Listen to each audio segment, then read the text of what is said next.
On the continent, class is absolute. This is the rule created by the seven-bladed hero Huang. Even if he kills the Black Spirit King to save humanity, he is the strongest sword emperor in history, he is no exception.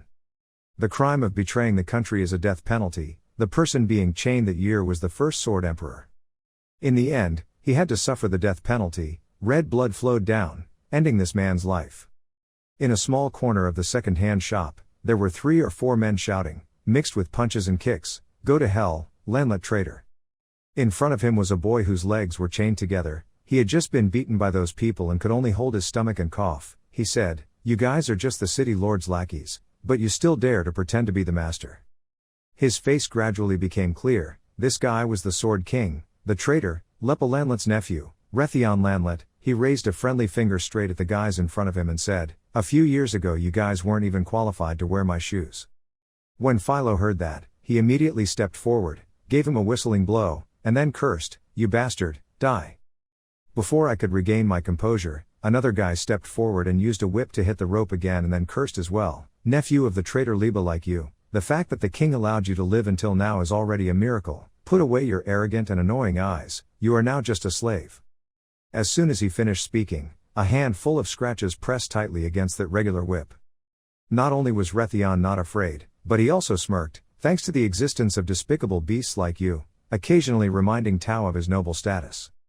Philo smirked, he raised his hand, a magic mark appeared on his hand. He said, "Noble, what about you? We are the ones with the Holy Seal, the chosen Holy Seal masters. This Holy Seal is the symbol of nobility." Philo was still laughing complacently when Roy rushed in. He used the end of the rope to lift up Rethon's chin, who was still nervous. "Not only are you the grandson of a traitor, but you don't even have half a Holy Seal." He used the end of the wire to repeatedly slap Rethon's face and continued, "Even if your fake grandfather comes back to life, he will die angry at the loss of his trash nephew. Ha ha, a trash like you can probably only be proud of this advantage." While cursing at Bon, a girl's voice interrupted from outside, causing both of these villains to turn around curiously. "Yes.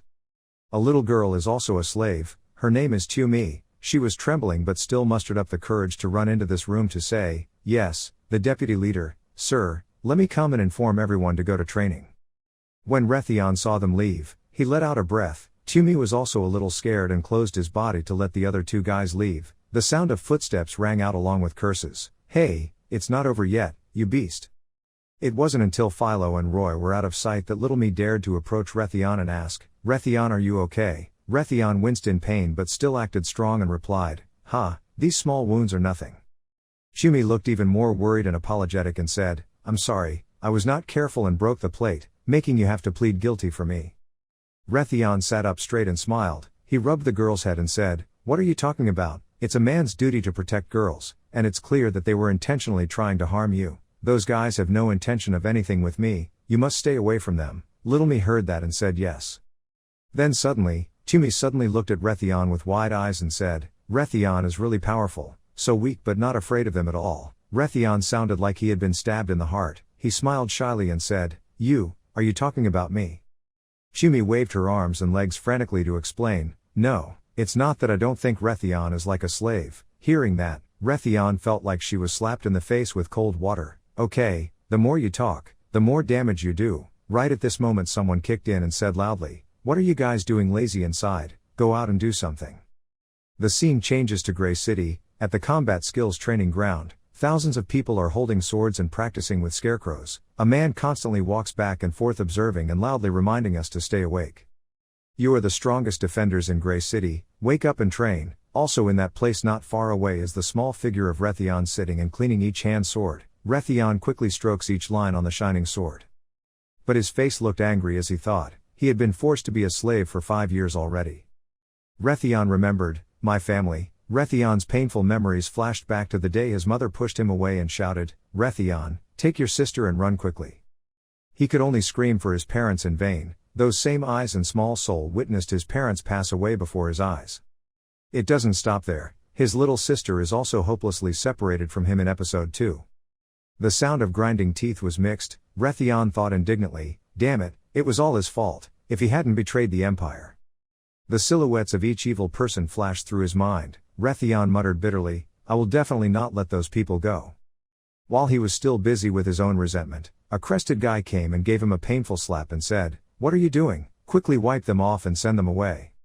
After beating him, that guy angrily stomped his feet and left muttering, "That's so black, why did the superiors throw you, the useless nephew of a traitor, here with me?" Seeing him go away, Rethon dared to rub his head and mutter, "Damn it, first I have to find a way to get out of the current situation." Then suddenly Tumi ran to Rethon and said, "Let me help you clean it up."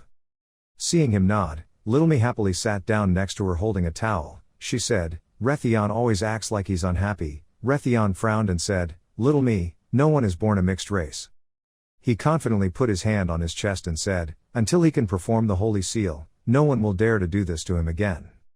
Rethon seriously told a truth that made Tumi cover his mouth in fear. He said that after the family collapsed, those who wanted to obtain the secret of the power of the first Sword Emperor imprisoned him every day, taking blood, performing surgery, testing drugs and conducting many unusual experiments.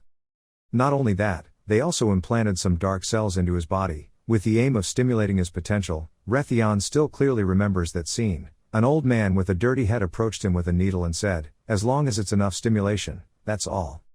It wasn't until the old man watched him struggle with the pain that he was satisfied and said, "Stimulation alone is not enough, but there is nothing that can be done." Rethon still kept his grudge and continued. Later they discovered that he would never be able to awaken the power of the Holy Seal. So they freely sold him to the slave owners here.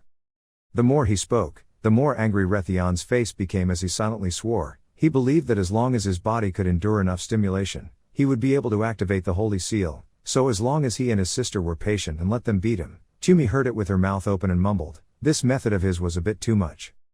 Before little Mimi could finish his sentence, the two villains Philo and Roy had reappeared. Philo used his hand to hold little Mi's hair. He lifted it up, ignoring the girl's resistance, and smirked and said loudly, "I asked you to get the bottle of medicine, are you coming here to be lazy again?" Rethon saw Tumi being bullied and could not ignore it. He held out the sword he was cleaning and shouted loudly, letting go, but his attack was quickly and easily blocked by Philo. Tumi's face was licked by lewd Philo and said in fear, "Please, let me go, Mr. Philo," but the other guy laughed even louder and said, He little slave, if you serve me well, I will forgive you." Rethon was kicked away, and just as he was about to get up, Roy came forward and warned, "If you openly seduce other slaves to work for you, even if you are punished, the city lord will not blame you." Looking at the two evil guys looking at him smugly, Rethon angrily gritted his teeth and said, "You pervert, let him go quickly." Rethon sat up and immediately swung his sword straight. The sword rushed forward like a tornado with his echoing scream, letting go of Tumi. The sword rushed at Roy looking very fierce, but his light touch made Rethon's other attack look like nothing. He touched his hand once more, and the sword immediately fell under Roy's control and shot back. See clearly, the natural power of the Holy Seal Master. You admire it very much, don't you?" Roy moved his finger to point directly at Rethon's face. The sword rushed straight towards him. He said, "Let you learn something." Rethon saw the sword coming towards him and quickly dodged aside. "I thought I had escaped," but right after that the sword flew back to find him. Rethon struggled with the sword with all his might, his screams roaring into the sky. Looking at the sword stuck in the ground with the dying Rethon trembling in front of him, Roy happily laughed.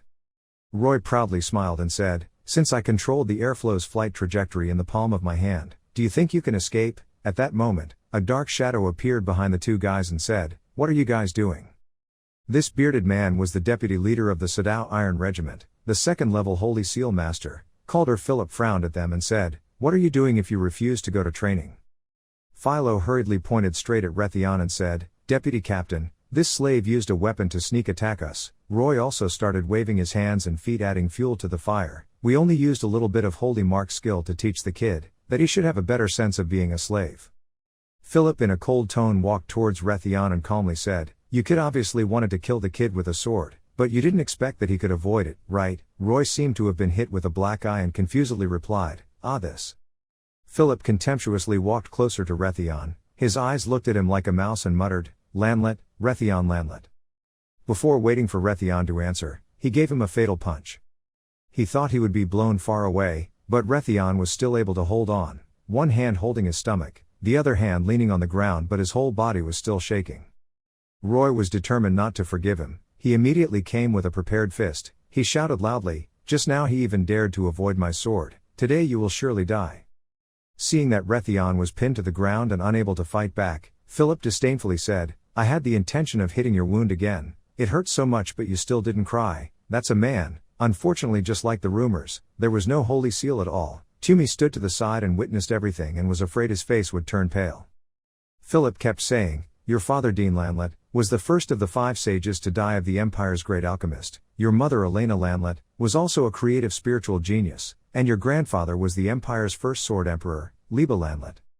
Not hearing Rethon's response, he stepped in front of him, preparing to draw his sword, and then slowly continued. The first sword emperor betrayed the Empire and was executed long ago. The Lanlet family was also destroyed. Without the gift from the Holy Seal, you are just a drowned dog turned into a slave. If you have received grace from the king to live on, why not live peacefully? Rethon's head was pressed hard to the ground. Seeing Philip's shoes right in front of him, he did not hesitate to spit out a piece of saliva. He looked steadfast, without any fear, and said in a harsh voice, who are you calling a dog? What nonsense are you talking about? Philip pointed behind him and saw that Philo was still controlling little me. He said, if you don't know how to be a slave, then let your friend show you. Rethon then began to shout in worry, hey stop. Philip didn't care. Quan Tam held the sword and walked towards little me, who was struggling in fear, and continued to say, after becoming a slave, you are no longer human, you are just the master's tool. The master can play with you however he wants. Roy also controlled Rethon and cursed, be quiet for a moment and open your eyes wide and look. Old Philip's sword stabbed straight into Tumi's chest and calmly said, even after cutting her eyebrows into pieces, Tumi could not fight back. Blood continuously flowed out, making her even more scared, crying and screaming, ah, it hurts so much. Rethon had no regrets at this moment. He stood up with both hands. His expression also changed, full of anger and shouting, damn it, stop it for me. Hearing that, Philip stabbed deeper into Tumi's chest and chuckled, class is absolute. Do you want to test how long your internal organs can move after being pulled out? Remembering how he had also lost his sister in helplessness, Rethon's eyes widened and he screamed loudly, animals. At this point, Rethon's rage was unleashed. He rushed out of Roy's control and ran like crazy, still screaming, I will make you stop. Roy looked at the handful of Rethon's hair that was still in his hand and was shocked. It suddenly broke off. Philip directly pulled out that sword, making Tumi even more miserable, then continued, if you were stubborn and refused to listen. Before he could finish his sentence, he looked up and saw Rethon pounced on him. But he hadn't even touched a single hair of the old man's hair when that huge foot, as quick as lightning, gave him a kick. This time, because the pedal was too strong and unexpected, Rethon couldn't stand it anymore. He lay on the cold ground, his mind blank. The pain was disappearing. Lifeless eyes, Rethon wondered, am I going to die?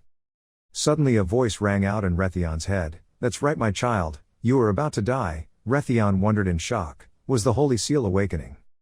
His teeth clenched tightly together, a squeaking sound rang out. It turned out to be extreme stimulation. Was it death? What the fuck? That voice came back again. The shape was also clear. Dan, don't worry, my child, when you died, it was also the time you and I began to coexist. I am the devil's seed. Rethon was extremely shocked. What? Not a holy seal, but the devil? Symbiosis? No, the devil is the mortal enemy of humanity. I don't want it. That echoing voice swept him deep into his subconscious. It said, you cannot escape. Very few humans have the ability to share their lives with me. I have waited for more than 100 years, and in symbiosis with me, in addition to being able to survive, I will give you a gift. Rethon still couldn't believe it, feeling vaguely dreamy. It was indeed an illusion before his death, saying so many meaningless words. But soon those thin chained legs were firmly on the ground again. The hair that was pulled away by Roy is now starting to grow longer. 5 seconds later, a strand of red hair appeared in the middle of his forehead. Rethon was burning with murderous intent, his eyes were furious, his whole body was on fire. Looking at Rethon like that, Philo, Philip, and Roy were all stunned and thought, is that kid still standing? Roy didn't think much and continued to rush forward and say, what a hard bone, go die. Next to Rethon there is a voice of the devil. Bloodline memories allow you to inherit all the abilities of dead relatives. Looking at Roy's fist close to his face, that voice still rang out, how strong your ability is, depends on how strong your bloodline is. Rethon did not hesitate to respond to the whip with a powerful punch. The bloodline's memories made him suddenly fall to the ground. From now on, the bloodline inheritance officially began. Rethon stood in front of Roy's still smoking body, looking determined and not afraid at all anymore. Philo and Philip were so surprised that they opened their mouths in bewilderment. Philo even dropped little me. They didn't understand. Mom, what's going on? Behind Rethon appeared the silhouette of a red demon. A guy nearby was startled and speechless. This kid, is he crazy? Rethon hugged his head. From behind, the demon shadow behind him continuously launched attacks towards old Philip. He didn't care, just hugged his head and screamed loudly. Rethon's face was full of discomfort. He was caught up in another stream of memories and muttered, "What is this information? It's too much. His parents, even his grandfather, is this what they went through?" The devil answered Rethon's confusion. Yes. What was different deep in your mind? Was their knowledge and experience along with all the skills they acquired? Rethon glared. He still didn't understand, shouted, "Who are you? What do you want?" The evil soul pushed him into another dimension and said, "This is the power I give you. It is the memory of bloodline. Use this power well. I really hope that day will come, ha ha." Being lost in dark space made Rethon even more wary. He looked around and shouted, "Who are you?" But the only thing he could hear from everyone else was laughter that echoed endlessly. In reality, Roy had woken up, having been beaten so deeply into the ground that there was still dust on his body. Roy was furious and cursed, "How dare you hit me? I'm just a slave." Roy didn't know that Rethon had more power. He rushed straight forward, ignoring Calder Philip to stop him from behind. This guy rushed forward and shouted loudly, "This guy is a Holy Seal Master." As he finished speaking, a punch was thrown, but Rethon's reflexes were too fast. He could easily avoid it by simply tilting his head to the side. Roy refused to give up. He continued to attack, but Rethon dodged them all. He was so angry that he cursed, "Rethon, bastard, animal, damn thing."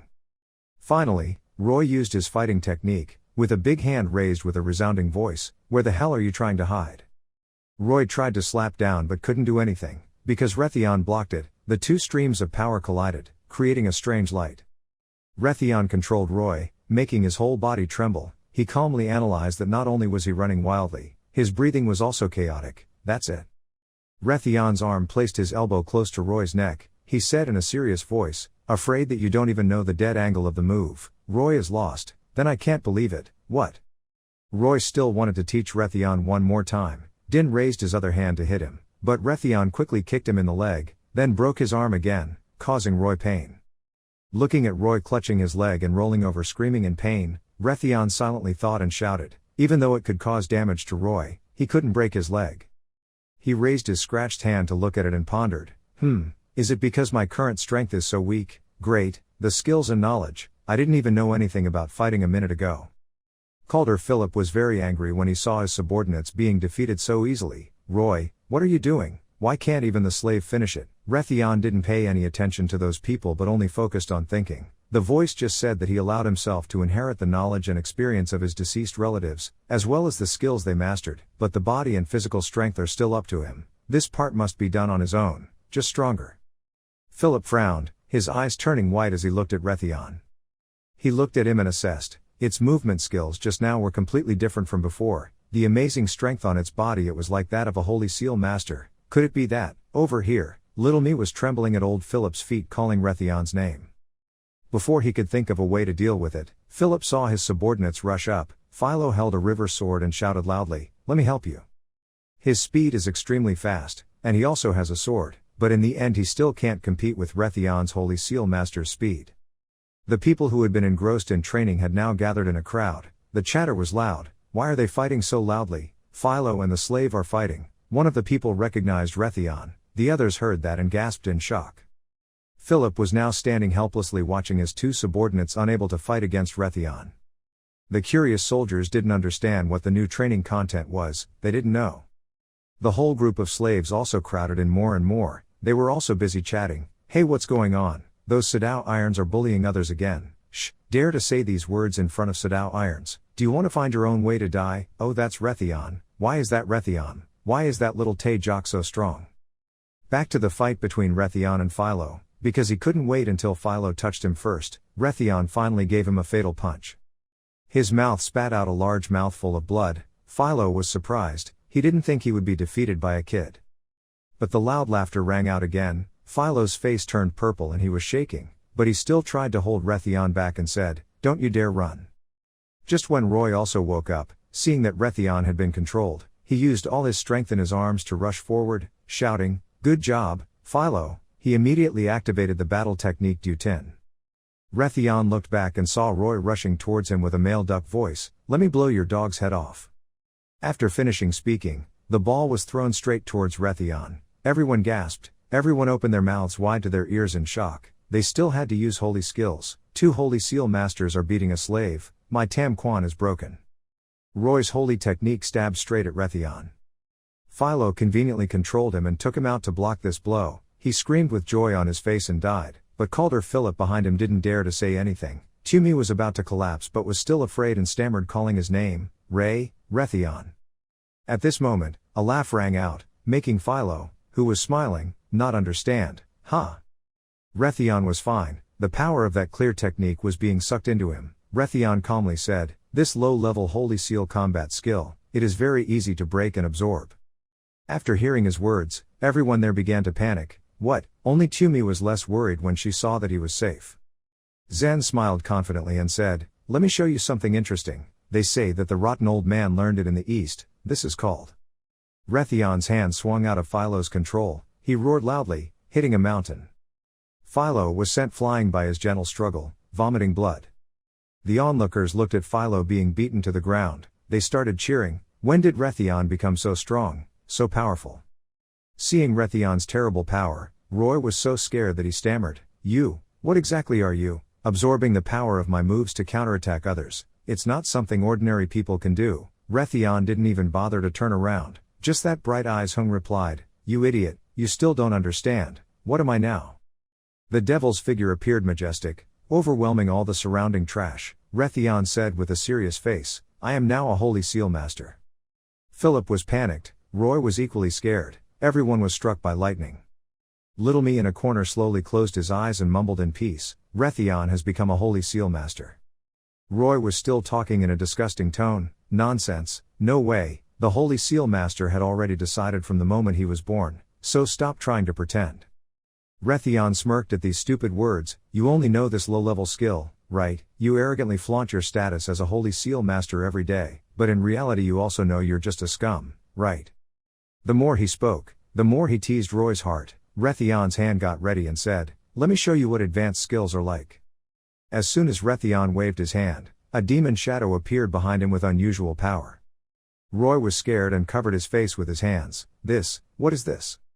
Calder Philip also panicked and thought to himself, how could this matter be so powerful? Even if he really suddenly had a holy seal, he still wouldn't be able to use such high-level combat skills. Looking at Rethon's power, he concluded that it was indeed a monster. Suddenly Rethon opened his eyes wide in surprise. He gritted his teeth and thought to himself, damn, my current body seems to be only at level 1 holy seal, with just my strength, I can't use my grandfather's powerful moves. Standing in the middle of the cheering crowd, Rethon's power suddenly disappeared. The people watching saw him with his arms hanging down and were extremely disappointed. They said to each other, what's wrong, where's the big move, is that all, why don't you move anymore? Rethon didn't say a word, he ran directly to Roy, making him extremely scared and stammering, you. He raised his leg and kicked a fatal blow, hitting him in the groin. Roy curled up in a crooked shape, both hands holding the bird's penis and the broken egg pond. Rethon proudly pulled up his sleeve and said, you're dead. The crowd watching also had to exclaim, how brutal, Mom, this is a great move. Why, just looking at it makes me feel dull pain, it's so terrible, the pain is so much that it goes straight to the top of my head. Roy is in pain and his pale face screams. Philip was also starting to get angry, he thought to himself, is this bastard fooling someone? Just at this moment, a teasing subordinate came running to report, Mr. Calder, the city lord called you over. Philip was so angry that there were wrinkles on his face, he turned around and said, what's going on? The subordinate pointed in one direction and said, looks like there's a distinguished guest coming, we have to welcome him. Philip's tone then lowered and said, okay, I understand. Before leaving, he did not forget to remind, Rethon, consider yourself lucky, Rethon, I swear I will quickly come back to find you. Rethon didn't respond. Old Philip then loudly ordered, why are you just standing there, get rid of them. As soon as Philip finished speaking, several subordinates quickly ran to help Roy and Philo, quickly take them to the Sages Guild, hurry up, he gave the order. At the same time, Rethon looked for Tumi, he ran quickly towards the dying girl. The other slaves also ran to surround him, they happily said, The Shadow Iron group relies on being the City Lord's battle group, always causing trouble with us. Stop Rethon, today you are a little angry for us. Your kid also has the ability. Rethon doesn't care. He was so worried that he shouted, stop talking nonsense, quickly take little me to the Sages Guild for treatment. This group of people are still rushing along cheering, thanks to you, we are very happy today, worthy of being the grandson of the first Sword Emperor. We will follow you home later. Rethon held little me in his arms and thought helplessly, these bastards, on weekdays, they are not close at all, forget it. The events in his mind were chaotic and his heart was beating loudly. All of this is like a dream. I really have received the Holy Seal, as well as the powers of my loved ones, it just keeps coming. Rethon bit his lip, determined to think, here is my chance, first for my family, I must take revenge. The scene outside the Sages Guild was silent. Emily, a receptionist of the Sage Society of Grey Rock City, was sweeping the yard when a group of people with Rethon arrived. They shouted loudly, Receptionist Tan. The crested man quickly pointed to Rethon, who was holding little me, and said loudly, hurry up and save my life, our family is injured, quickly save my life. Rethon panicked continuously, asking if she would be okay. Emily still had a puzzled face at this scene. Oh, again.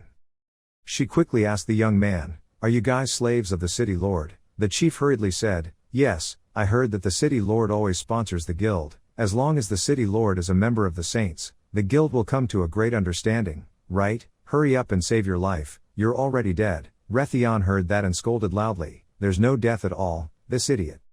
Emily smiled shyly, looking at the few people behind who were a little afraid of Rethon. She quickly said, then please follow me. Emily pulled them into the pharmacy, looking at the figure of a man intently doing something. She called out, Mr. Allen, a new patient here. Allen was mixing the medicine when he was startled by Emily's voice. He quickly said, I didn't know if I was knocking or something. He ran towards the group of people and said, what's the hurry, come again, haven't you just arrived, I'm very busy. Allen looked at the people around him with the same crest name, who were nervously pointing at Rethon, and said in surprise, aren't these people all slaves? Why did you let the slaves in? Emily quickly explained, they are slaves of the City Lord. That girl's wound is not good. Suddenly Rethon sniffed in admiration and thought, this is the smell of Tran Tao's semen in father's memory. Allen looked back at his pot of medicine, then waved his hand and said, regardless of whether it belonged to the City Lord or not, they are just a bunch of slaves. We serve the City Lord, not them. Quickly kick them out, don't bother me anymore. Emily didn't have the heart to try to say, but. Rethon spoke calmly, we can treat it ourselves, can you give us some medicine and bandages for later? Emily was surprised to see Allen wave his hand and say directly, get out, this one bottle is worth more than your dog's lives, quickly get out of here. At this moment, Rethon's eyes gradually changed. When he heard the explosion inside, Allen panicked and cried out, it's over. He quickly ran towards the medicine bottle, nervously muttering, damn it, calm down. Rethon ran in and followed him and quickly said, stop quickly, you added too much sulfur, you are also missing the cold crystal and moist grass, if you continue to increase the power of the Holy Seal anymore it will explode. Your words made Allen panic even more, huh? But it was too late, by the time he realized it, his brewing pot had already begun to erupt. Allen was so scared that he quickly ran out and shouted loudly, he couldn't stop the explosion. The others saw the pot shooting everywhere and quickly ran in all directions screaming, oh my god, what are you doing? Do you want to burn someone alive? A few hours later, the whole group that followed Allen into the pharmacy was already confused. The shopkeeper quickly told Rethon that the others had to go back to work, hurry up and save Tumi. Emily looked at it innocently and said, Mr. Allen, what are you refining? Don't burn down the pharmacy. Allen said with a squeak, this country girl, what do you know? There's only a little left of Tran Tao's essence. He grabbed Emily's shoulder and shouted, scaring her, it was all because of you bastards, otherwise, I would have been able to successfully refine it. How do you want to compensate me? Rethon put Tumi down on the bed with a cold face. He said frankly, no, your refined dosage was wrong from the beginning. Allen turned back to look at him in shock. Rethon went over and took his recipe sheet to look at it and analyze it. You added too many minerals, there were still a lot of herbs missing, the proportions were wrong and the oil was too thick, so only the Tran Tao essence and the maple tree were correct, but it wasn't impossible to save. Allen's face was black. Rethon held out the recipe and said frankly, after all, using broken blood essence is still taboo, this method has been crossed out by the guild. Looking at Rethon adjusting the formula, both Allen and Emily gasped. Emily then turned to blame Allen, What kind of bad essence blood is a drug that the guild has banned from refining, Mr. Allen? Could it be that Allen was caught playing cards and immediately turned away and denied it? Nonsense, I did not refine that thing, I just. Thinking for a moment, he came up with a reason. Yes, that's right, I was only doing academic research, with no intention of using it. Rethon directly passed by him and said, broken blood essence has the effect of strengthening the holy seal, but the price of side effects is even more expensive. If not done well, it will make the user crazy. Only a fool would use this thing. Seeing himself being rebuked by a brat, Allen said angrily, how do you know these things? Do you know how to refine them? Rethon approached him and suggested, I can help you purify the broken blood essence. Allen was shocked when he heard that and said, no, that's impossible. How could an ordinary slave do that? Emily was also a bit incredulous. She ran to stop him. Hey little brother, don't make ridiculous jokes. Okay. Allen also thought about it and said, no way. He pointed his finger straight at Rethon and said, is your kid the grandson of the first Sword Emperor? I remember seeing you on the wanted notice. Allen seemed surprised. It also means, is Dean Lanlet's son? Emily couldn't hold back her surprise. It's Dean Lanlet. Seeing that the two had recognized his identity, Rethon did not explain anything further. He went to the medicine table to look. Tin Tao. It was surprising. It must have cost a lot of money. It was the first time I saw it. Emily was still surprised. Her finger pointed straight at Rethon and stammered, is this one of the founders of the guild among the 5 great sages? Allen nodded in shock and replied, that's right. He worriedly rushed to stop. Don't mess with my crystal map. Rethon remained silent and said, I can really help you purify the fragrant blood essence. Hearing that, Allen's eyes widened in surprise as he stared at Rethon. Emily on the other hand worriedly said, hey, refining that thing, if the president knows. Rethon smirked and repeated what old Allen said earlier, isn't it just for academic research? Allen was stunned, sweating profusely as he thought, this little devil, could it really be possible? He changed direction, turned back to reassure Emily, yes, this is just for academic research. Academic? Emily looking at his appearance, I was surprised, eh? Allen pointed to the branch of Trantau crystal in Rethon's hand and changed his attitude and said, hey, little guy, let's get started. Rethon looked at him disapprovingly again, making him nervously say, huh? The guy over here understood what he meant and started to whine, God please cut this poor baby, little me is about to die. Little me trembled on the chair hearing his words and got goosebumps and said, Senior, can you shut up? Allen then noticed and shouted loudly, that's right. He hurriedly ran over and said, that's right, we have to save the slave. Oh wrong, this brother's friend first. Oh poor child, let me see. His attitude changed 180 degrees, making the crested brother surprised. Allen treated one hand, his eyes turned to Rethon, thinking worriedly, damn slave, if you dare to trick me then you are dead to me. Don't think that using your father can scare me. Half an hour later, the wound on Tumi's body was completely treated by Allen. It's done.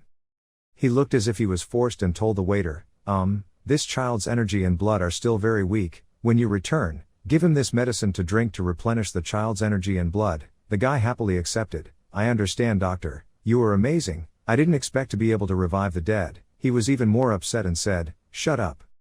Rethon then approached and said, it's over. Ellen's tone changed and she turned around and said, brother, this family has exhausted its mercy, so you should tell me how to purify the broken blood essence, right?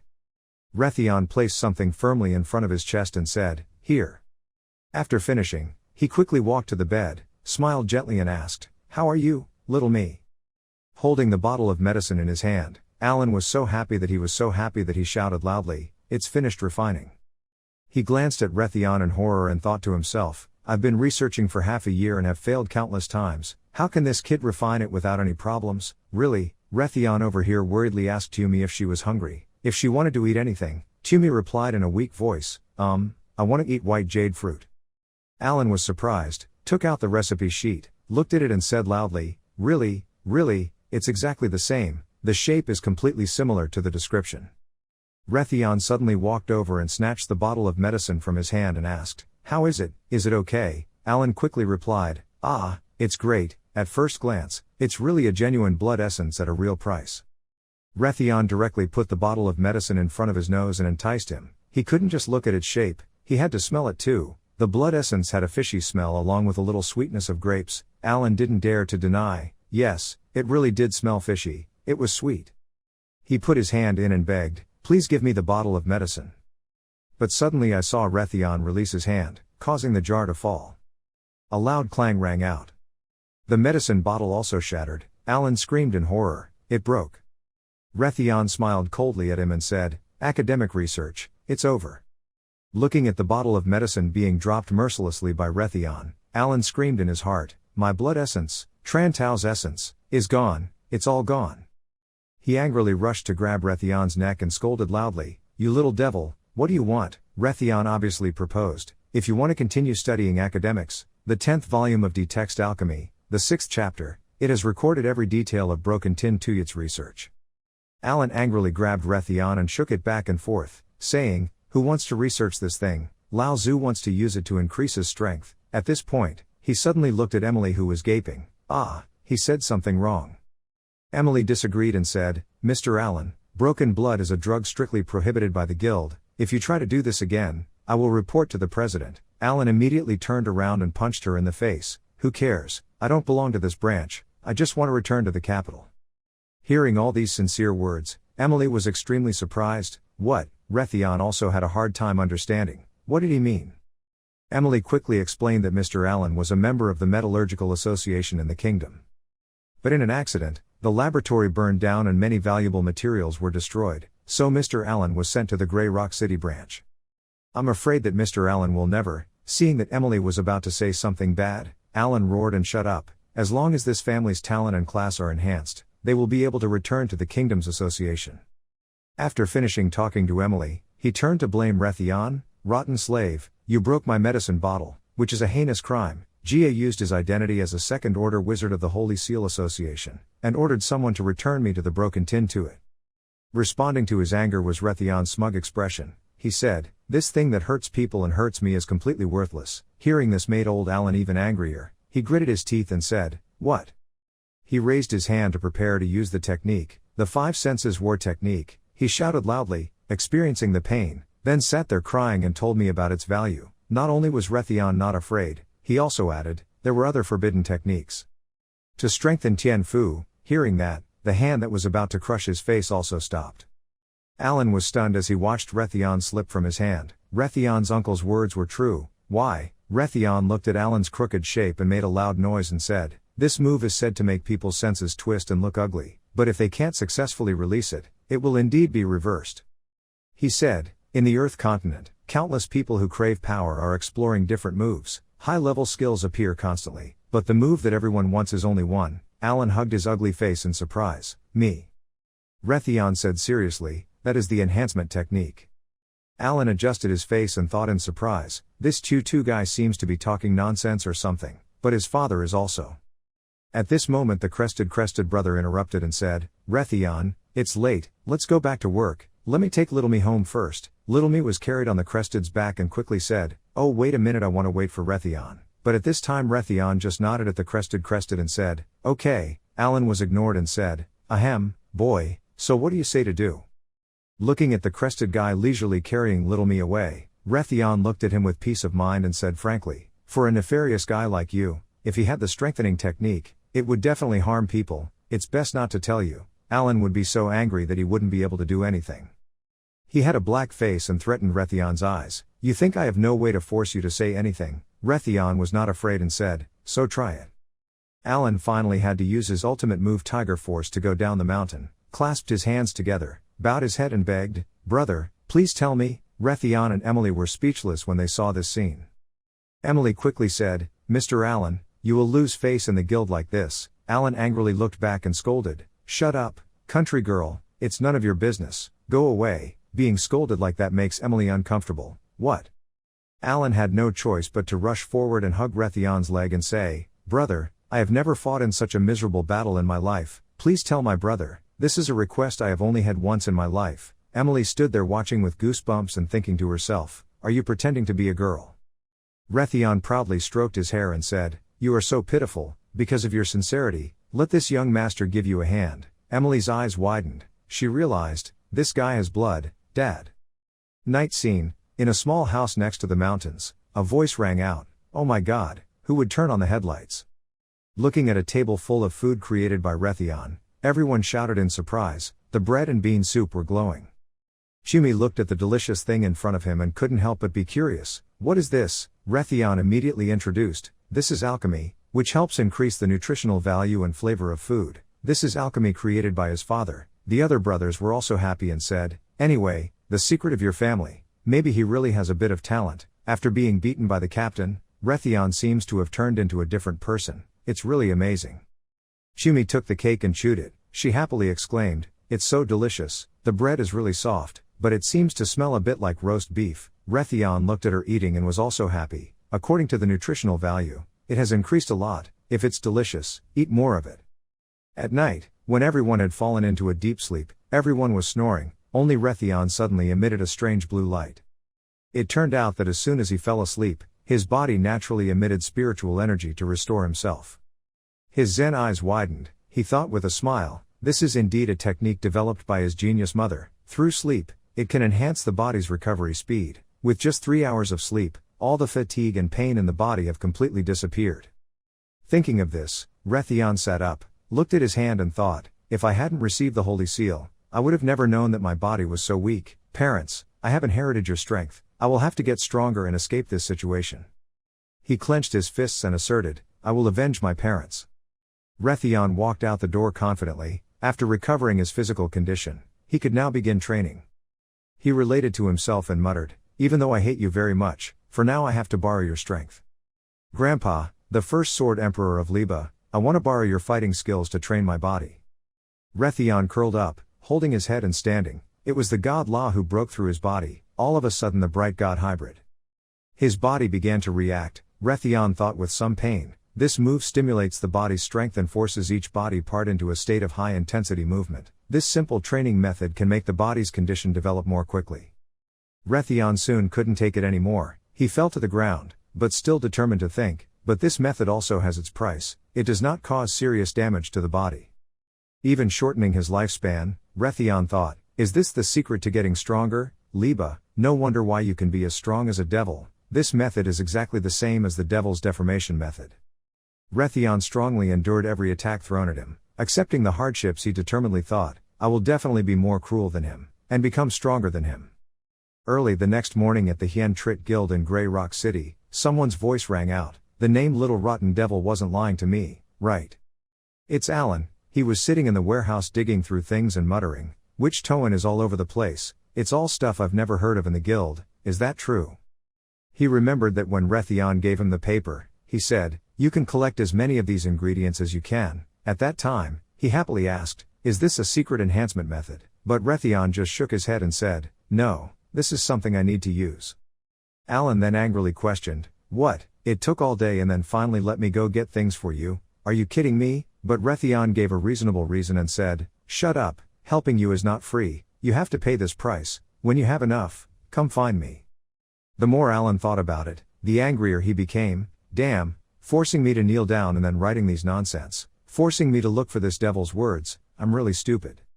Suddenly, the allele paper that had just been thrown outside was picked up by a long, slender hand. There was a silhouette of a woman outside, which surprised him. He quickly said, who is it? Strangers are not allowed in the warehouse. The girl continued to say, lithium mica, not bad, this formula is very good.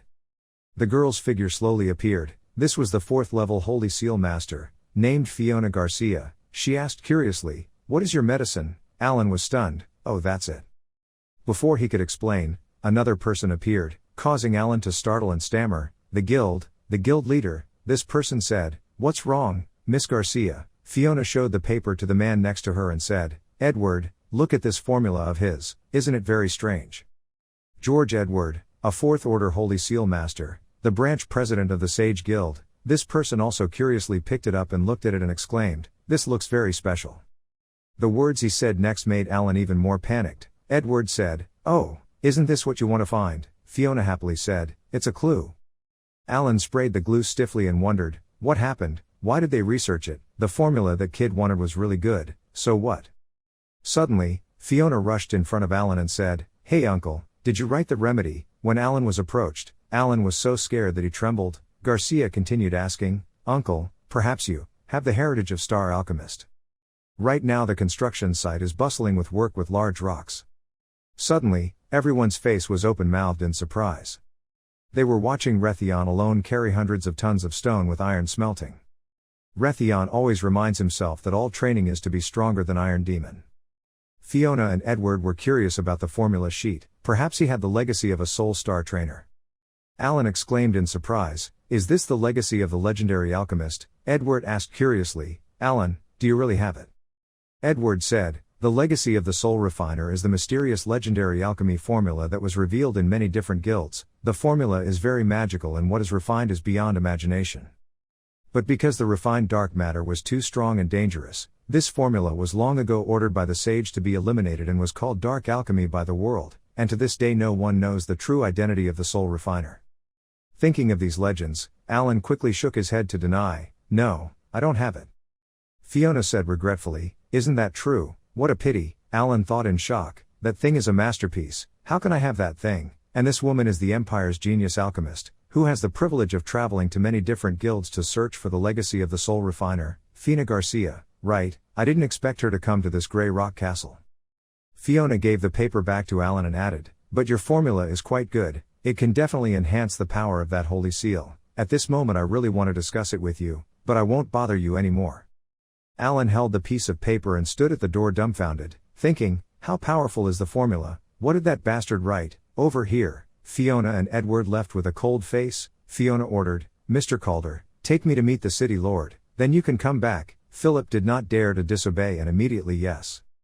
The mainland's Holy Seal masters are constantly searching for ways to strengthen the Holy Seal's power. This is also a stage of the Holy Seal. The Holy Seal has a total of 12 stages. Each time a stage is increased, the strength and physical energy will be increased.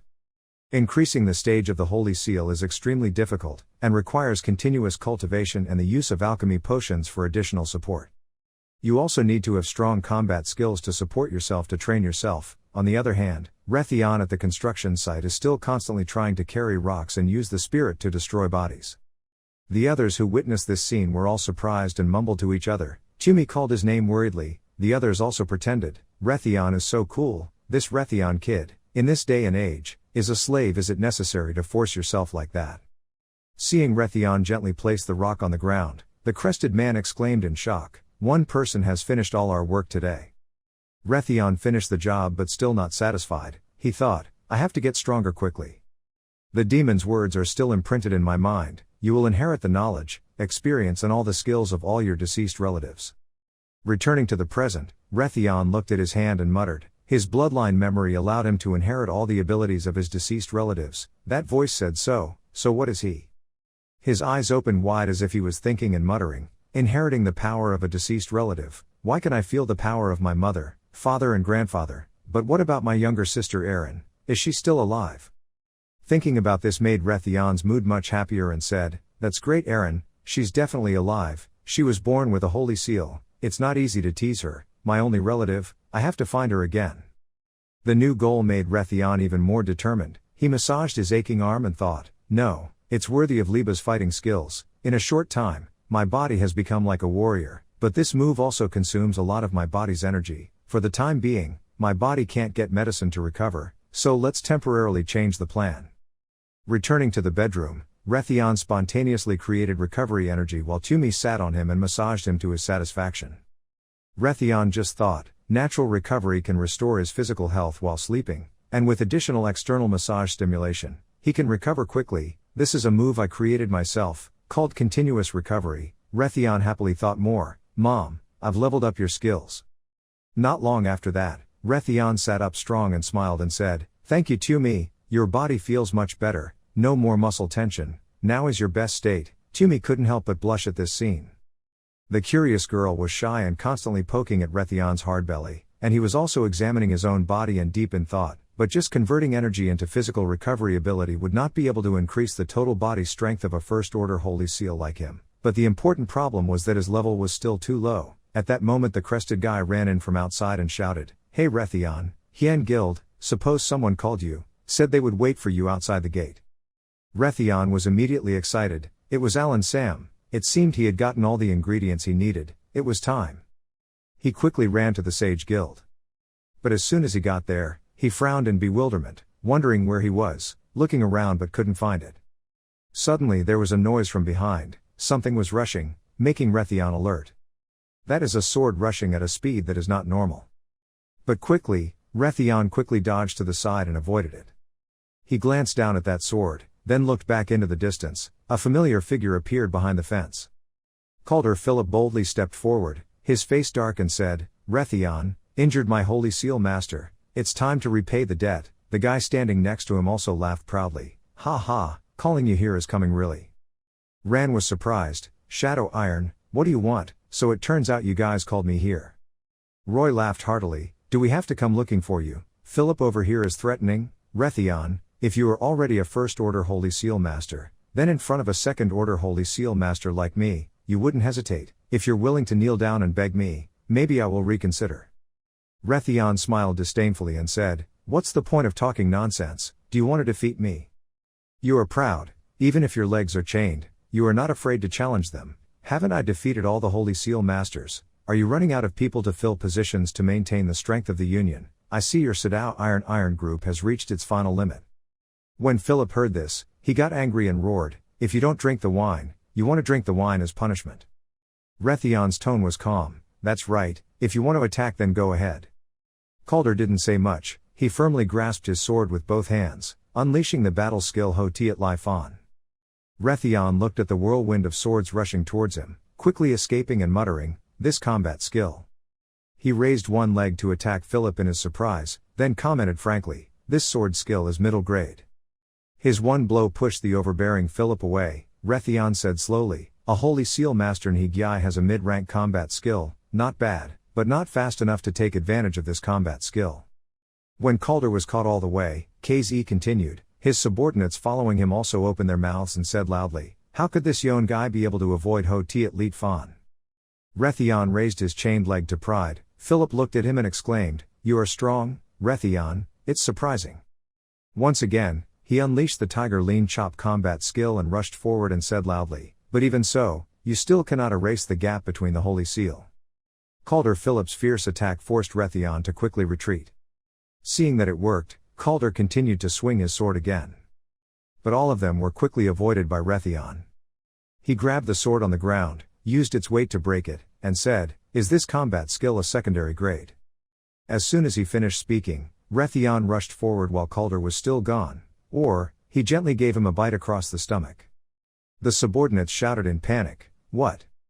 Rethon was in a dominant state, looking at Calder Philip's appearance and giving a few words of advice. Even though his power was strong, there were many loopholes. Only then did Calder feel the pain in that wound. He quickly raised his hand to block his own sword. While struggling with Rethon, he just opened his eyes and cursed the bastard. A roar resounded to the heavens, "I am a second-level Holy Seal Master." Rethon didn't say anything at this time. He calmly activated his spiritual energy, killing Intent Phoenix. This move immediately made Cowda's eyes widen in surprise. "I thought I could stab Rethon, but now he's stiff, and our male protagonist has since disappeared." Rethon now jumped up high. Calder felt it and swung his sword, but was still bewildered. The killing intent had already been withdrawn, the move just now. "Is it Ling Nong?" As soon as he finished speaking, before his eyes there was only the silhouette of Rethon's fist that was about to be picked up by him. A loud thud rang out. The unlucky Calder chose Rethon's counter-kill move. At the main fortress of Grey Rock City, along with the sound of the lake, another voice was raised. "We were truly honored to have Miss Garcia come to this Grey Rock." A man wearing a luxurious fur coat is leading Garcia inside. "This is the owner of Grey Rock, Rudolf Herman," he said politely. "Please sit down." Rudolf Herman hung his coat on the rack and asked about Garcia. It was said that she was always looking for the property of the fake spirits. As expected of a talented alchemist, having been entrusted with such a great responsibility by the Empire, when Garcia was praised, he only politely replied, "Sir, you have said too much," actually looking for the legacy of the Horcrux this time, in addition to increasing his knowledge of alchemy, but more importantly, finding a cure for chronic disease. Rudolf immediately became suspicious. "Chronic, could it be the princess's illness?" Garcia nodded, "Correct." Rudolf Herman became serious. "I heard that the alchemy of the rotten spirits mainly needs to be used in combination with spiritual energy, but very few people have the talent to use spiritual energy. I'm afraid we won't be able to help much. After all, only those who hold spiritual energy can understand the magic of inheritance." Garcia smiled and crossed his arms and said, "It's okay, sir, being willing to let me stay for a while has helped me a lot. The task of finding the legacy is also the responsibility of someone like me with Tianfu spiritual power. Upon hearing that, Rudolphman immediately flattered him. As expected of Miss Garcia, not only is she a young middle-grade alchemy prodigy, but she also has the Tianfu spiritual energy, which is truly a glory of the empire. Garcia also proudly smiled and said, "Sir, that's too much praise." After talking with Rudolph, Garia went out, strolling around, thinking as he walked, it seemed like there were no talented people in the city with Tianfu spiritual energy, although I currently didn't have any strong leads that could cure chronic diseases, but if you're not sure, you should still be a little careful.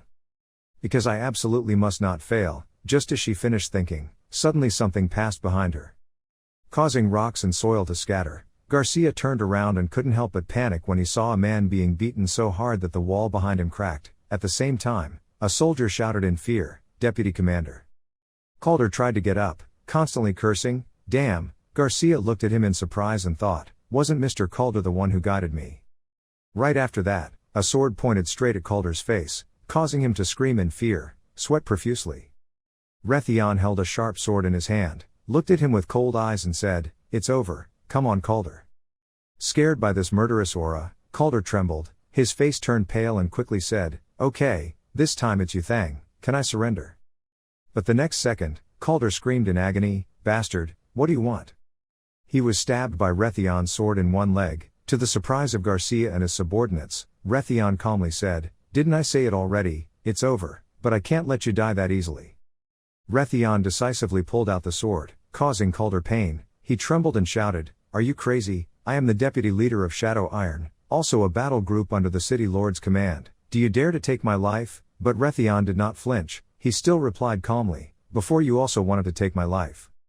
Next, he coldly said, "I am a person who will definitely repay, plus what you did with Tumi, don't even think about dying in peace." A soldier standing outside was really scared. He looked at him and silently assessed Rethon. This kid is clearly a first-order Holy Seal, and can defeat the deputy who is a second-order Holy Seal. How is it possible? Suddenly, Garcia walked up to them and said, "Boy, Mr. Calder has already surrendered. Why do you have to be so cruel, and aren't you a slave? Killing a Holy Seal master is a serious crime." Being disturbed, Rethon frowned uncomfortably and replied, "What the hell does it have to do with her?" The first time someone was so insolent to her, Garcia stood motionless on the spot.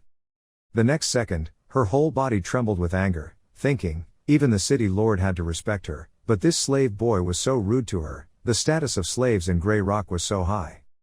At this moment, Alan passed by and suddenly discovered that Rethon was also here. He quickly said, "Slave, oh wrong, brother Rethon, is that you?" Rethon saw him and immediately turned around and smiled and said, "It's like I've met you. Where did you get the ingredients I told you to get?"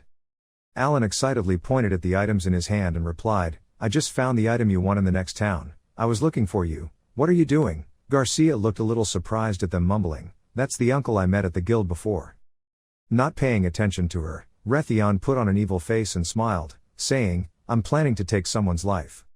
Hearing that this guy had no intention of sparing him, Calder was scared and quickly begged, "No, don't take my life, please don't take my life." Rethon immediately became fierce. He raised his foot and stomped on Calder's wound, smiling evilly and saying, "That's pathetic. Okay, I'll spare your life." This scene made him so painful that his face turned purple and he screamed miserably, "Everyone is scared too, what's the blood?"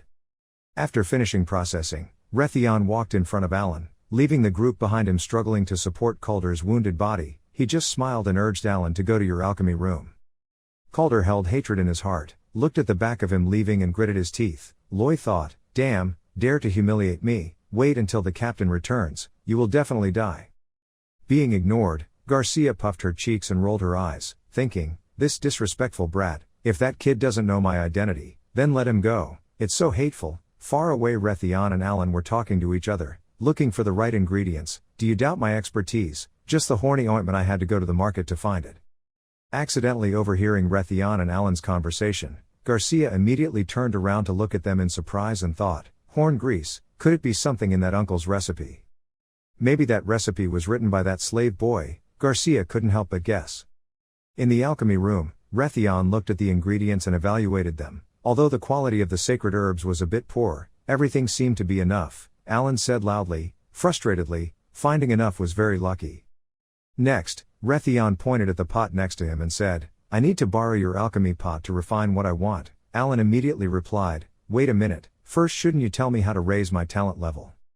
Rethon propped himself up with both hands and sighed, okay, what is your level of alchemy? Well, Alan replied cautiously, my level is only low level. Hearing that, Rethon looked at him with contemptuous eyes and said, what is this, isn't it the lowest level? I thought you were at least a second class. Are the conditions to enter the Sages Guild so low now? Alan guiltily replied, after all, I am a second level Holy Seal Master. What about you? Rethon scratched his head and laughed, my alchemy and spiritual energy combat skills are both low class. Alan heard this and screamed, so aren't you the same as me, and yet you still talk about me? Then suddenly he stopped, surprised and said, that's not right, does a kid like you still have Tian Fu Ling energy? After humans obtain the holy secret, they will have 3 types of skills, combat skills, alchemy, and rarely spiritual energy, all of which are called holy skills, fighting skills through training the body and implementing combat skills with great destructive power. Alchemy, through controlling the power of the holy seal, refines, decomposes and fuses matter, creating herbs and equipment. Spiritual energy is the use of the soul's power to perform special magic, even mystical magic, but because the people who possess this talent are extremely few, the skills that can be discovered are relatively few. Normal holy skills are mainly divided into 5 levels, respectively lower and secondary. Mid-range. High quality. Excellent product. Unlike holy skills, which are innate talents, the more talented a holy skill is, the easier it is to raise its level, and at the same time can also use higher level skills. The hidden holy stage is represented by 12 levels that affect physical intensity and energy, and the Tian Fu level affects the ability to learn advanced skills. While introducing, suddenly Rethon put his hand on Alan's back and was about to do something, surprising him. He quickly told his brother, what are you doing? Rethon said, I plan to use spiritual energy to stimulate your soul. Alan didn't understand what a soul was. Rethon explained as he concentrated his energy, a soul could stimulate your cognitive abilities, very useful for honing your alchemy skills, but it only worked for a short time and would make him sluggish later. It should only be used as a last resort. Oh well, but with his current skills there was simply no other choice. Hearing that, Alan's face was covered in sweat and he said in horror, I heard that spiritual energy is about training and using the power of the soul. Even low-class people can change their strength with this talent. I really admire you when you have this talent. Rethon just smirked and replied, just lucky. Immediately after that, he activated spiritual energy on Alan's soul. The power was transmitted directly, making him scream. After a few seconds, Rethon removed his hand, stepped back and reminded, okay, I have stimulated your soul. In a short time practice alchemy as much as possible, and you will definitely improve. Alan happily replied, that's great, I can feel the power flowing through me, I think I can. Rethon just looked at the ingredients on the table and said, try helping me make the medicine, it will definitely help you. Alan excitedly agreed and quickly agreed, okay, what do you want? Rethon mentioned dragon is medicinal water, you just need to follow my instructions, I will do the last part myself. This made Alan a bit surprised, your instructions, dragon is medicinal water. After a while, Rethon and Alan started working. Rethon pointed at the burning fire and shouted, the fire reached the roof, you idiot, don't use too much force, control it more carefully. Alan can only cry helplessly without tears, I've held back as much as I can, it's hard. A period of suffering had passed. Alan was holding 3 bottles of red medicine in his hands, excitedly laughing loudly. It was done, and there were 3 more doses. Even though I didn't know what kind of medicine it was, I could feel that this medicine was at least middle grade. Could I actually refine middle grade medicine? My alchemy had improved. Without saying a word, Rethon snatched the 3 potions from his hand and scolded him. What a waste of heaven, the colors of the 3 potions are all different, you idiot. Next, he used his strength to cast 3 potions and said, I have to practice again. My strength is limited so I only use it when needed. Alan gasped even more, you even know how to refine magic. Rethon pointed a finger with satisfaction, and finally added a soul, turning it into a water soul. Right after that, Rethon held 3 potions in his hand and said with satisfaction, done. These potions made Alan completely convinced, Kong Ho was once the first family, so high class. Alan immediately discovered something and quickly said, this secret technique, at first glance it looked like the legacy of the legendary rotten spirit. When Rethon heard that, he said it was the legacy of the rotten spirit. Yes, that's it. Hearing that, Alan immediately fell silent. Ha! The next second he was petrified with surprise. Ha! He avoided a melon shell and then met a coconut shell. Alan half confidently and half confirmed once again, this is the legendary alchemy technique. Is Ling's legacy real or fake? Are you scaring me? How do you have this? Rethon seriously remembered to tell, that many years ago, there was an alchemy researcher who went to protect sages in various places to combine souls, because this alchemy was potentially dangerous. It was banned in the Empire. This person, with my father's help, was able to hide his true identity. And that person is my mother, Irina Landlet. According to what I know, my mother doesn't like a part of her past to be known by acquaintances. Later on, she devoted herself to researching spiritual energy, becoming a famous spiritual energy genius recognized by the Empire, and the rotten spirit fake became a secret, although she was once suspected by others. Then, he turned away and muttered, if it's a secret, then this isn't important. Alan heard that and whispered in surprise, thinking, it's not important, that's what the elders are trying to find. Does this kid want to oppose?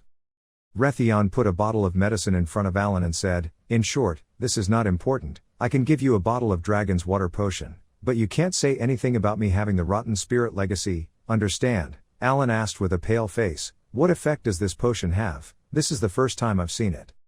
Rethon explained, he also knows that our power is limited, especially when we are at a low stage of the Holy Seal. In addition to being able to restore ourselves, we can also absorb the natural power around us to restore energy, even if it is only a small amount, and the effect of the dragon water potion can instantly enhance the absorption effect of our natural power, can make us restore our power faster. It is a useful thing when cultivating. Hearing that, Alan quickly grabbed the bottle of medicine, his face full of excitement. So that's it, it's a really good item. With this plus Tam's soul has been stimulated, soon I will be able to upgrade Tian Fu. At that time I can return to the Sages Guild in the capital. Suddenly, Rethon asked without expression, do you have the heart to return like that? Alan bewilderedly said, what do you mean? I did so many things because I wanted to be able to quickly return to the capital. Don't try to dictate to me anymore. Rethon pointed his finger straight at him and said, don't you want to become a true powerhouse? In Alan's horror, Rethon continued, even if he returned to the capital, what could a second stage Saint Seal level alchemist like him become? I'm afraid he would only have the status of an alchemist in the capital. His whole life would be ordinary and insipid. Alan quickly defended, saying nonsense, I can continue to get stronger. Rethon, what method do you use to destroy the blood essence? Rethon made a proposal, 2 months, you stay here for 2 months, I can make you promote to the 3rd stage Holy Seal, but you must agree with me on one condition. Become my recommendation, let me join the judge in the fight to escape slavery. Here, criminals can receive recommendations from Saint Seal masters of the 2nd rank or higher. After passing the test to demonstrate one's strength, one will be released from prison as a slave. Although they will still be subject to a certain level of probation, they will be almost completely free. On the way home, Rethon silently calculated that even if he had strength, if he decided to run away, the slave mark with magic power would issue a wanted notice. This would make it very difficult for him to get in and out of cities and towns, and he would also implicate other slaves in being punished. At this time, Rethon returned. As he opened the door in his mind, he made up his mind, the next step is what I need to do, now is to quickly improve my strength, but just basic training is not enough. Seeing him from afar, a guy shouted, Rethon, why are you back now? He pointed at him and shouted continuously, we heard that he had injured Duke. Rethon calmly said, there is nothing to be afraid of, if they want to continue causing more trouble, then I will directly take his life. The other person said loudly, nonsense, I think you are crazy. Then the boss worriedly said that even if Cao Duke didn't fight him, don't forget that they still have a big brother, Tiat Don, who has already returned to Hoinam City. He's not like an obscure guy like Cao Duke, he also holds the position of an officer at the Hoi Lag military school. He's a real scary character, he definitely won't forgive you. Rethon wasn't afraid at all and just gave a faint smile, Army Chief Officer, that's interesting. He stood up, left the table with determined eyes and said, then let him help me improve my strength, become a stepping stone for my success, just what I wanted. When the others heard that, they shook their heads helplessly. Rethon, this crazy guy, this time it's not a joke. Tumi also looked at him with worried eyes. The scene changes to the Sages Guild, which turns into Foul Rock. 4th Order Holy Seal Master Fiona Garcia is concentrating on cultivating. A small medicinal herb sprout glows in her hand. Next to her are 2 men, Edward and Hage, who are attentively observing the seed in Garcia's hand as it glows brighter and brighter. And it grew leaves. Garcia put the small sprout in his hand and gave it to the other 2 men. This fairy velvet grass was completed. They both immediately clapped their hands and said, it's amazing, I didn't expect to be able to create herbs from the seeds. What a genius, is the fairy velvet grass used to treat the princess's disease of Minko. Garcia lifted the elixir in her hand to look at it and said, the elixir can absorb Minko, transform it into acacia, and later combine with herbs with strong yang properties can eliminate acetic acid. Theoretically, it can cure the princess, but I still haven't found a more suitable herbal ingredient. Edward and Hage rubbed their chins and exclaimed, transforming the disease that Minko had not yet been able to cure into a disease that Han Lam could treat. It really made the old man open his eyes. Garcia said proudly, everyone is too complimentary, and I heard that Mr. Hage also has researched dark alchemy. I also plan to learn from you. Coming here, Garcia suddenly remembered what happened yesterday. She said, yes, yesterday I saw a famous slave coming to the guild. Everyone seems to be named Rethon. What background does he have? Rethon. The name sounds a bit familiar. Hage frowned. Edward also said, there are no slaves in the guild, probably the city lord's slaves. Suddenly Edward seemed to remember something. He exclaimed in surprise, could it be that boy from the Landlet family? Hearing that, Garcia was also surprised. Landlet, could it be? Edward immediately explained, yes, it was the family that used to be the leader, the first grandchild of Niet Huang, also the son of one of the great sages who founded the guild. After becoming a slave, that boy moved to Hoinim City. No matter how glorious his past was, now that boy is no different from an ordinary slave. Garcia immediately became excited, his eyes shining brightly, and said loudly, does that mean, he is the son of genius spiritual energy master Arena? Edward did not deny, yes, the great sage's wife is truly a genius spiritual energy master. Is the lady very interested in this? Garcia replied admiringly, Lord Arena was once my most admired idol. When I was a child, I was lucky enough to meet her once. Since then, I have considered her as my goal, wanting to become someone like her. Garcia shyly remembered, I once suspected that she was a legendary rotten spirit. It was so impolite, looking at her like that. Edward thought, I didn't expect that Miss Garcia still had this face. Garcia continued to think, no wonder he wrote such a strange medicine. He turned out to be Lord Irena's son. If so, then. The scene changes to this time in Rudolph's room. He puts his feet on the table and instructs the person in front of him. Your starting point is good, but first, don't start. But Alan gave his opinion. I think he is a talented person, so I should give him a chance. But suddenly at this time Garcia and Hage walked in from the door. Garcia just said that the city master, we want to ask something. Seeing the two of them, Rudolph immediately shouted happily, ah, you all came at just the right time. There's something that needs everyone's advice. Garcia pointed at Alan in surprise. Isn't this the uncle from before? Everyone sat on the chair. Garcia suddenly shouted, letting Rethon Landlet participate in the judge's duel. Rudolph slapped his hand on the table and said yes, it was Mr. Allen who nominated, but that Landlet is a traitor, the most serious crime of the empire. There has never been a case of pardon before, Allen quickly argued. Although there was no precedent, there was no prohibitive order. The empire had once pardoned enemy generals. Quack, as long as he is loyal to the empire in the future, there is nothing unsatisfactory. Rudolph saw that Allen's theory was reasonable, so he pondered and said, it cannot be denied, but what Allen said was quite reasonable. But first of all, they did not talk about morality. I don't know what everyone here thinks. Hage, without saying much, immediately said bluntly, I object. He began to harshly point out the problem, not to mention exonerating traitors. Allen, are you able to handle the responsibility of being the nominator? Do you know what consequences being the nominator will bring? Having already had trouble in the capital, you still want to cause more trouble here. Hearing that, Allen cursed under his breath. Hage, this old man is poking at my pain again. Of course I know the consequences, but... Allen recalled, when he heard you mention this issue, he immediately refused. It was impossible. He told me to become a recommender, then I must be tied to you. You're guilty of treason and still want to harm me. Rethon didn't get angry but just said, it's true, being a recommender for a traitor will definitely become a stain on your record in the future. The thing you have to face is not only the investigation. If I commit any crime, then you will also be doubly guilty. However, Rethon looked at him with determined eyes and continued, but so what? Those are the constraints of the weak. Becoming a strong person, you will discover how open your path is. He confidently said, any second-order holy master can recommend him, but the only person who can make him stronger is me. Allen at that time was very scared by his sharp arguments. He was completely unable to resist. The urging voice rang out, Allen, let me see your enlightenment. This made him even more nervous, not knowing what to say. Standing in a corner, he thought to himself, at that time I will seem to be taken away by him. I couldn't refuse, not just by saying that he made me not want to refuse. He made me not want to refuse. And Rudolph frowned with great difficulty and said, Allen, if you become the recommender, our guild will also have to shoulder the responsibility. Miss Garcia, what do you think? Garcia immediately said, isn't this quite good?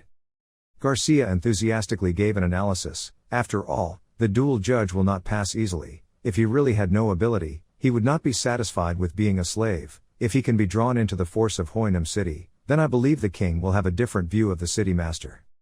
Seeing that her analysis was reasonable, Rudolph immediately became happy and said, Miss Garcia is right, this is the answer I need. Hage, what do you mean? Hage pondered and said, if so, then the Sage Guild should also take responsibility to the end. But it's not that easy. Hage boldly proposed the condition to everyone's surprise. Please let me be the judge of this judge, conduct the highest level judgment test. If Rethon Landlet can't pass the test, then the recommender Alan will have to be punished by being permanently removed from the Sage Guild. Alan was shocked and cursed, that rotten old man, he dared to play with me like that. Seeing that it seemed too tense, Garcia immediately turned to discuss with the city lord, is this a bit too much? Rudolph nodded, that's right, but this can also show the attitude of taking this matter seriously. Alan, what do you think? After listening, Alan replied listlessly, I have no opinion. Rudolph immediately announced, okay, I allow slave Rethon Landlet to participate in the judge duel to receive a chance to be pardoned. 3 days later there will be a test at the martial arts school, please notify him immediately. Somewhere. A pair of cold eyes opened wide, which was a sign of battle technique activation. It turned out that Rethon was concentrating on performing the holy skill strengthening chi flow, causing the square blocks to fly high in front of the surprise of the people around. So convenient, already flying, Rethon can make us fly into the air. Looking at the results in front of him, Rethon happily thought to himself, it's all thanks to the dragon's potion water, I can perform techniques with more energy. Now my skill level has been promoted to secondary grade, as long as I can regain my free status, my growth speed will skyrocket. At Hoinam Citadel, the headquarters of the photo army. Captain Calder was scared and trembling, kneeling down to the ground because someone scolded him, stupid. Sitting in the captain's chair, wearing the shadow of an iron saint, Tiet Fan Abdi looked extremely angry at the person in front of him and said, I've only been gone for a few days and already so many things have happened. Philo has been beaten to death, you are also injured, so stop it. Is the other person still a slave? Calder quickly raised his face and explained, that demon didn't know what medicine he had taken, he was clearly just a weak guy. Suddenly he had a holy seal, Abdi said loudly angrily, shut up. Concubine Fan Abdi stood up and slowly walked forward and said, I remember your brother sacrificed his life for the team, out of love, so I passed on the position of deputy team leader to you, but you constantly proved my decision was wrong. Calder stammered in fear, I'm just being contemptuous for a moment, wait until my wound gets better, I will definitely go and take my life. Tiet Min came closer to Calder, grabbed his head and shouted, still not understanding the situation clearly, he was a slave of the city lord, if you took his life, what would happen to the city lord? You were beaten by him with his bare hands. The face of Tiet Don was also lost. You should not have had this trouble in the first place. I also heard that recently that guy had to participate in a duel to restore his civilian status. Get rid of his civilian status. Come at that time, it will be even more troublesome when it has a legal status. Hearing that, Calder panicked and stammered and asked, so what should I do? Just let him go like that? Abdi replied boilingly, Calder, if you had 1/10 of your brother's ability then you would be so thankful. He slapped Calder's face hard.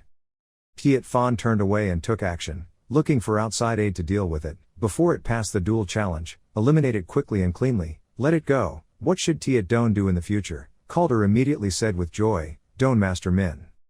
At this moment, the past appeared. In a dark room, Rethon held a girl in his arms and shouted angrily at the person in front of him, why torture us with this kind of training? Is honor more important than family? The big man with red eyes had no intention of letting go of the two children and replied, because we carry the name of the Landlet family, so being weak is a sin. If you want to shape me, then become stronger than me. Back to reality, in the midst of the bright sunlight on Rethon, quietly meditating. He suddenly opened his eyes and thought to himself, but he dreamed about the things that happened before that bastard Liba. Even though he inherited his family's abilities and experience, he couldn't completely inherit their memories. Someone who valued honor like Liba, in the end, why would he betray the empire? Rethon still couldn't understand. While I was thinking, someone from far away called out, hey, that person over there, the warehouse has to clean up, go over there quickly. Rethon quickly got up and walked to the warehouse alone. On the way, suddenly someone's lamenting voice rang out, oh my god, this is so heavy. In front of him was a brown-haired girl who looked very confused in front of a pile of broken rocks. She looked confused and said, "A weak girl like me can't carry it, I don't know if anyone can help me." Suddenly her eyes became sparkling as if she found a ray of hope when she saw Rethon. Rethon looked at her in an unfriendly way. He didn't say much and immediately walked past this girl. Not giving up easily, she intentionally fell on Rethon again and whined, "Oh my god, it's all because I'm too reluctant, I'm so dizzy." Right after that, she immediately put on a seductive look and said, "You're handsome, can you help me, I'm begging you." But Rethon looked at the girl with hateful eyes. This girl bumped into someone and didn't know how to apologize. After a while, Rethon had to use his holy skills to lift those rocks onto the car to the joy of the girl. She said, "You are so handsome, yet you have divine skills, so handsome, you've worked hard, drink some water." Rethon looked skeptically at the glass of water in the girl's hand without saying anything. Seconds later, he decisively picked up the glass of water and brought it to his mouth. Then, immediately the cup was dropped and shattered into pieces. Rethon also fell to the ground. The next second, the innocent girl just turned around, gave a contemptuous smile and said, "It was easy." The scene changes to Alan's alchemy hall of the Sages Guild. A voice rang out, "Still missing a little, still missing a little." While in the room, Alan was using his power to refine something in the pot. He kept saying, "There was still a little bit missing." Right after that, he happily shouted, "Success, he has broken through the first grade of alchemy, I have broken through to the second grade, finally successful." Holding a bottle of medicine in his hand, Alan happily exclaimed, "That brat Rethon's method really worked, I felt the strengthening of my soul, the dragon's breath potion made my holy seal ability double, then he also gave me a strange and difficult formula to be able to break through the level in one go, that kid is really good, if he is a recommended person then it is also the correct choice." But he changed his attitude and angrily threw the bottle of medicine on the table. "Damn it, why did I still agree with him at that time, and even mentioned it to the city lord, now I regret it to death, wouldn't it be better if I went back to the country directly?" Then he remembered what happened before and muttered, "Strange, what should I say? I also do not agree to accept myself as the person recommending a traitor, I may not be able to return to the capital anymore, that boy is not a good person, he will definitely get into trouble, if he doesn't pass the test then I will definitely die," this feeling of discord. Alan was so scared that he speculated that this was his magic. "The strange light in his eyes was a spiritual illusion shining on me, affecting my will, now that the effect is gone, I can't react." The scene changed to a small restaurant, the sound of laughter echoed outside. The organizer Vo Kwang is indeed very professional, this time he will complete the mission. Inside, a person dressed in a hooded black outfit looked at Calder and said, "It's better to say that this time the goal is simpler than imagined, he looks so young, I couldn't help but strike too hard, let him go peacefully." Calder laughed loudly and said, "You are too generous and compassionate." Calder Philip put the beer cup on the table and said seriously, "It's not that I want to doubt the invisible man's professional ability, but I still want to ask a question, you really passed away, right, that kid Rethon passed away?" The man in black smiled cunningly, his cold eyes raised his beer and replied, "The message of death, it will soon be spread widely." This sentence made Calder laugh out loud in satisfaction. "Well done, my money was not wasted." He continued asking, "By the way, did you see that kid carrying a knife? He stole my knife." Hearing that, the other person stopped and muttered, "There's no knife, right?" Then right after that, this guy's face immediately changed. Calder also felt uncomfortable at this time, his nose kept bleeding in front of the panic of his subordinates. Calder said loudly with difficulty, You poisoned my beer," but the person in front of him was also coughing. After finishing speaking, he fell to the ground, and the other girl trembled and tried to stand up. She didn't understand, how is this possible? Suddenly her face turned pale, her eyes were red as if remembering something. Back when Rethon was poisoned, she looked at Rethon's fall and was proud. The little devil was still a little devil, the water was poisonous but he could still drink it all, luckily he was still a holy seal master, it was so easy. "I have carefully prepared the poisonous herbs, if there is no antidote it will kill you within 3 minutes, ha." Suddenly Rethon opened his eyes were red, staring at her eyes, the woman was immediately hypnotized, her eyes also turned red. Rethon stood up as if nothing had happened, he looked at the bottle of medicine in his hand and muttered, "His steps when he hit me were gentle and silent, the water delivered smelled like poison wood, and the facial expression management was not very good. A vulnerable girl like you still wants to harm people, you are not a holy seal master either, right?" Not expecting them to break off like that, Rethon pursed his lips, "It seems like if I didn't go back the way I came, it would be very disrespectful to them." Returning to the present, the two subordinates, upon seeing their master being degraded, angrily grabbed the girl and shouted, "Traitor, you really poisoned our regimental deputy, are you tired of living, you bastard?" The woman who was beaten trembled and mumbled, "Like that again, why is that so?"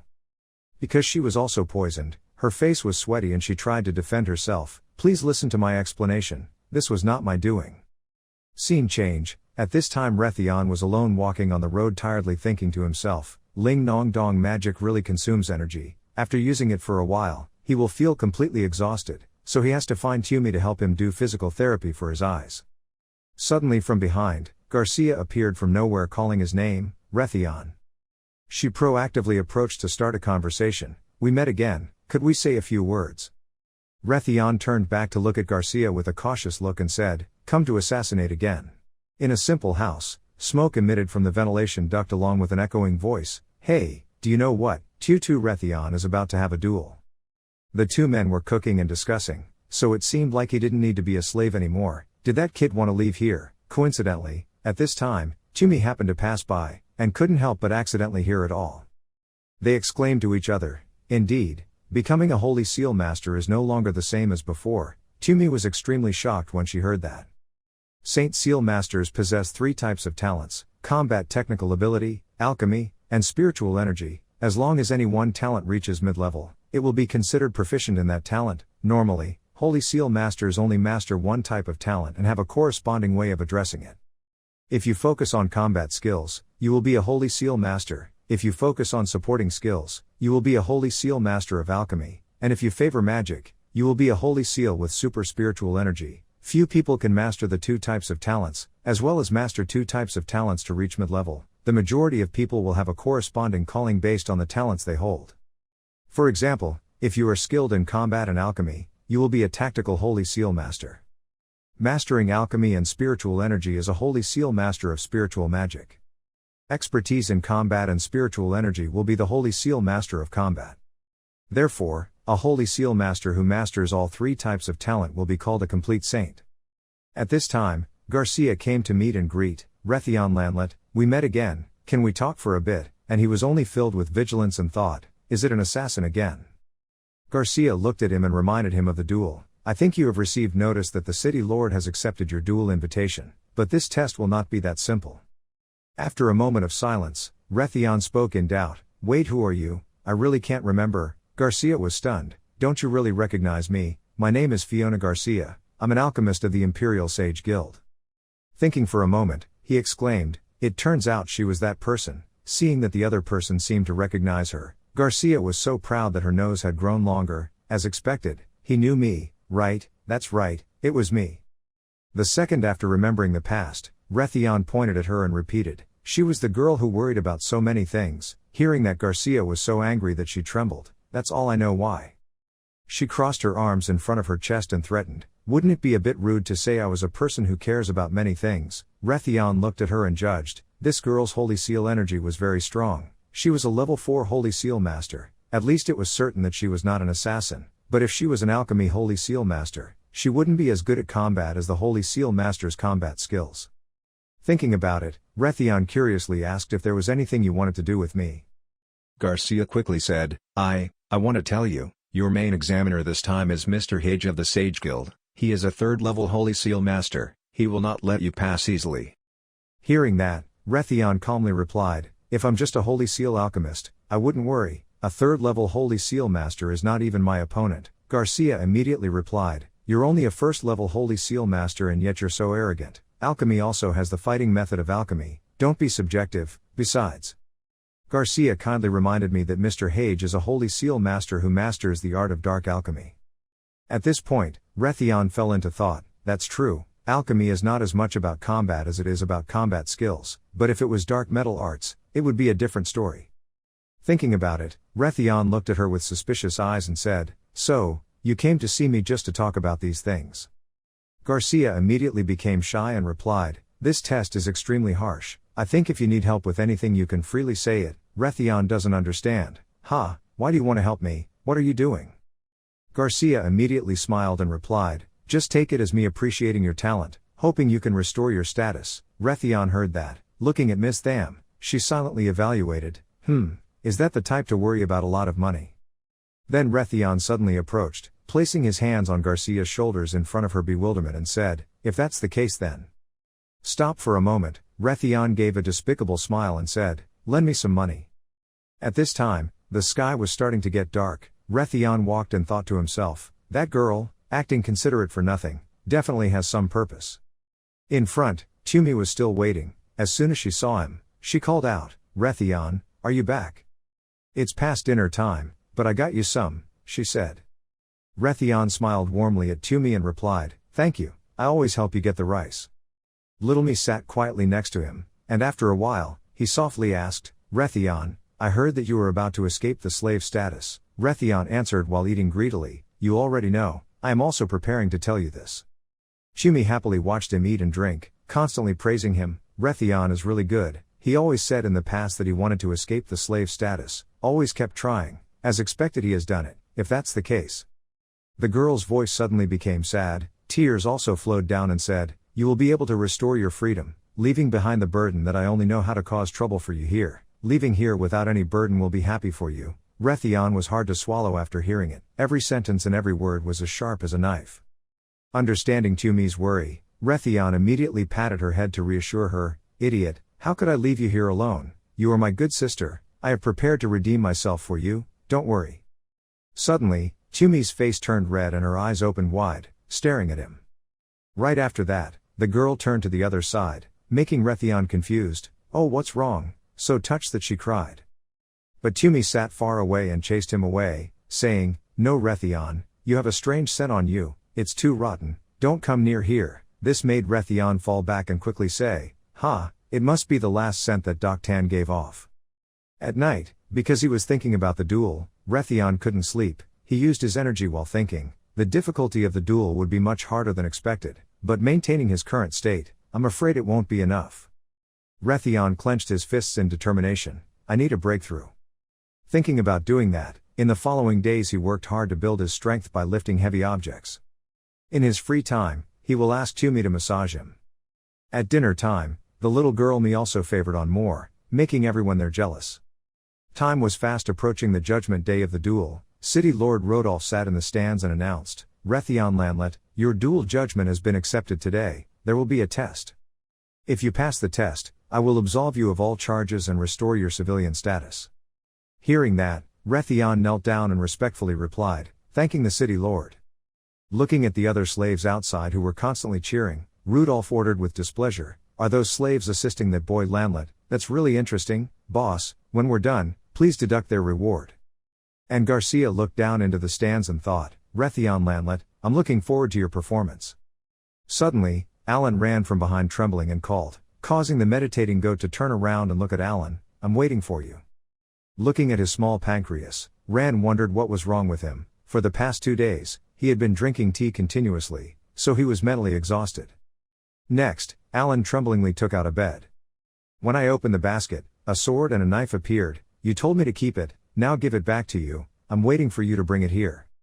At this moment, Hage jumped down from the stands and introduced himself. My name is Hage, your opponent this test is me. Looking at him, Rethon silently guessed, are you this dwarf who holds the dark alchemy? Alan next to him said angrily, Rethon, I bet everything on you, don't lose to him, my future lies in this match. Hage boldly stepped in front of Rethon, I advise you to give up, Landlet, I won't let you pass. He continued, this idiot Alan dares to be your recommendation, clearly dragging the Sage Guild into the water. If I let you pass this test, the guild will have a relationship with a traitor. Right now the kingdom is in turmoil, I can't let the guild get involved. Hearing that, Rethon's face darkened and he stared at him and said, yes, what do you mean by that? The power in his body immediately burst out, his eyes became cold. Rethon growled, again, is it just my father, right? You said my father was causing trouble for the guild. Faced with Rethon's momentum, Hage also unleashed his ability to respond, that's the truth, what I protect is the reputation of the Sage Guild. Now under the ring, Rethon and Hage stared at each other, both ready to fight. Right after that, City Lord Rudolph also announced that the duel with Rethon Landlet would begin.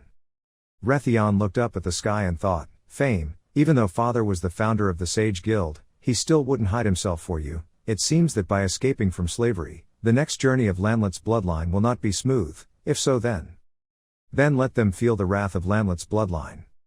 Hage also began to perform his magic, creating 2 talismans, one green and one red. He said, I gave you a chance, Lanlet. Looking at his moves, Rethon was suddenly surprised. This is 2 streams of dark energy quickly turned into 2 giant monsters. Rushed towards Rethon. He quickly retreated back and prepared himself for battle, and at this moment he also discovered that holy skill was the underworld, but from here, the test officially begins. Those 2 scary monsters came closer and closer to Rethon. They became huge as if they wanted to swallow him whole. Outside everyone started to feel scared. What kind of monster is this? It's too scary, isn't it? Rethon is dead. This difference is too much. The little me standing in front of the crowd is also worried about him. The girl worriedly called, your name, Rethon. Garcia, watching the duel above, thought to himself, dark magic talisman, using the blood of dark magic through alchemy to create summon beasts. This is a dark alchemy technique that not many rotten spirits are licensed for. Mr. Hage really doesn't intend to show mercy. Garcia is worried. Rethon, can you handle it? Below, Rethon in a defensive position was calmly observing, finding a way to respond and analyzing. This was also the alchemy technique that his mother had developed before she passed away. The caster had to constantly inject magic power into the summoned beast to maintain the action, which meant that as long as the caster was defeated, the 2 monsters would disappear. At this time, Hage continued to create a green circle to protect himself, because the magic standing on both sides of him were 2 scary beasts. Rethon speculated, is this a dark support? Suddenly, the red monster attacked first, swinging an iron spear at Rethon, but fortunately he jumped high to avoid the attack. The slaves did not dare to look but shouted loudly, oh my god, it's so strong. Rethon was still floating in the air to avoid and keep his distance from the 2 monsters. He suddenly looked down in surprise. Next, the green monster Tongchu also headed towards him to attack. Hage felt he had the upper hand. He looked at him smugly and said, let's see how you can avoid this soul ball of mine when you jump into the air. Rethon calmly said, I don't have to avoid it. As he finished speaking, Rethon rushed forward, used his sword to block the soul ball and jumped back. Luckily, Rethon still maintained his balance and landed safely on the ground. He also discovered that these 2 monsters knew how to coordinate attacks. After observing, Rethon understood its principle, so that's it. A bull-headed monster that knows how to use fighting skills, a horse-faced monster that knows how to use magic, plus his own alchemy, the 3 of them work together to form the Toan pose. This old dwarf is definitely not a normal person, Rethon thought. At this time, City Lord Rudolph sat in the stands, smiling and mumbling with satisfaction, worthy of Mr. Hage. This attack seems to be about to sweep away this entire field. Below, Rethon placed the sword in front of him and came to a conclusion, but a fake is still a fake. Rethon, using his power, his holy skills radiated all over his body and shouted loudly, what could he do in front of the real saint? At this time, the bull-headed monster proactively rushed up to attack the do swear. Rethon took a stance ready to respond. He frowned and muttered, a fat cow only has strength, try a taste of true fighting techniques. As he finished speaking, Rethon jumped up and slashed his sword straight at the fat cow, but it quickly blocked the blow. Rethon immediately jumped up to defend. Every time he was in the air, the alchemist would control the horse-faced monster to throw out a soul ball. Rethon calculated, just jump up to release magic, are you reading my orders? Rethon immediately turned around in the air, used his sword to hit the soul ball back towards Hage, causing him to be shocked. What? The soul ball, why did it explode? The other ball quickly rushed at Hage, but luckily there was a protective magic circle so he was unharmed. Hage was angry at being counterattacked. He continued to use stronger moves and cursed, you arrogant brat, let you taste the taste of the soul-destroying ball. He used all his magic and controlled the horse-faced monster to create a soul ball of destruction. But suddenly in the 19th minute, a demon-shaped monster appeared from nowhere, using a sword to cut his teammate in half. The horse-faced monster that was attacked also became dissipated. Hage was scared when he saw the bull-headed monster that now appeared in front of him. It was much bigger and fiercer, its teeth bared as if it wanted to swallow him. Hage couldn't understand what was going on. While Hage wasn't paying attention, Rethon quickly rushed forward and slashed his protective circle. Realizing that the situation was not good, he exhaled a cloud of smoke to hide, as well as reducing Rethon's vision. Above the stands, the city lord and Garcia were also surprised to see the scene just now. What happened, Bullhead? Why did you slash your teammates? Just now that was.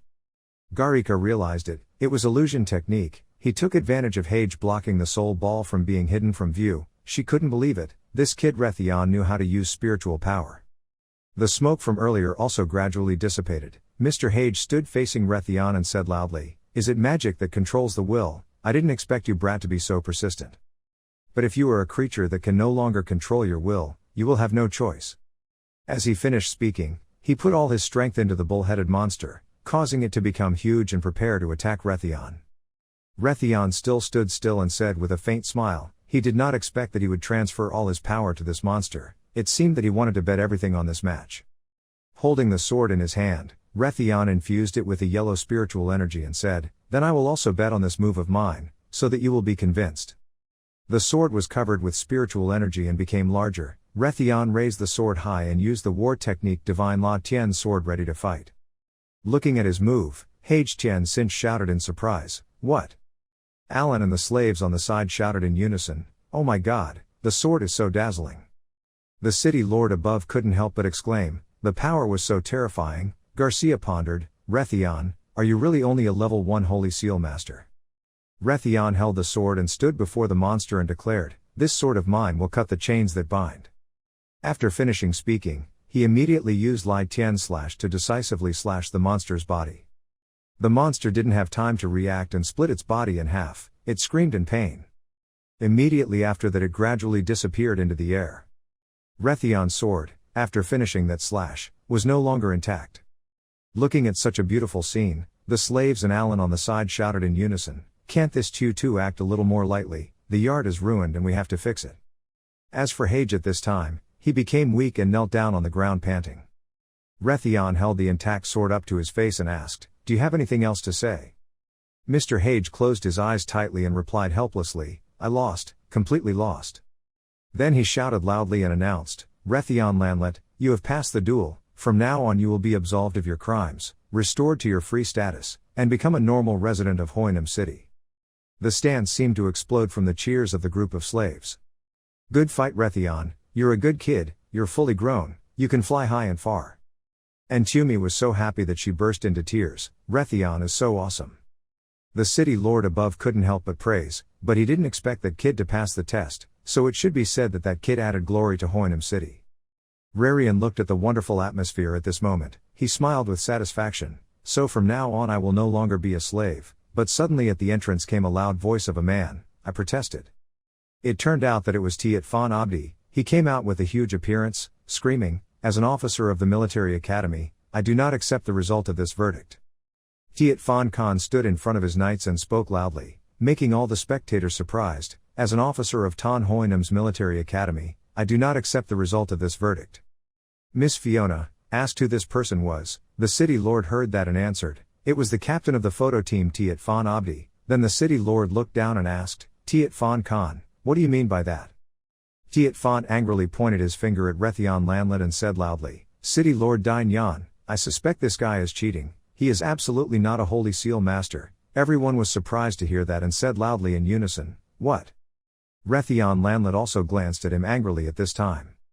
The name Tiat Fan Abdi shouted loudly again, "This kid has come into contact with members of our battle team many times. He is just an ordinary slave, now possessing such ability. There is definitely a trick. He must have used medicine to temporarily strengthen himself, so he is not qualified to participate in this duel." Rethon spoke up sarcastically and replied that using medicine can increase your strength. "If it was that simple, then there would be Holy Seal Masters everywhere." Tiat Fan Abdi replied loudly, "Who knows if you use a taboo that cannot let anyone else know? My doubts are not without reason." Suddenly everyone became excited when they heard it. Adbai continued to say, "I heard that he was in the same group of sages who once conducted research called Rotten Love Blood. It's a taboo drug." When Alan heard that, he panicked and thought, could it be something from the past? Alan was still helpless and didn't know what to do when he heard the name Tiat Fan Khan talking continuously. Our team members also heard many rumors about the slaves, including the story of him suddenly becoming a Holy Seal Master. The slaves did not dare to refute. Rethon was completely speechless. The person who had just fought against Rethon Lanlet, Hage, walked up to Tai Fan and said in a cautious tone, "Sir Tiat Fan, I just fought against Rethon. I can confirm that his strength is absolutely not based on an evil path. I can guarantee." Tai Fan just glared and replied, "You are just a level 1 alchemist. What ability do you have to guarantee? This is Tan Hoinam's business. This matter has nothing to do with Hien Guild. fake people. Then he arrogantly added that in my opinion, as an officer of Tan Hoinam's military school, I should let me check whether this kid's strength is real or not. We can't let anyone ruin Tan Hoinam's reputation. Rethon Lanlet glared and thought to himself, this guy is obviously lying. After listening, the city lord also sat cross-legged and thought, while Miss Garcia tried her best to persuade, Lord City Lord, Mr. Aga's strength is as clear as day, his test is definitely reliable, plus the recent war has caused Rethon to spend a lot of energy. If he continues to compete, I'm afraid it will be unfair. After thinking for a while, this city lord said again, saying that Lady Fiona was right, but this matter is related to Tan Hoinam's reputation. It is true that we should act carefully. I agree with Tiat Fan Khan's way of thinking.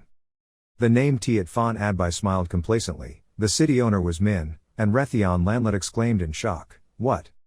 Lord Rudolph with a disdainful expression pointed his finger at Rethon and said, Rethon, if you feel tired, then this judgment match can wait until the next time before continuing. It's not too late, you go back to work first, today's judgment cancel. At this moment, Rethon Lanlet was already very angry. His expression clearly showed that resentment as he thought, clearly disregarding reason, this bunch of iron-fisted idiots, just one more step away from the job, this Rudolph only cares about his own power and interests, now he has become wary of himself, the next time he asks for a duel, I'm afraid it will be far away, I can't give up this opportunity. He immediately raised his hand and made his decision, 2 hours, give me 2 hours to recover my physical strength, I will be able to have a duel with the officer. Tiat Fan Khan's eyes looked like a monster that wanted to swallow Rethon and muttered, a duel, I hope the proactive person dies first, you only have one word, and you can't leave here, you can only rest right where you are. Rudolph also stood up and decided, okay, I allow it, Rethon Lanlet, the match will start in an hour. Everyone in the guild was shocked after hearing the announcement. Alan shouted loudly, how did it happen like that? Little Me became worried and called silently, Rethon. A moment later, Tiat Fan Tan sat leisurely on the chair and waited, while Rethon sat directly on the ground in meditation. On the field, the subordinate standing behind Tiat Fan Abdi looked arrogant, sneered and said, he, it seems he will definitely die. And right at this moment, Lady Fiona jumped down from above and called, Rethon.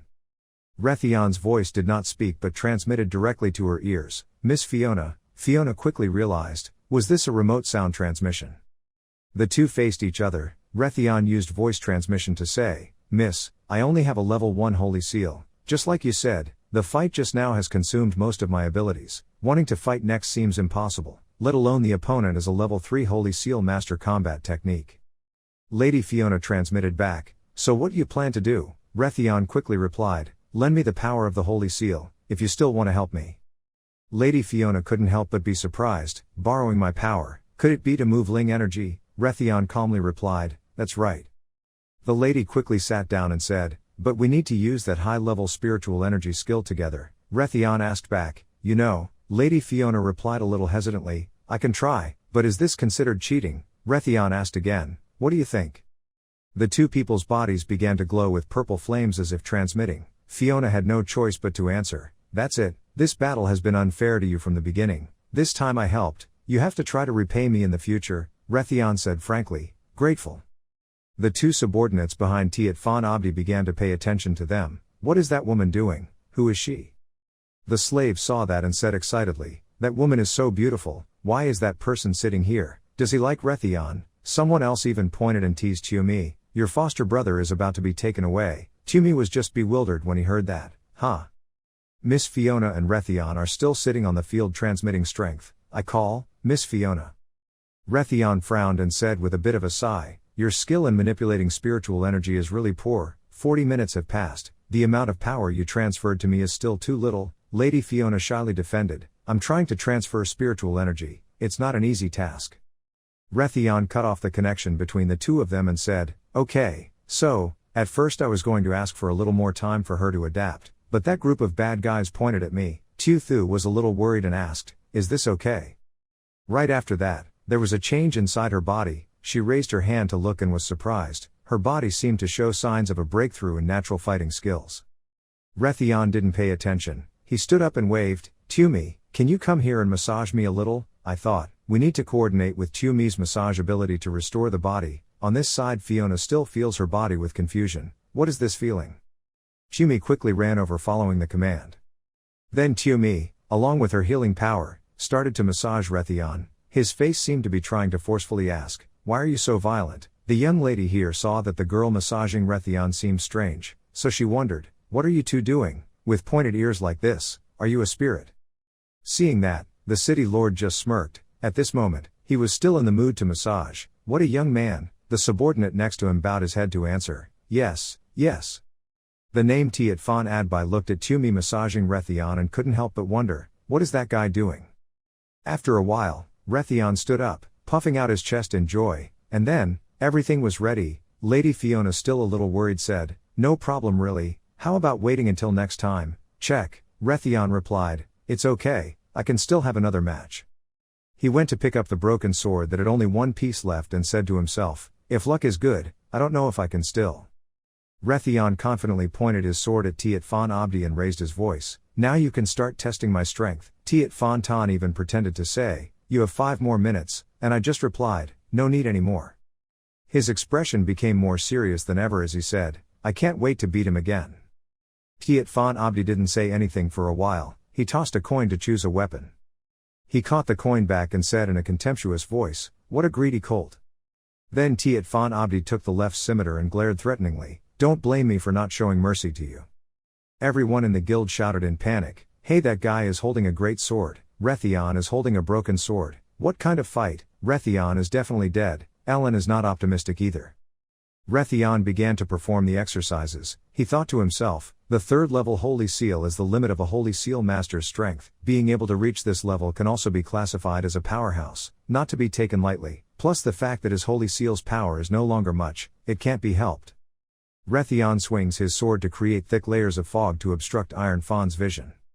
Then in the smoke, he quickly drank a dose of dragon's medicine.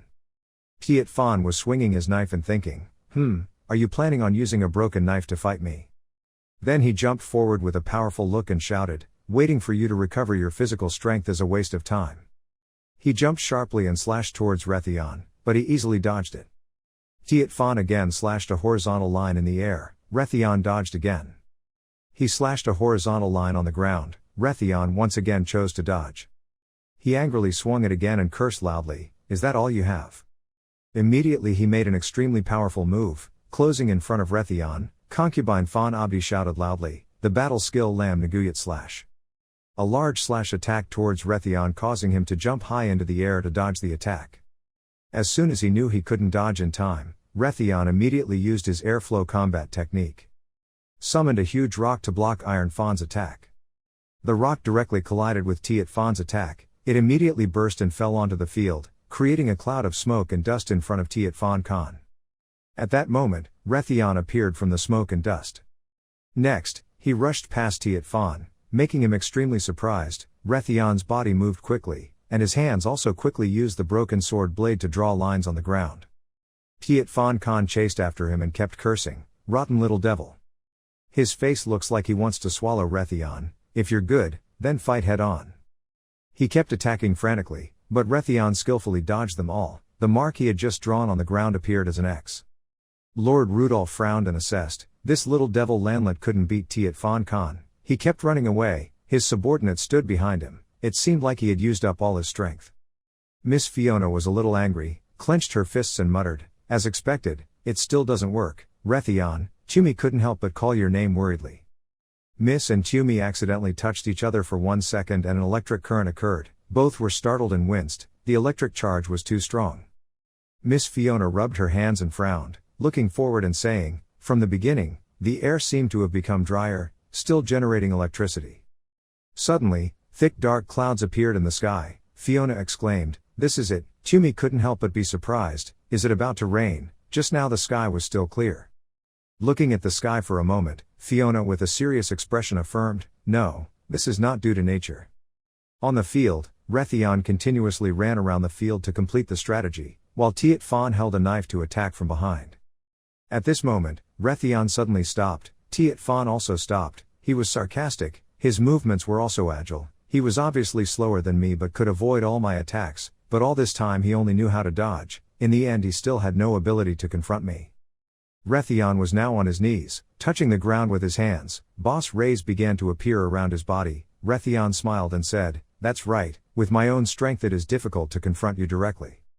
At this moment, on the field, a large matrix lit up around Tiet Fan, while Rethon was standing outside controlling the magic circle and finished speaking, so he had to rely only on the power of nature. Abdi exclaimed in disbelief, "What?"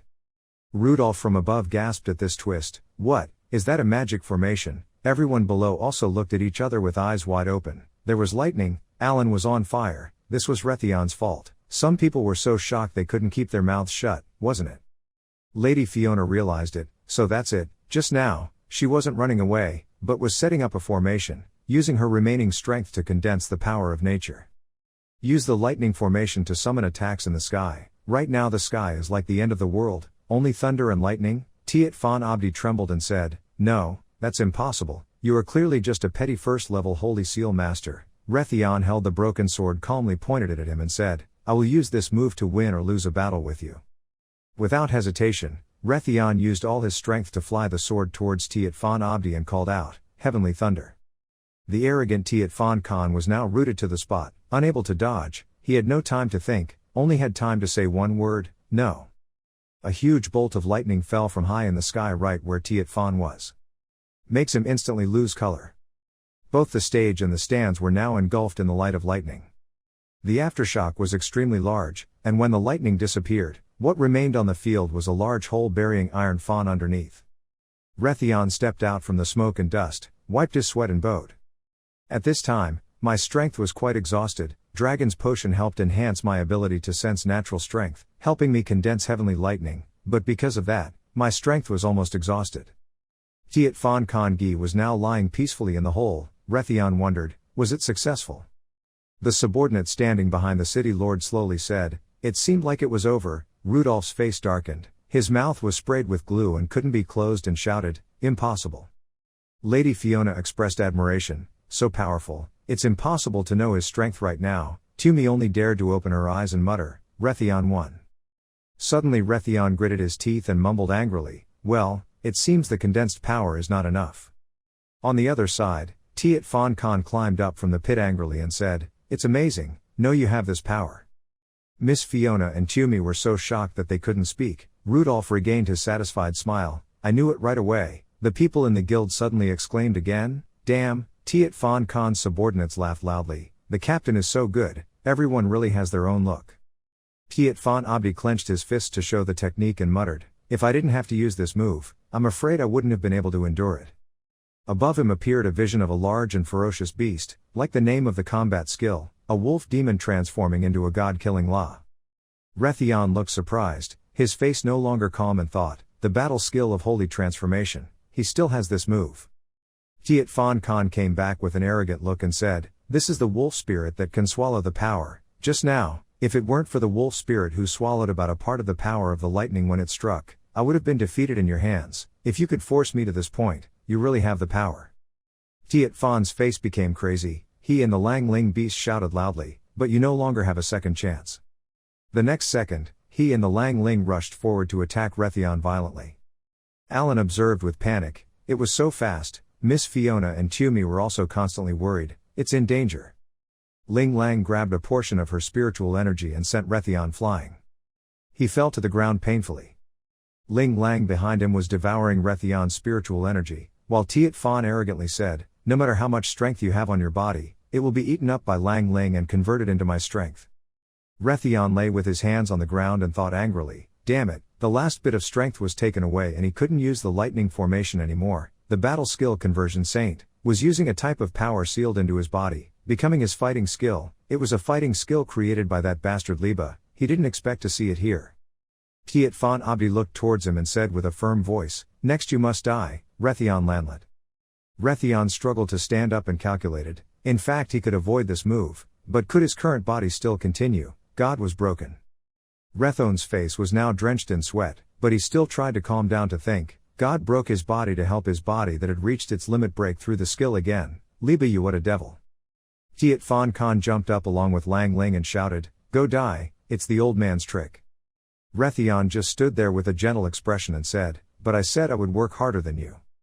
Rethon is full of faith in himself even in the face of death and says, "I will definitely surpass you." He stood with his arms outstretched. waiting for Ling Lang to rush forward before deciding, let's make a bet. When Tumi saw that, she was afraid and called out his name loudly, Rethon. The light from the spirit wolf is blurring Rethon's appearance. Everyone in the guild covered their eyes in panic because of the light, only the people in the guild covered their eyes because they didn't want to see Rethon disappear. Lady Fiona also panicked and wanted to rush up to create a move to rush to Rethon. But right now, on the field, Ling Lang had disappeared, leaving only a puff of smoke, causing Tiat Fan Abdi to freeze. Rethon appeared from the smoke and dust with light surrounding his whole body. It was the God Law's breaking technique, the second form, the God-killing Law. He smiled with a completely confident and relieved look on his face. It was exactly as I predicted. I bet that's right, level 2 clear seal. Rethon's aura was now overwhelming like a monster, making Chi Tiat Fan gasp in surprise. How could this be? Lady Fiona and Little Me both find it hard to believe, isn't it, Rethon? Tiat Fan Khan's subordinate panicked and realized that this was a sign of breaking through the holy seal. Rethon raised his hand to look at the 2 marks on his hand and thought, by enduring a strong attack, forcing himself into a state of tension to reveal his potential, but the injuries he suffered were also too real and he would lose his life, but I won the bet. Rethon flew up and confidently said, I broke through the 2nd level holy seal, my strength has also recovered, I can now defeat you. His face and strength glowed with enthusiasm to speak, anytime, anywhere. After hearing Rethon's provocation, Tiat Fan angrily attacked, making Lang Ling even more crazy. He said loudly, you're arrogant, you're just breaking through the 2nd level holy seal, the distance between us is still very wide, no matter how much strength you have, I will take over. Rethon's eyes became more serious than ever. He realized that the battle skill of Saint Transformation was originally a power that was stolen and did not belong to him. Even if it was sealed in his body, that power would not completely tame the host. Looking at Iron Fawn and the roaring Lang Ling, Rethon thought, if his seal was a power devouring Lang spirit. After thinking about it, he immediately used his power to release a great source of power towards Lang Ling, granting you this wish. Lang Ling immediately bit into that power and began to chew and swallow it greedily. Seeing that, Tiat Fan laughed loudly, taking the initiative to offer, you really know how to cooperate. Tiat Fan turned his hands into claws, his face smiled ferociously and said, I admit that you are a genuine holy seal master, I will use your power to free you. He scratched once, 2 claws were released, they were twin moons. But unexpectedly, the obstacle was Lang Ling. Tiat Fan's face was stiff with glue, while Rethon calmly watched the good play. The city lord and everyone glared at one surprise after another. Lang Ling now glaring at Tiat Fan, Rethon spoke up and said, do you know what power I just fed your wolf spirit? No, he started to panic, hey. Rethon smiled proudly and said, it is the power to remove that seal. Tiat Fan Abdi's whole body trembled with fear. Immediately, Lang Ling turned around and rushed directly to bite him on the shoulder. Tiat Fan Khan was pinned down by Lang Ling, it was biting him. Rethon stood watching with a spark in his hand and calmly said, you only know how to use Lang Ling, but don't know how to continuously tame it. Don't you know that this sealed power is full of resentment towards the host, not to mention you are still a 3rd level holy seal master, so it prioritizes eating you first. Tiat Fan Khan's subordinates saw this and immediately trembled, how could this be possible? Miss Fiona and Tumi shouted in unison, Rethon. The city lord's subordinate said softly, it seems this time it has really been determined who is the winner, City Lord. City Lord Rudolph could only call impatiently and worriedly, Tiat Fan Khan. Under the ring, Lang Ling continued to bite Tiat Fan, while Rethon remained calm. While your Ling Lang attacked me, I immediately understood its attitude, now slowly enjoy its resentment. Tiat Fan just kept crying and saying, quickly stop. At this time, the city lord was already too excited, so he stood up and shouted loudly, enough, the winner and loser were clear, quickly stop. Rethon's face was full of resentment as he smiled and said, Lord City Lord, after Lang Ling's bondage is released, he cannot control it anymore, but don't worry, as long as he dies, Lang Ling will also disappear. After hearing this, the city owner was dumbfounded. Rudolph panicked and pointed at Tiat Fan's subordinates, quickly think of a way to save him, he is an officer at Tan Hoinam Military Academy, we can't let him die like that. Suddenly at this moment, Lady Fiona rushed up. She appeared right in front of Rethon, making him immediately understand what she was planning to do. He just snorted. Lady Fiona approached Lang Ling, creating a small barrier on her hand, making Lang Ling quiet. After that, Lang Ling began to gradually disappear. Finished, Lady Fiona turned to glare at Rethon. While he just calmly scratched his head, Tiet Fon's subordinates rushed over. Quickly take the captain to the Sages Guild, there's no time, stop the bleeding on the spot. Lady Fiona's expression became angry. The city lord looked down at the destroyed arena and couldn't help but tremble. He didn't expect to cause such a situation, it was truly a serious loss. The city lord started to act unpleasant, he had to go back and ask about the current financial situation. Rethon quickly looked up and called out, "Lord, wait." His eyes said firmly, "Have you forgotten something?" "No."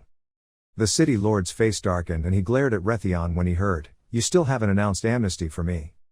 The city lord looked very busy and waved his hand, saying, "Let's leave this matter later, we have to reconsider whether this trial is satisfactory." Hearing this, Rethon and the young lady both felt dissatisfied and exclaimed, "What?"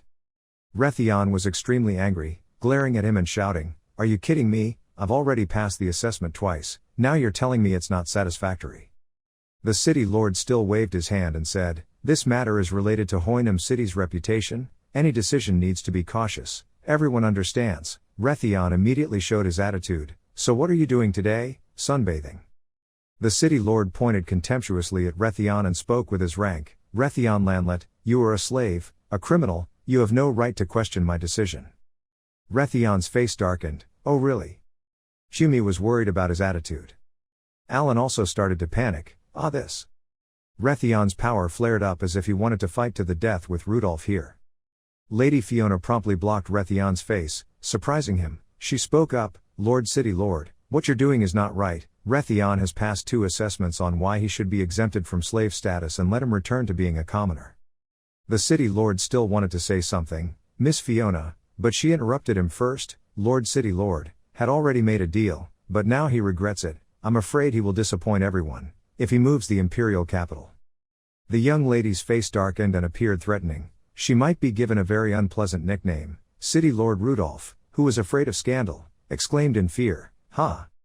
After that, Rudolph could only reluctantly raise his hand and declare that Rethon Landlet, through the Duel of Judgment, would no longer be a slave from this day forward, and would be restored to his civilian status. The slaves were happy. "Well done Rethon, I told you Rethon would definitely do it." Alan was probably the happiest, he burst into tears and said, "It was so hard, so good." Lady Fiona and Rethon are both a bit angry with each other, no one wants to talk to the other. Rethon breathed a sigh of comfort to himself, "That's it, it's over." Rethon spoke towards Fiona Garcia and said, "Thank you." Fiona then turned and glared at him with an unsightly look. Then she angrily left, leaving Rethon with 3 pointed emotions. Suddenly, Tumi rushed to hug him and called out, "Rethon." The girl gently said, "That's great." Rethon smiled and said, "That's right, you succeeded." Little me girl cried and rubbed herself against Rethon's chest, "It was really so good." Rethon saw the girl crying and suddenly didn't know what to say. Then he patted Tumi's head and smiled happily and replied, I'm okay." This is the story that Tumi remembers. In a certain building, there was a loud scolding sound. "Tumi, what are you doing?" The owner stood outside the door shouting loudly, "You knocked down all these shelves, mixed sulfur and silver together, how can you separate them?" At that time, Tumi was crushed by a large shelf, but she still tried to force herself to say, "Sorry, I didn't mean it." The owner pointed his finger straight at the girl and said, "It's time to rest, we don't care about you anymore, you clean up after yourself, if it's not done then don't even dream of having dinner." Tumi replied tremblingly, I know." The light outside the window was getting more and more intense. Tumi had to struggle with the pile of goods spilled all over the floor. She sorted, "This is a triangle, this is a circle, okay, these 2 boxes are sorted."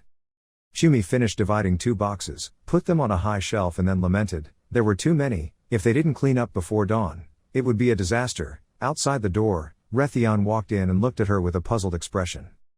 Rethon suddenly walked up behind Tumi and asked what she was doing. This statement made her startled.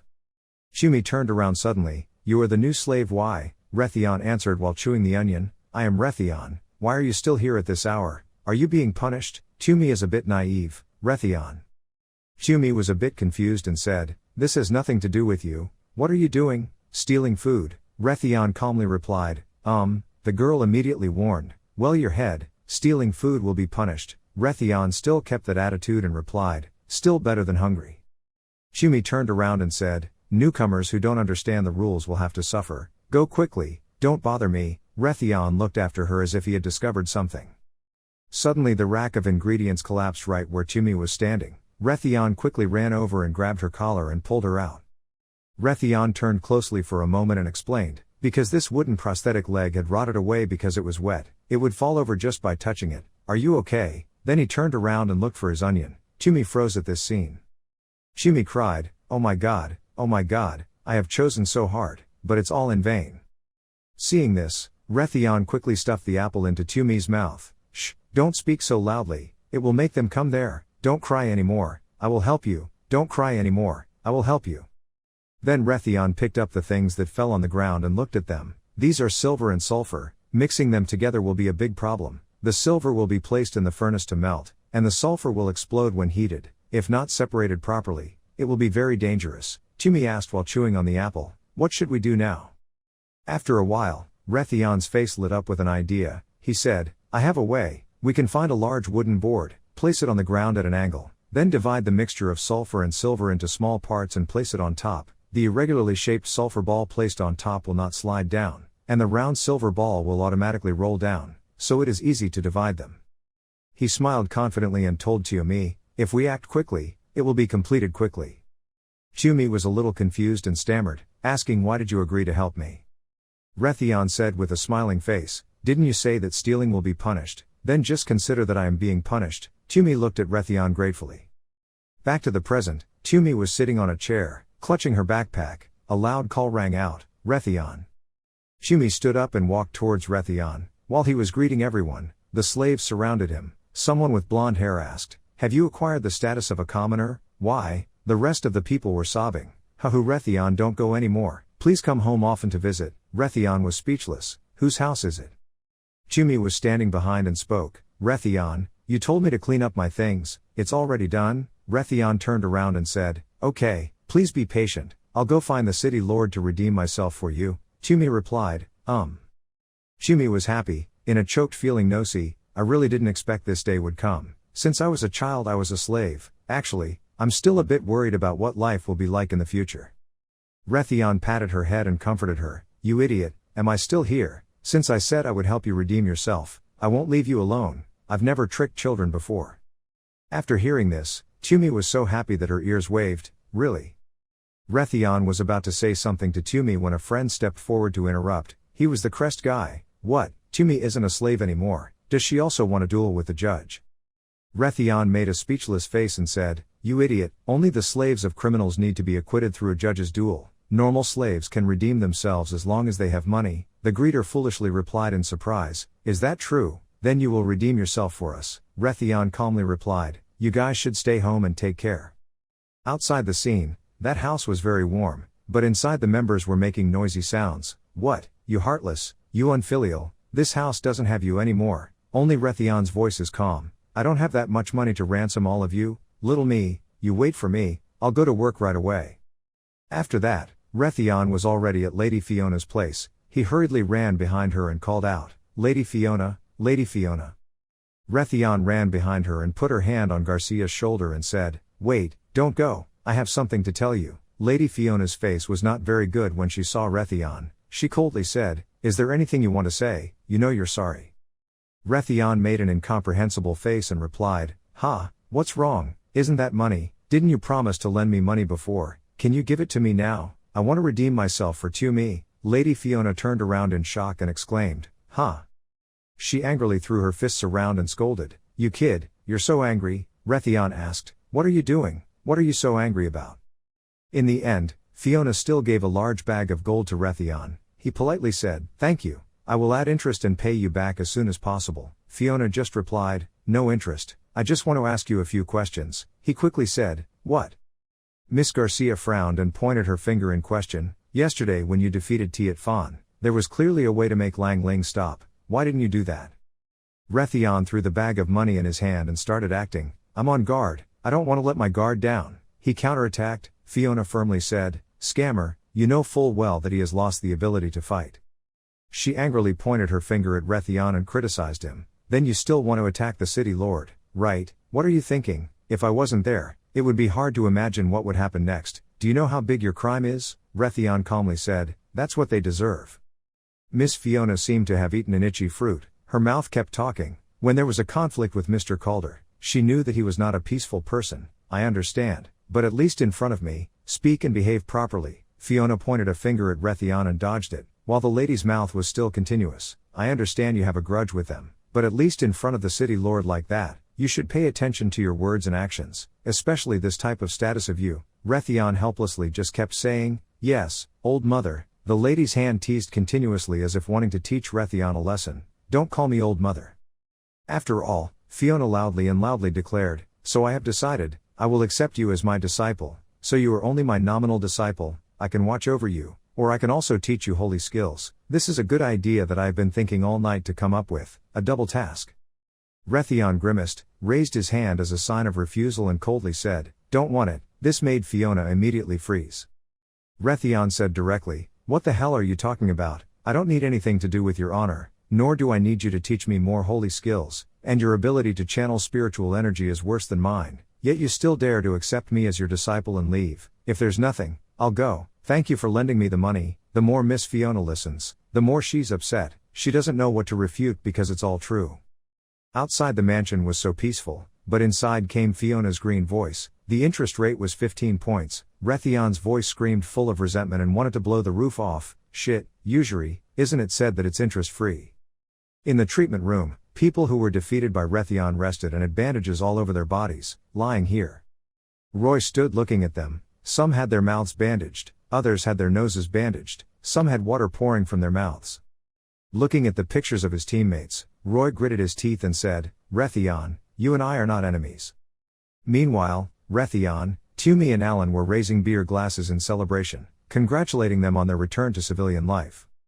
Tumi only drank a few mouthfuls and her face turned red. Rethon looked at her a bit worried. Alan didn't pay attention, just jumped in between them, put his arms around their shoulders and said, ha ha, that's so good, my brother, I knew right away, you can do it. Then he turned to Tumi and said, don't be shy about this meal, I'm inviting you.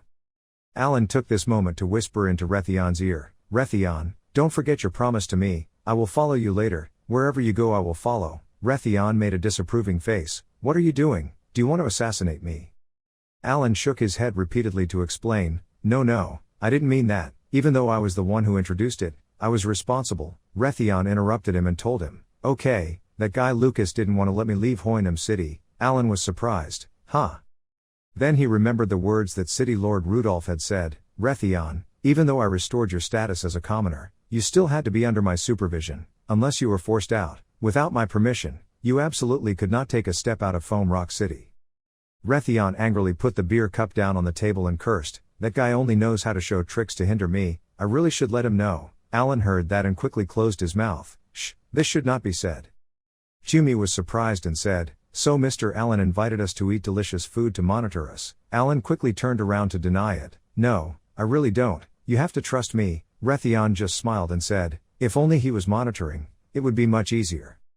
Rethon pointed to the slave mark on his cheek and explained, they mainly rely on this slave mark for surveillance. Tumi was surprised, what about the slave mark? He imagined the city gate with guards as the person said, this mark has the function of marking magic. As long as we enter and exit the citadel with magic checks, our movements can easily be detected. Each slave mark seems to be independent, but in fact they are symbiotic with each other. If you want to dispel, you must dispel all the slaves at the same time. This magic mark will disappear, unless the person dies, otherwise just missing one person is not enough. Alan stepped in the middle again, looked at little me and said, come on, don't pay attention, as long as you have strength, that seal is just a decoration, right? Rethon smiled and patted Alan's shoulder and said, oh well Alan, mister this is smart, say it right to the point. Alan laughed, thanks to his brother Rethon for advice, I don't know what he plans to do next. Rethon thought for a while and answered, first of all, he still needs to make money, everything he does needs money, and he still owes a debt.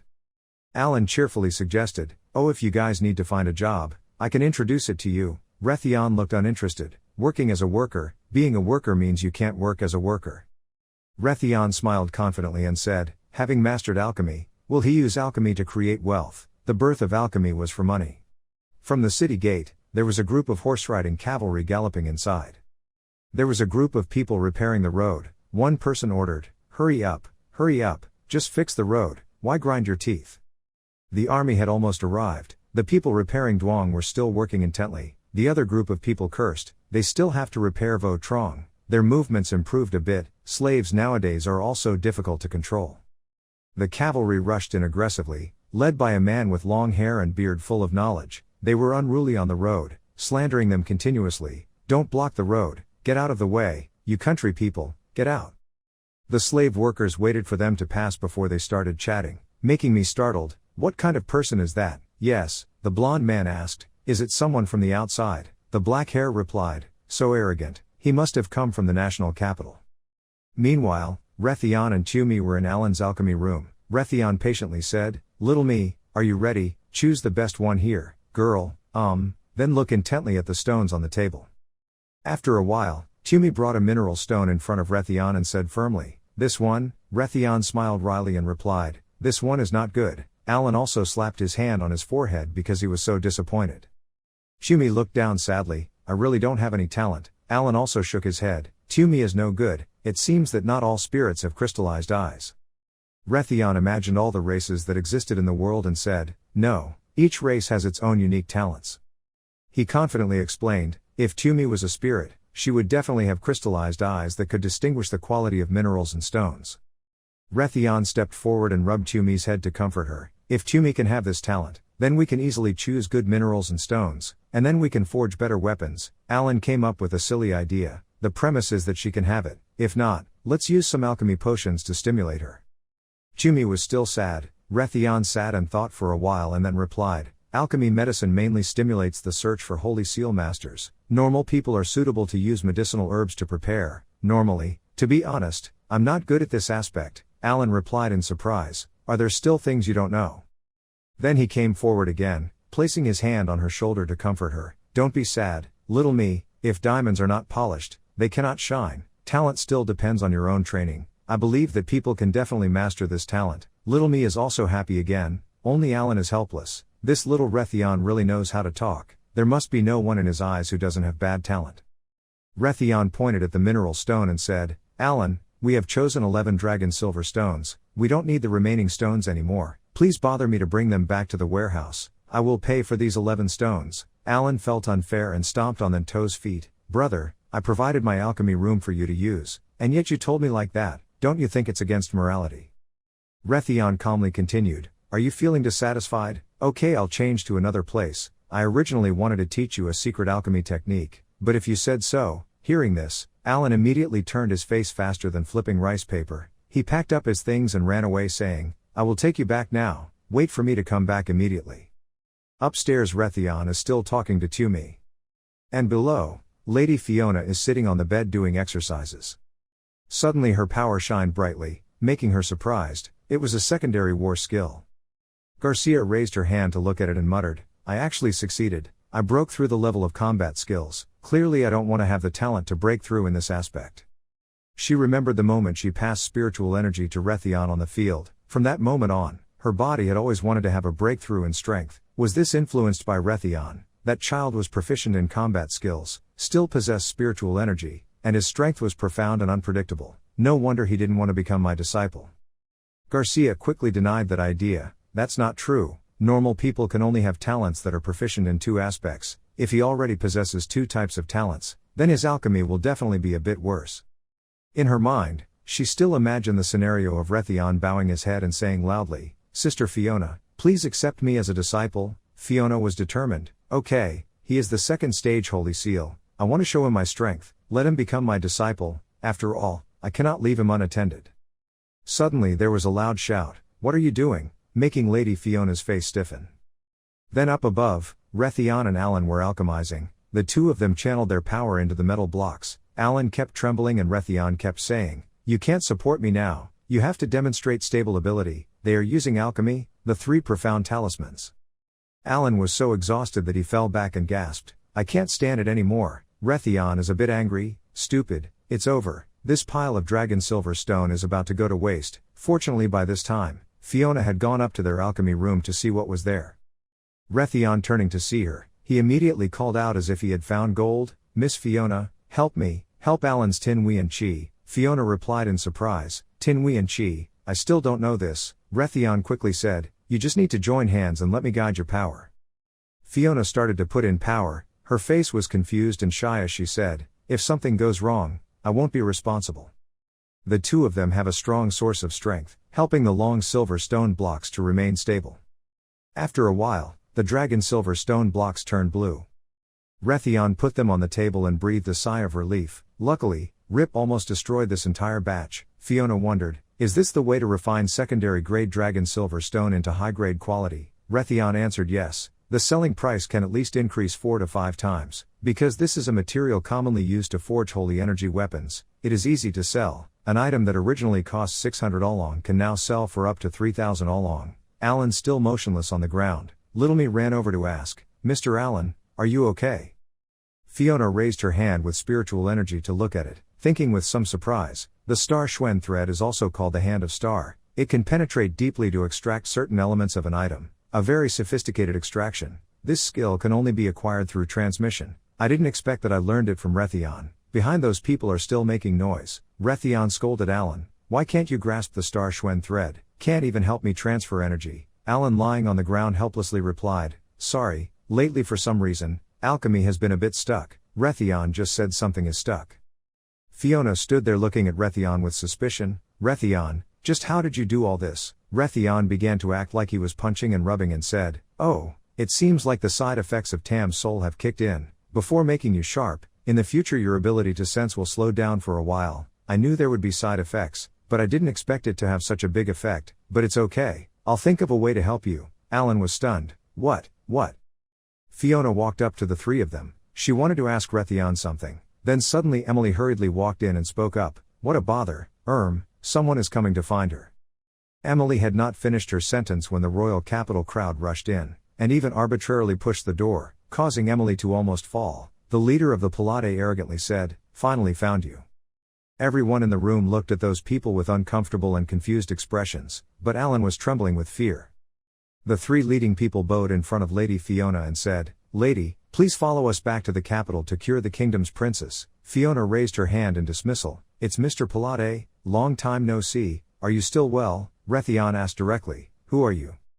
Pallet began to introduce, "We are the alchemists of the royal capital. I am BULLIED, this one is Locke. We are here to find a way to cure the princess's Mingko disease. I heard that Miss Fiona had a breakthrough in her serious illness, so I specially came to invite her."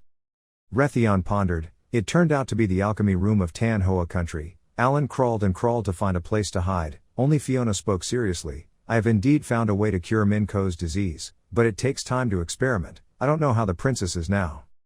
Palade thought of the image of the princess lying unconscious fighting the disease and spoke urgently. "The princess's situation was not optimistic. We have tried many ways to cure her, but all were in vain. Now the princess has fallen into a deep coma. Currently, she is the president of the Sage Guild personally taking care of her. The matter of saving the princess cannot be slow." After hearing this, Fiona thought about how to solve it. After a while, Fiona said a little shyly, she didn't expect it to become so serious, "But the method I found has not yet been used in practice, I'm afraid." Palade asked, "I don't know what method Miss Fiona plans to use to cure the princess."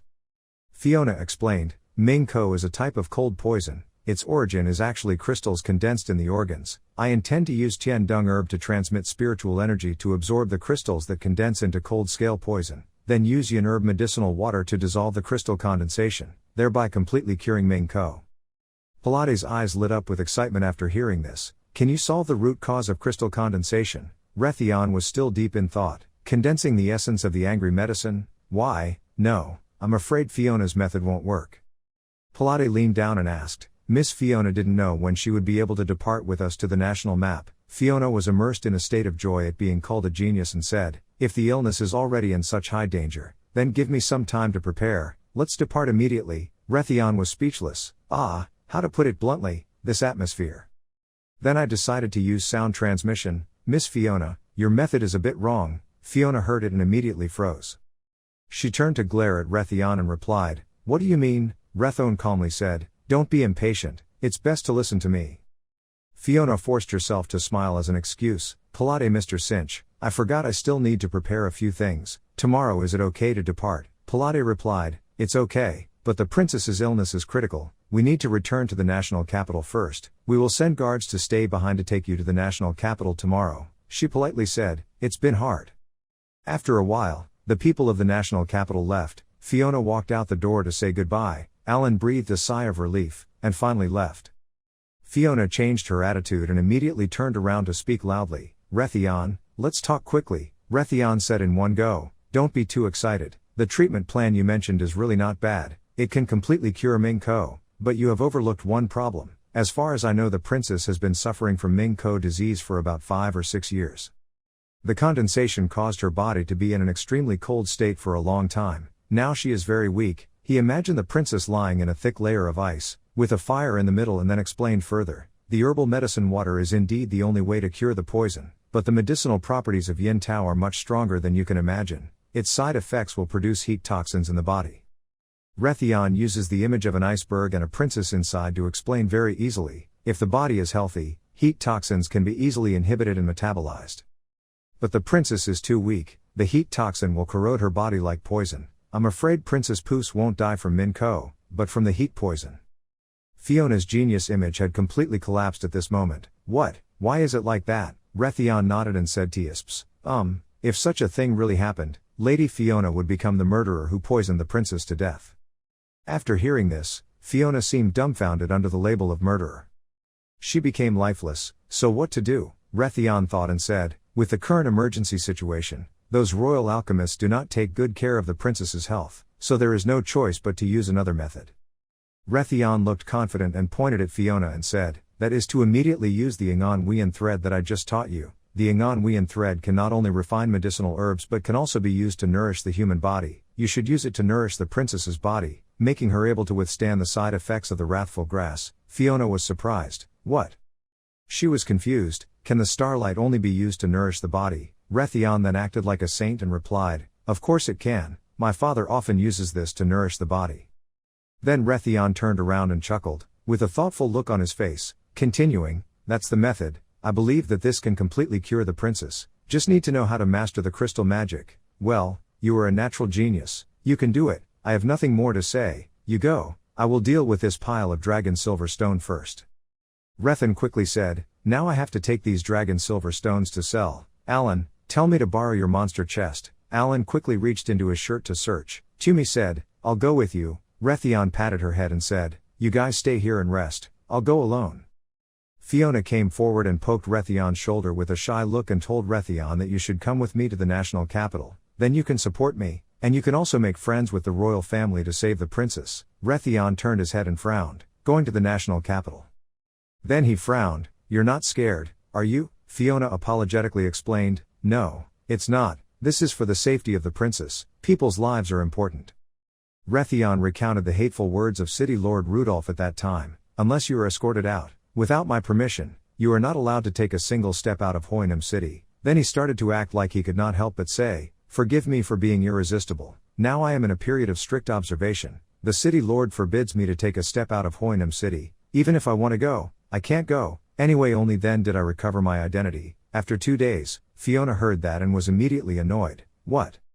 Fiona spoke loudly angrily, why are you still following these formal rules at this point? I'll go talk to Rudolph. Rethon deliberately stimulated Fiona's enthusiasm. I see it's very difficult for you to tell him this time. Fiona immediately said, just leave it to me.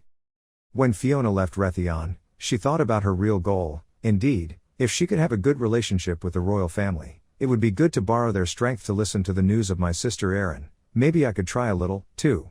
It was starting to get dark. Rethon held his bag of money happily walking down the street muttering. It was easier than he thought. 1 dragon silver stone could buy more than 6,000 Australian dragons, although it took a bit of effort, just when he needed it he. Rethon held the bag in one hand and the other held the money bag, looked closely and thought to himself, I don't know how Fiona is doing now. I don't want to play anymore. That rude guy Fu Thu is very persistent. He probably still holds a grudge against Fiona's last incident. Rethon was still focusing on the chest in his hand, when suddenly he heard loud cheers. Next to him was a group of people watching the auction. The people on the field were talking loudly. Strong slave, 4,800 long, Tan Giao, congratulations to this rich man. Rethon thought a little confusingly, is this a slave market? The sale continued. Another guy brought up the next girl and shouted, the next auction. This is a beautiful female slave, of noble origin who knows how to prepare herbs. The starting price is 900 long. Anyone who wants it can rush in. Rethon looked from afar and put his hand to his chin to think, who is that girl up there? He looks a bit familiar, something is wrong, this girl was really planning to punish me for helping the Iron Shadow group poison her, how can she now become a slave, he thought, she seems to be an expert in preparing herbs, also useful to me, on this side. The price increase continues from 1200 to 1600, then 2200, not more. The fat young master Howie from below suddenly shouted loudly, the price was 5,000 Australian dragons, this word surprised everyone around, and above also quickly decided, 5,000 times each. The auctioneer continued to knock on the table, 5,000 Australian dragons for the second time. The fat young master Howie with a lewd and bossy look laughed loudly at his companions next to him. Wait, don't say I mistreat you. This night is free for the brothers of Vaeyoung group to have fun. The people next to them are also proud. On behalf of the group leader, thank young master Howie, we will play happily. That young master just reminded, don't let it die, okay. Rethon entered the auction from afar, and just as he was about to decide, he blatantly shouted the price, 8,000, which directly shocked everyone present. Rethon shouted proudly and walked forward, the guys around were all whispering loudly, this kid might also be a slave, not really, there was no trace on his body, not a slave. The slave girl saw Rethon and immediately showed a surprised look on her face, oh, it was the bastard who harmed me, Rethon. The auctioneer with a bright face full of joy tapped the hammer on the table, 8,000 times at a time. Young master Howie looked at Rethon with hatred, what is that boy's intention? His accomplice whispered in his ear, young master, that guy is looking down on us, what should we do now? The auctioneer continued to knock on the table, 8,000 for the second time. Young master Howie gritted his teeth, he raised his hand to bid reluctantly, 10,000, Rethon next to him immediately paid more, 15,000. His accomplice Huang Mong's face was sweating, he won a lot of this guy, leave young master, let's go to Dai Bao Kiem, there are 201 people, young master Howie looked indignant and angry and refused to give in, 10,000 5,000, you shut up, that fat young master became more and more mad and shouted a higher price, I wanted to see, who dares to play with me, 20,000, Rethon still calmly replied slowly, 20,000 5,000, the price was so high that it shocked the other two guys and the slave girl. Only the auctioneer in charge was able to say loudly, 20,000 times, the first time, the second time, Giao Tan, congratulations to this rich man. The winner belonged to Rethon, the girl had her mouth gagged and her hands tied, hearing the results, she couldn't help but wonder, what does this guy want? Successfully delivered, the girl belonged to Rethon. As he walked, he held a piece of paper in his hand, glanced at it, read it, and muttered, before, you were called Lenya, accompanying Kiet, a member of the assassination organization, then turned into a slave, the slave has no money on his side, you are not a holy seal master, the duel was also stopped. After reading it all, Rethon sighed in boredom, originally planning to give some change to Fiona, but didn't expect to use it here, hoping not to lose money, he asked again why didn't you say anything? Rethon waited for a while but Lenya didn't say a word, he was startled, could it be?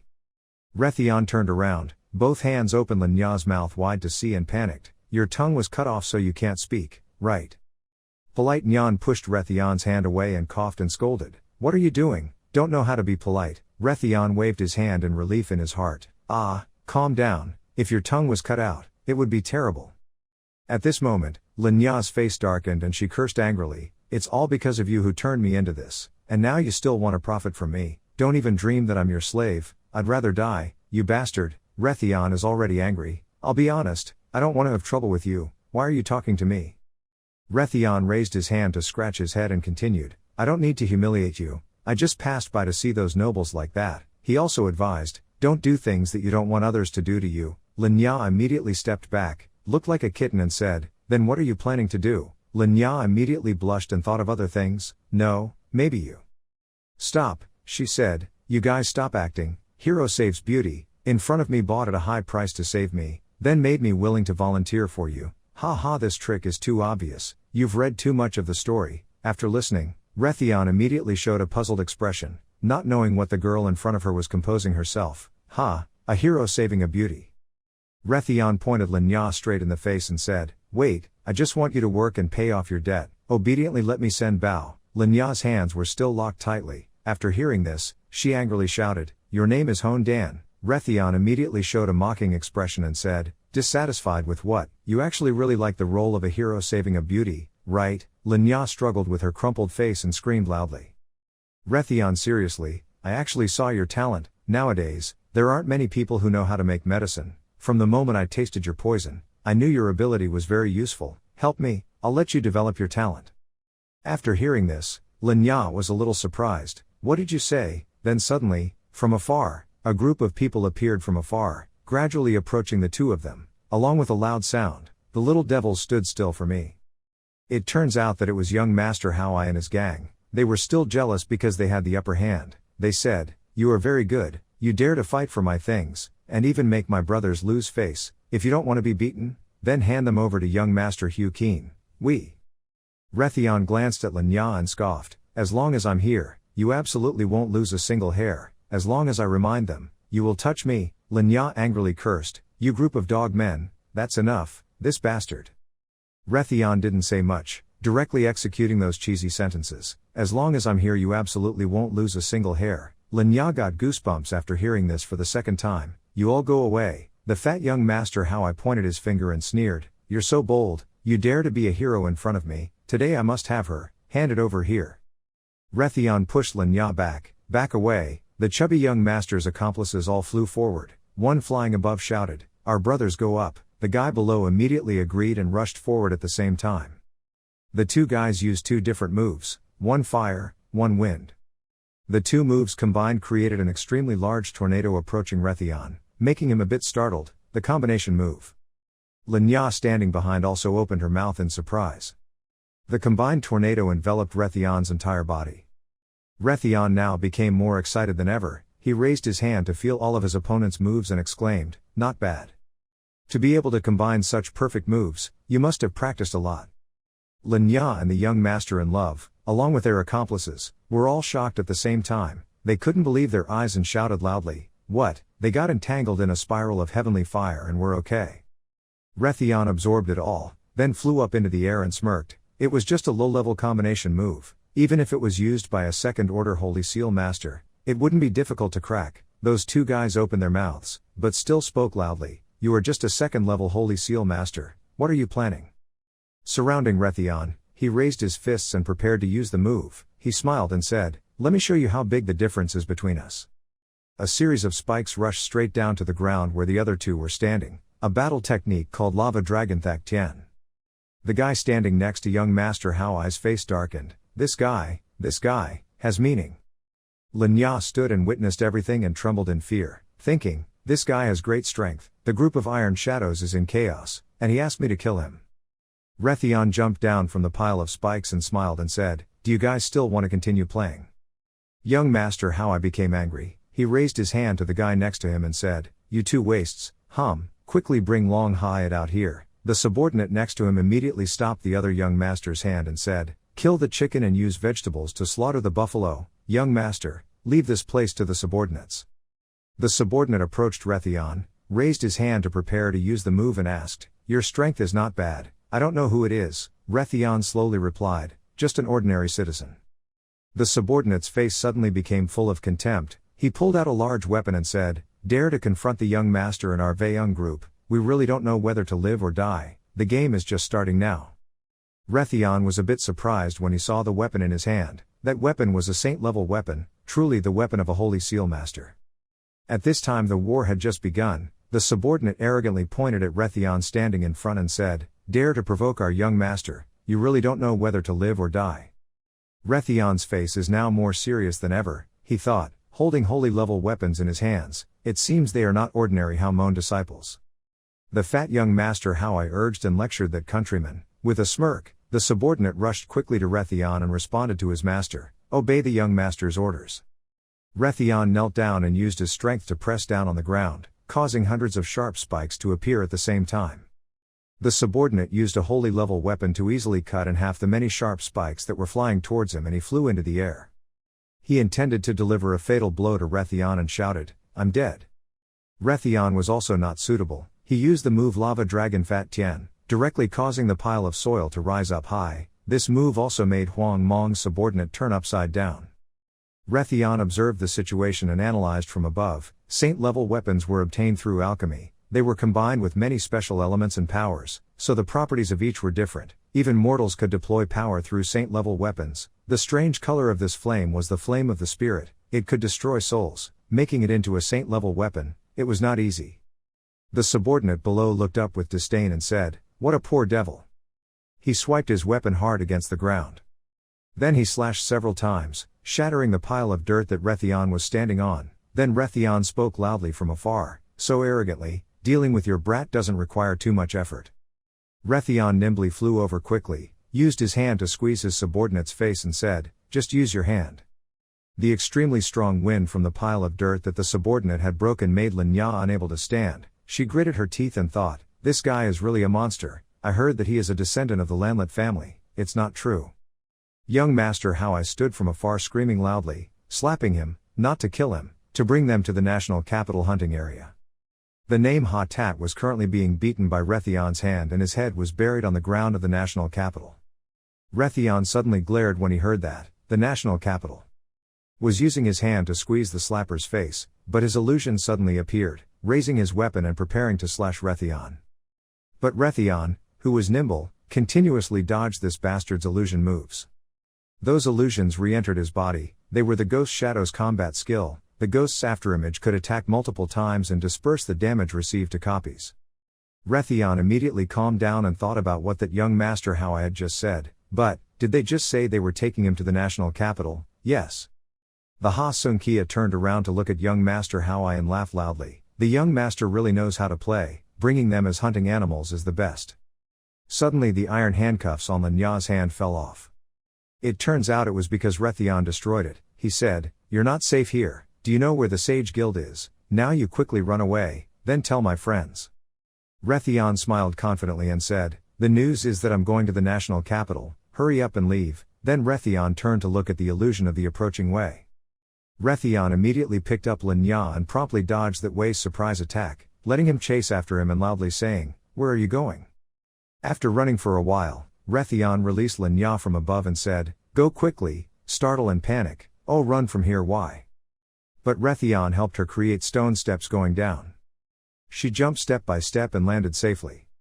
Lenya looked up and saw Rethon and the thug fighting madly in the air. She thought, "This guy, he's good." The thug continued to use his shadow to attack. Unfortunately, Rethon was caught, and his chest was slashed, causing blood to splatter. Lenya now gritted her teeth and ran forward as fast as she could. She thought, "That guy let me go, why? Then I don't care about you anymore. I don't want to be your slave." Lenya's face was sweating profusely. Her eyes were filled with anger and thought, "Asking me to go to the Apparition Guild, I hate those people the most." The angry slapper swung his hand hard at Rethon's head, intending to end the fight. But Rethon used both hands to block it. Rethon held the guy's hand tightly and smiled contemptuously, saying, "What cheap trick is this? Are you done?" Haslap fiercely smirked and said, "Humph, you little devil." Suddenly around this guy it was pitch black. He smiled and said, "The gap in strength between us is still very far." Rethon was now confused. He was surrounded by an extremely black color. Was it a strange battle skill? Around Rethon were skulls flying in the air. Rethon looked up to the sky and saw a tornado right above his head. Then suddenly a giant skull rushed straight down at him.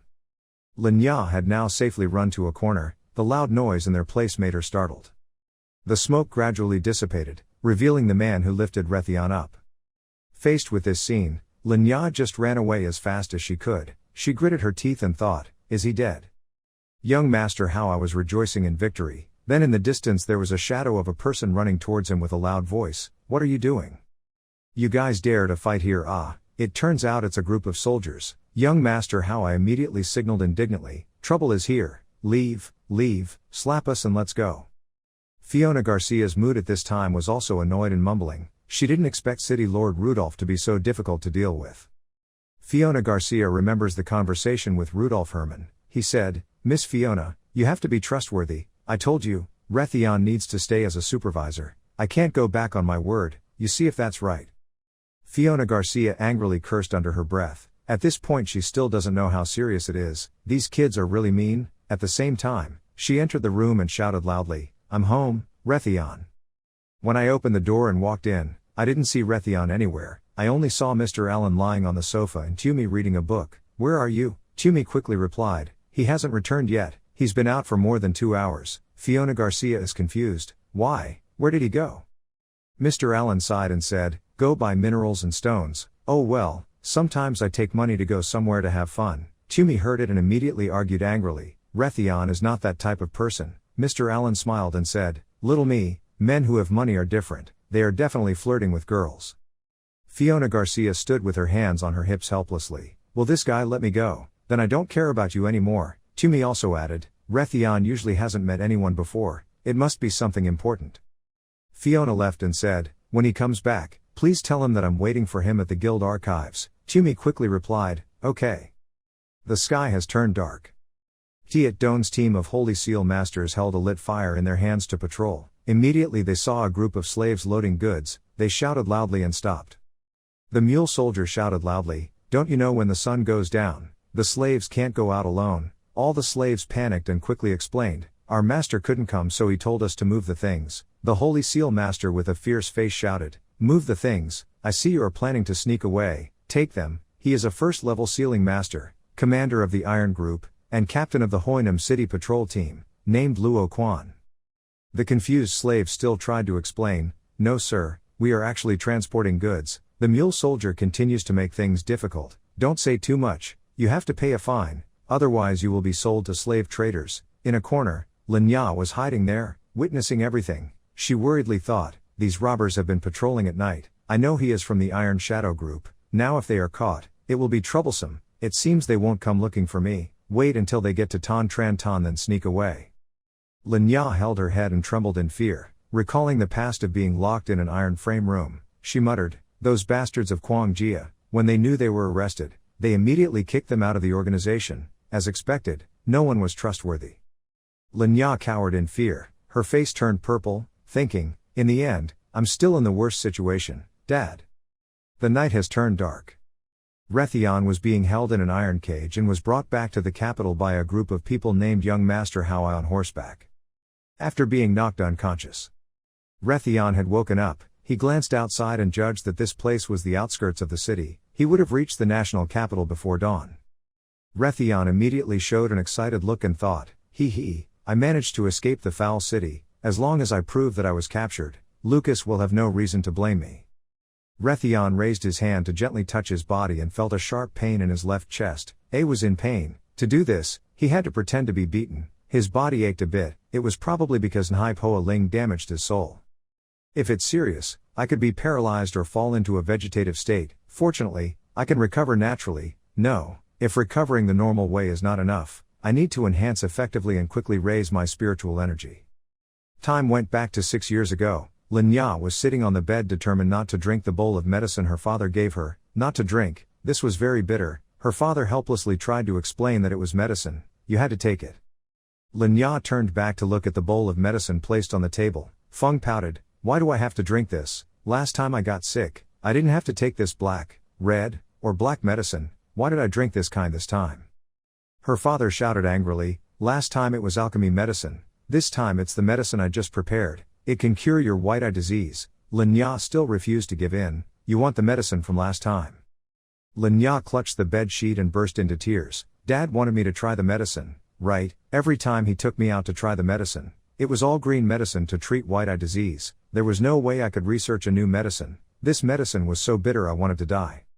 Her father also calmly said at this time, Linya he seriously held Linya's hand and tried to explain, Linya, not everyone has the conditions to use alchemy medicine, now your illness is extremely serious, there are many poor people who have died without medicine, this new medicine hopes to cure their diseases, whether they are adults or children, they need samples to test, this is not only for ourselves, but also for our families, clan too. Linya seemed helpless as she held the cup of medicine in her hand, she thought, it's the Tranhung family, which is more important than your daughter's life, that old bastard. After Linya took the medicine, 2 people from the Apparition Guild opened her eyes to see if this was the effect of the new medicine. Her father and the vice president of the guild watched from afar, that's right, I used crystal agarwood and marigold, conducted a clinical trial with 23 patients, the treatment effect in all cases was clear and there were no harmful side effects, I think we can proceed with investment and production to market. A member of the Sage Guild heard it, turned around and shouted loudly, nonsense, there are only a few people who dare to invest, so what if something happens, But you can't do that to make money on Bok Tin's network, Mr. Pia. The person next to him also agreed. That's right, it's not like we don't have medicine to cure the disease. What's the rush, mister? You guys are wrong, don't let Mr. Pia explain. Finished. The Sage Guild member quickly interjected. We all understood. Don't you just want to earn a piece of cake in times of crisis? But whatever you do must be ethical. Our Sage Guild is different from greedy businessmen like you. The people next to us also agreed. That's right, I've never seen a formula like yours. How can you drink a medicine that hasn't been approved by alchemy? Linya listened to the whole conversation and couldn't stand it anymore. She angrily shouted loudly, not everyone has the conditions to use your medicine. My father's medicine can be used by normal people. If you guys are so decent, you can give it out for free for everyone to use. Linya pushed her chair up and pointed straight at the person from the Sage Guild and said, do you know how much it costs to make a potion? Making money must also be ethical. Another person was also surprised by Linya and said, if you don't know, don't say it. This little girl, Linya's father quickly warned, Linya, don't be rude. The vice president of the Sage Guild then spoke up, then let's try it on a small scale first. Other members of the guild gasped, Vice President, is that possible?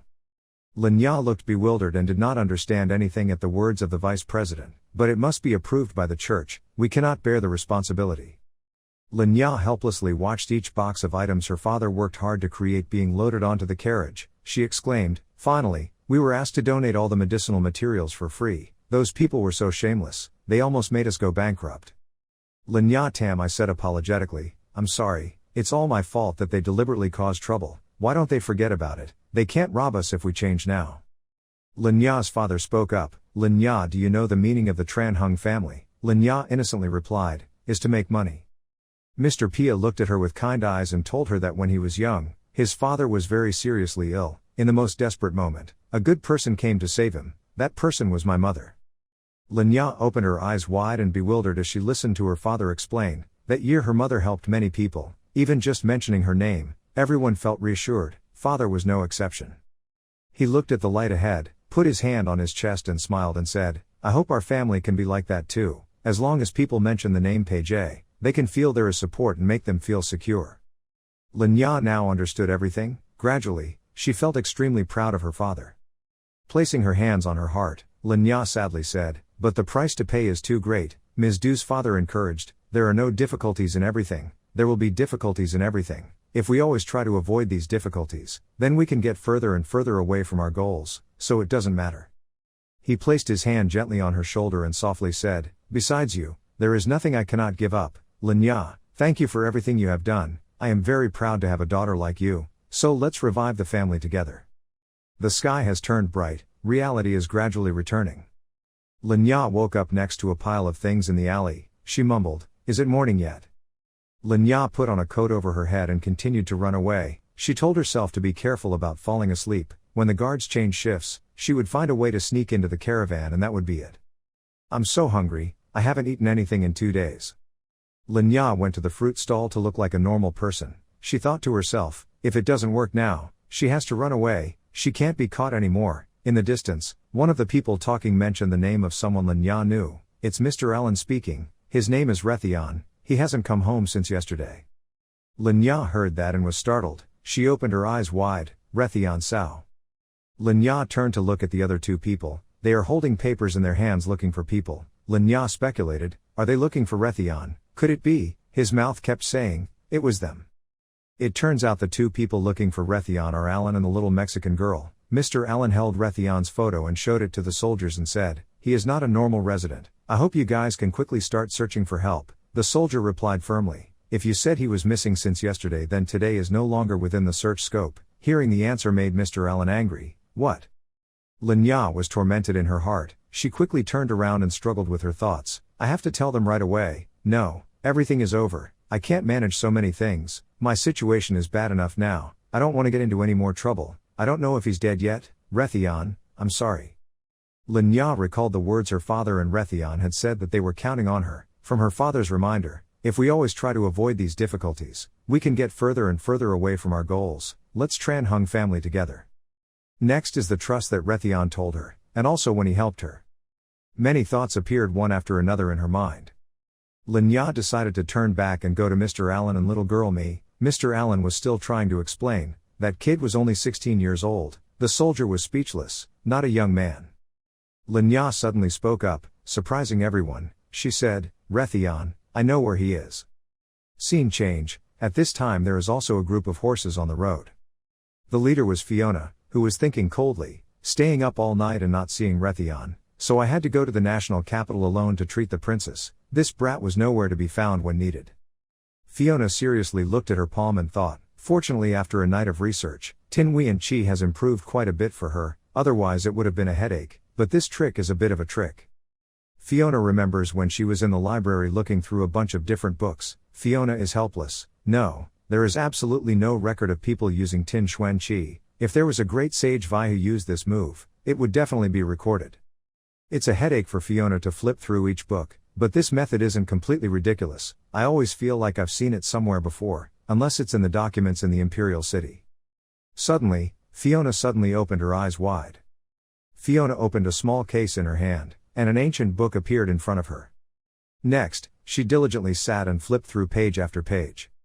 Fiona was stunned by what she had just read. The alchemist used a small part of his soul to attack the enemy's life through the Wei and Qi star. Just like that, Fiona exclaimed, there's something written about it here, no wonder the guild can't find the information.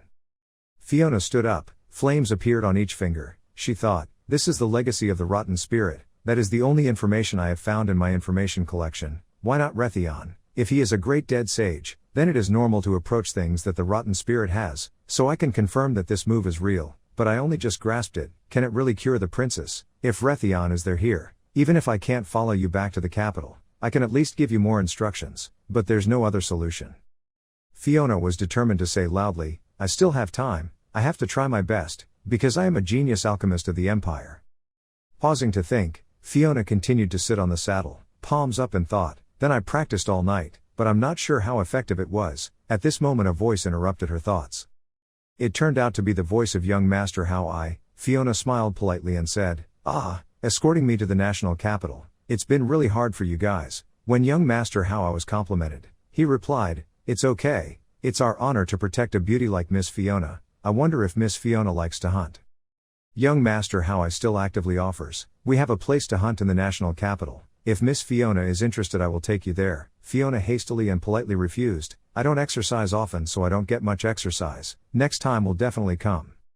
Fiona suddenly thought back to the night before, when Rethon disappeared. Did she ask Mr. Allen and Little Me if Rethon hadn't returned all night? Tumi replied with tears in her eyes, yes, something is definitely wrong with him. Fiona became serious and told both of them, so you guys quickly go to the city guard, ask them to find it, wait for me to finish the matter from the national capital and then return immediately. I hope Rethon won't cause trouble with the nobles, Fiona thought worriedly. Everyone was surprised by Lenya's presence and her words, Rethon, I know him. Mr. Allen looked at Lenya with some doubt. Who are you? Tumi also wondered, what, do you know where he is? Why? Lenya was about to answer, I am. Then a group of people shouted from behind, why are you here? This voice was a tall man. He pointed at Lenya's face and frowned, saying, weren't you sold to slave traders? Why are you here? Did you escape? After saying that, he turned to look at Tumi and said, are you Tumi? Why are you here? It's true that you're on a narrow alley. Tumi was also surprised to be called by name. He is. Tumi looked at Roy bewilderedly and asked, who are you? Roy was angry because his face was forgotten. He opened his mouth wide and introduced, it's Roy, don't act like you don't know me. Tumi was immediately surprised, it turned out to be him. I thought he was just an omnivorous fish, I really didn't remember. Roy was now angry because of Tumi's words. He said loudly, do you believe I will kill you?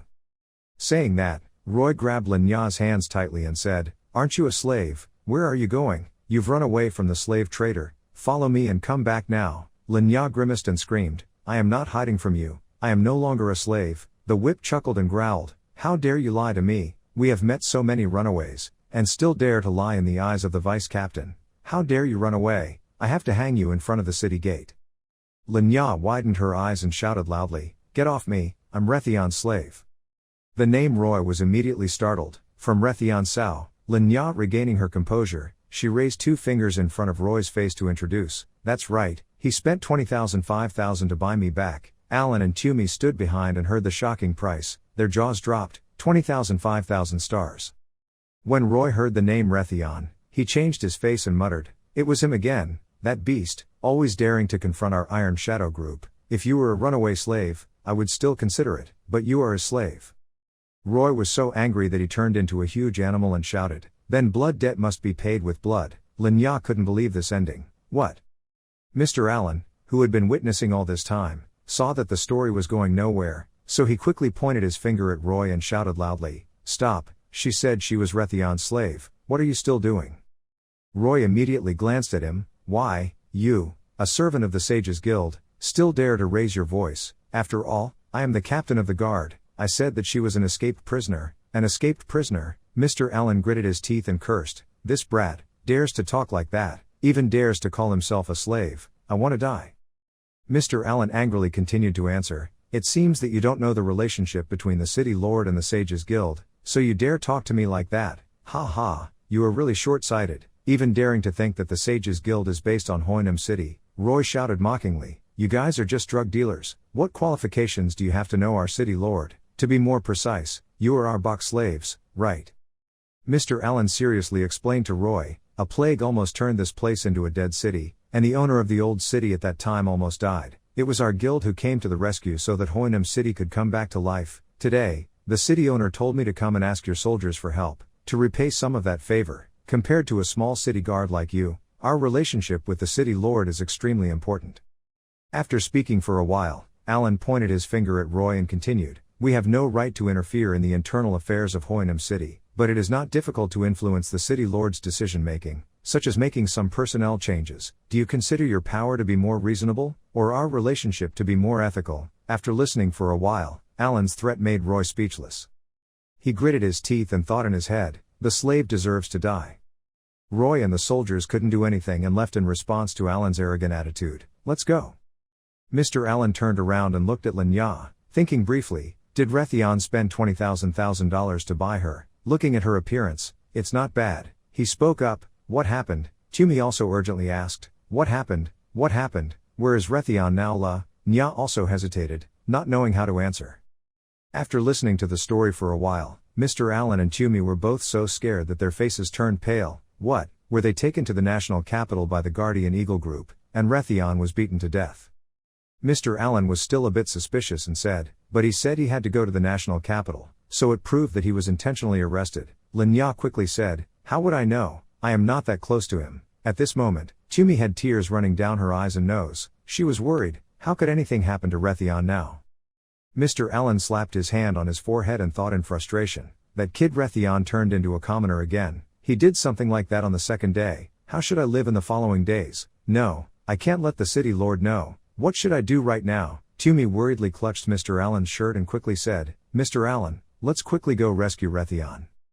Mr. Allen turned serious again, grabbed Lin and Tumi's wrists, determined, okay, let's go to the national capital to save him. We can also ask Miss Fiona for help. In short, we have to bring him back. Tumi's face immediately became cheerful. Okay, in contrast to Tumi, Lin is a bit confused. Hey, why me too?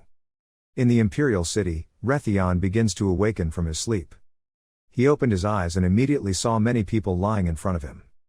Rethon's hands were blinded. He looked out of the iron frame and immediately saw many different objects. He thought, he's already arrived at the national capital, so he threw himself into this place. What does that guy want to do? Rethon turned to look at the people next to him. Oh, those people were also captured here. Suddenly Rethon's body trembled. He thought, it seems that the soul recovery is still not enough. Even though I use the self-healing ability, it consumes too much energy. If not replenished, the body will have difficulty moving for a while. A guard opened the door and rushed in, pushing a few large barrels and arrogantly saying, it's time to eat, you rabbits. He turned to look at Rethon, who had woken up, and said, this mess is awake. Why? My brother can't even get out of bed, thanks to you. Rethon was bewildered. Rethon showed a clueless face again. Who is that? The angry guard shouted loudly, I am the twin brother who fought with you 2 or 3 days ago. Don't pretend not to remember. Rethon replied innocently, oh, I'm so sorry, I thought you were a trash fish, so I didn't remember. The guard got angry and cursed, I will kill you now. The guard turned around and pushed the food box and scoffed, if you don't let me taste it, you won't know how salty sea water is. Rethon looked at the food box and felt chills. This bastard is forcing me to eat a dog's food. I'd rather starve to death. He took out a lunch box and said loudly, today your food will be rosemary smoked meat. The guard immediately showed an expression like a venomous snake and said, "Don't worry, there's also the killer black garlic honey sauce, so you guys know what the scent is like, eat it quickly and let me see." Rethon looked suspiciously at the pile of food in front of him and thought, is it American food, or is there some trickery here, a sugar-coated bullet? After saying that, the guard filled the box and went out and said loudly to everyone, "Please eat well for me, if I find out that someone left food behind, I will cut out your tongues." All the others holding plates of food were trembling, no one dared to take the first bite. Rethon was still focused in doubt, his attitude, could it be poison? If it was poison, I just need to use alchemy to neutralize it, it wouldn't be difficult. Rethon was the one who opened the bowl and took the first bite, making everyone tremble in fear. He exclaimed, "Humph, it's so hard to eat." Rethon quickly licked his lips, showing a happy expression, thinking, "Oh, it's not poisonous. I didn't expect this place to treat slaves so well, no wonder the national capital is different." Seeing Rethon risking his life to eat so well, all the people around immediately gathered to give him their share of food. "This is for you to eat, give it to you, eat for me." There was only one person sitting in a corner who dared to eat second after Rethon. Rethon smiled as he looked at the plate full of meat in front of him and thought, is there still this good thing? I still have to replenish my body, so this is not a problem. I never thought that this group of people would treat me better than the slaves in Hoinim City. Hey, the people of the national capital are really nice.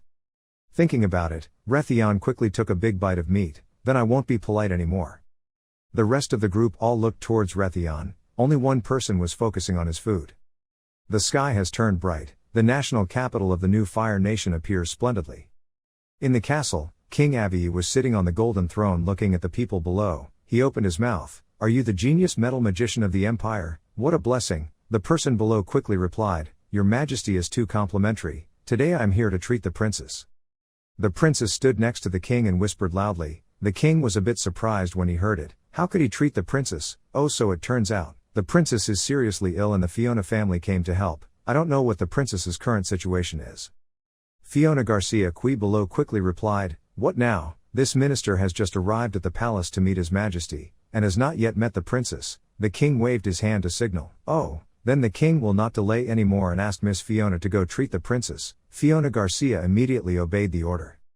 Fiona walked next to a princess and asked how the princess was doing. The princess also quickly replied that, thanks to the president's care over the past few days, the princess's condition has stabilized somewhat, but is still not out of danger. Hearing the princess's condition, Fiona immediately thought about something else. Had the ingredients to cure the disease been prepared? The princess replied, "It's done, Lac Cock is fully prepared."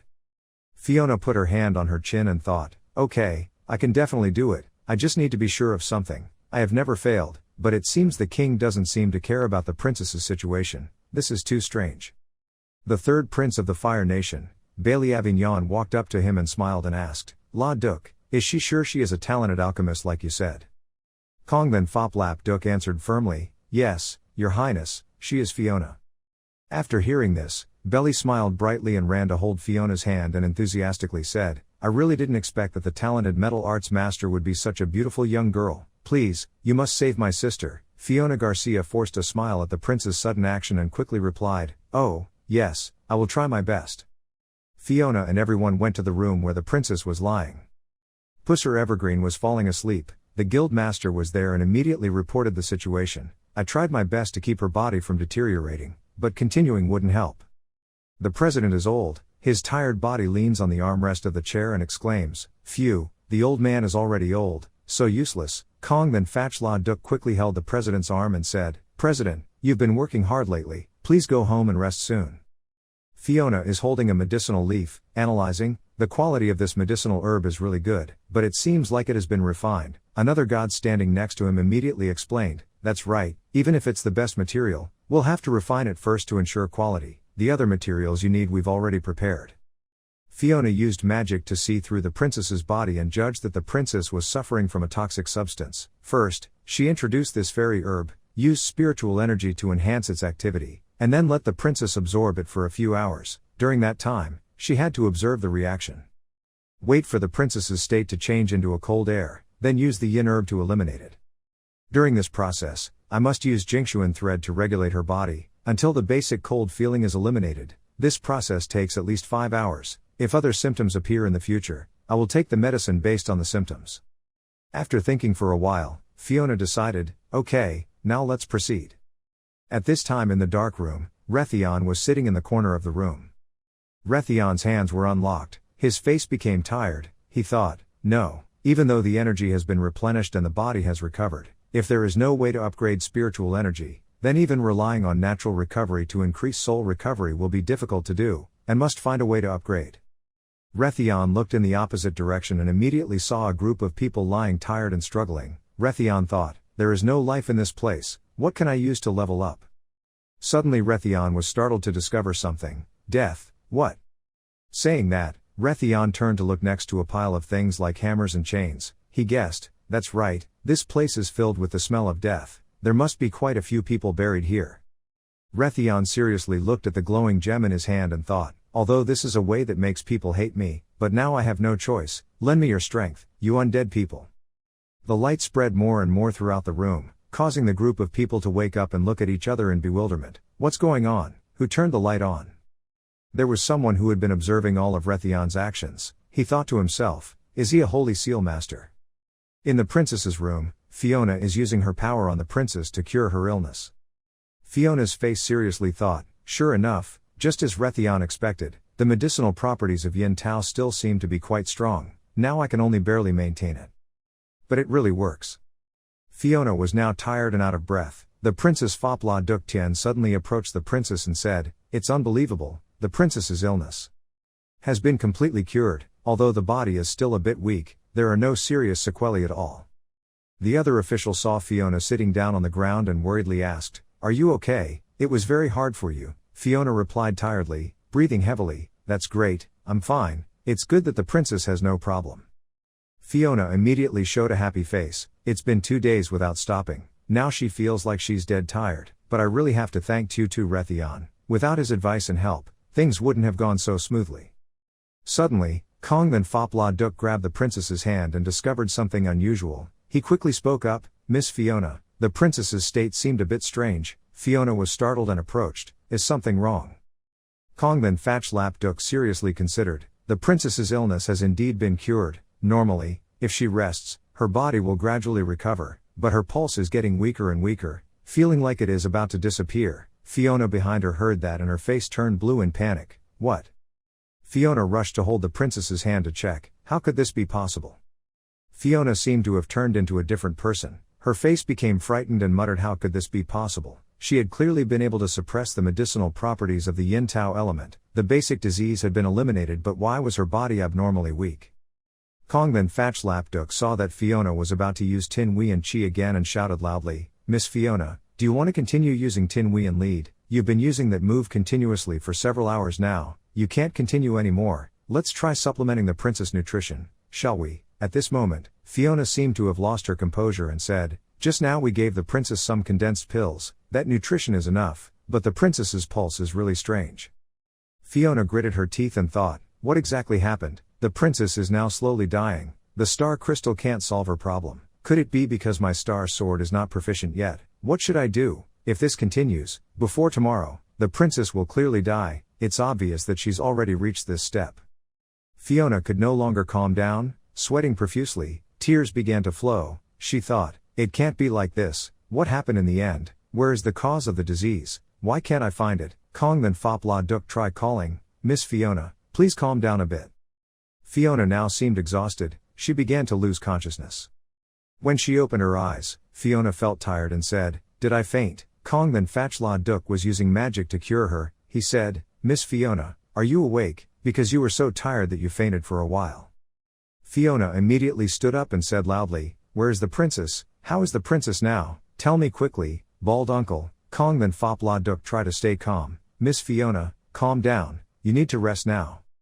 The bald uncle thought for a while before speaking, although the princess is not in such critical condition that she could die at any time, she is gradually weakening, it seems that she cannot escape the danger, we also cannot see the problem, I am afraid that the princess is about to die.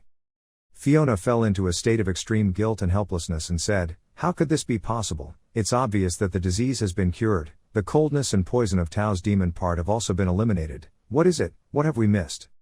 Suddenly Fiona remembered what Rethon said in the past, my father often uses this to regulate his body.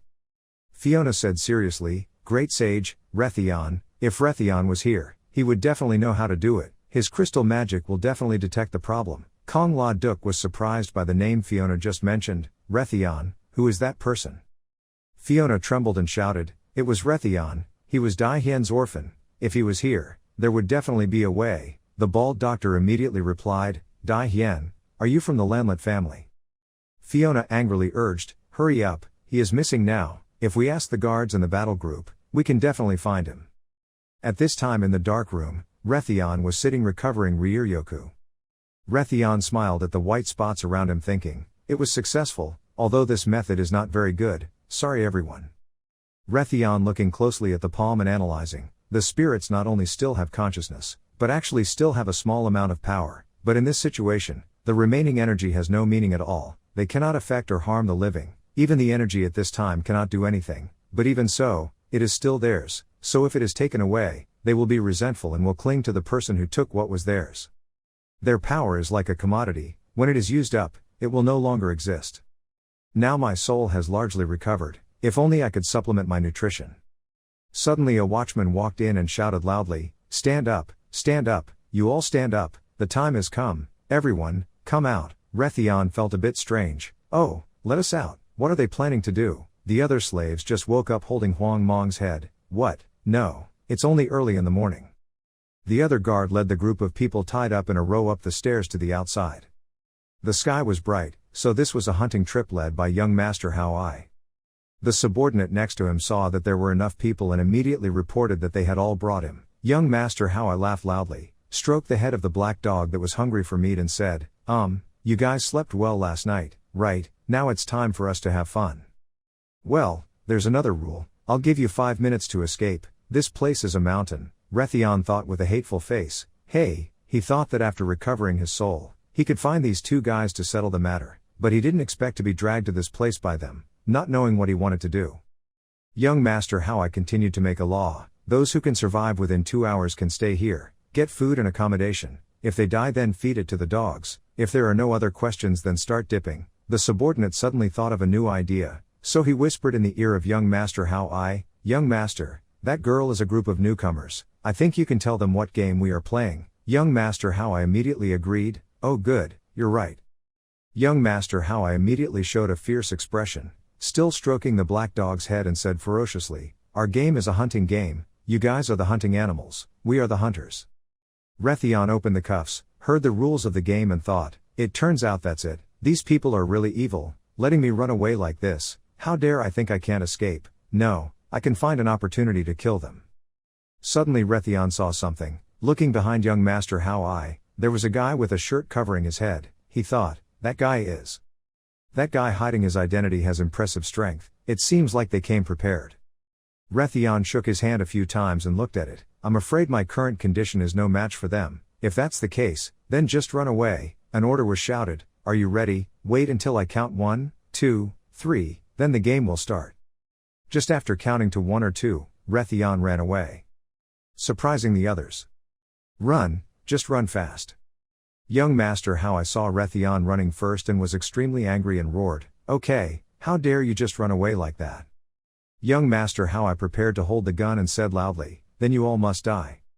At this moment, Rethon had already run all the way into the forest, he thought, they had underestimated me, even if they rode horses, they wouldn't be able to catch up with my speed. Before deciding, let's leave it at that for now I need to find Fiona, help her treat the princess, then borrow the royal power to find her.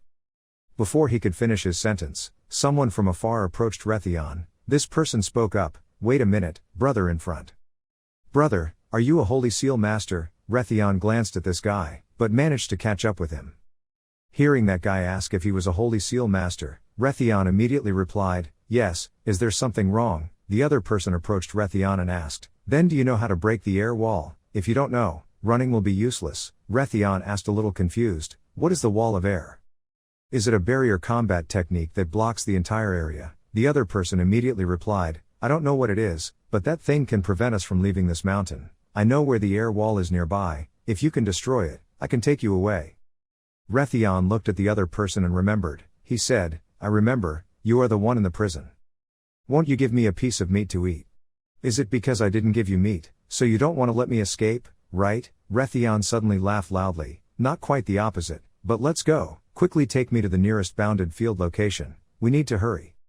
He kept urging the guy to quickly go to the boundary, otherwise they would find us very quickly. Indeed, at this time the Huo was riding a horse up the mountain looking for them.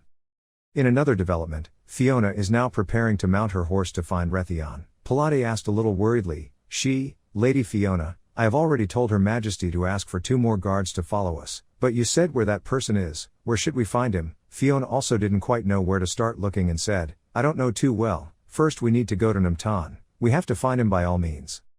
Pilate very confidently assured her, don't worry, Miss Fiona, I will send someone to the Eagle Group to support, in terms of search, they are very capable. Receiving his assurance, Fiona confidently climbed on the horse and said, then, thank you, let's go.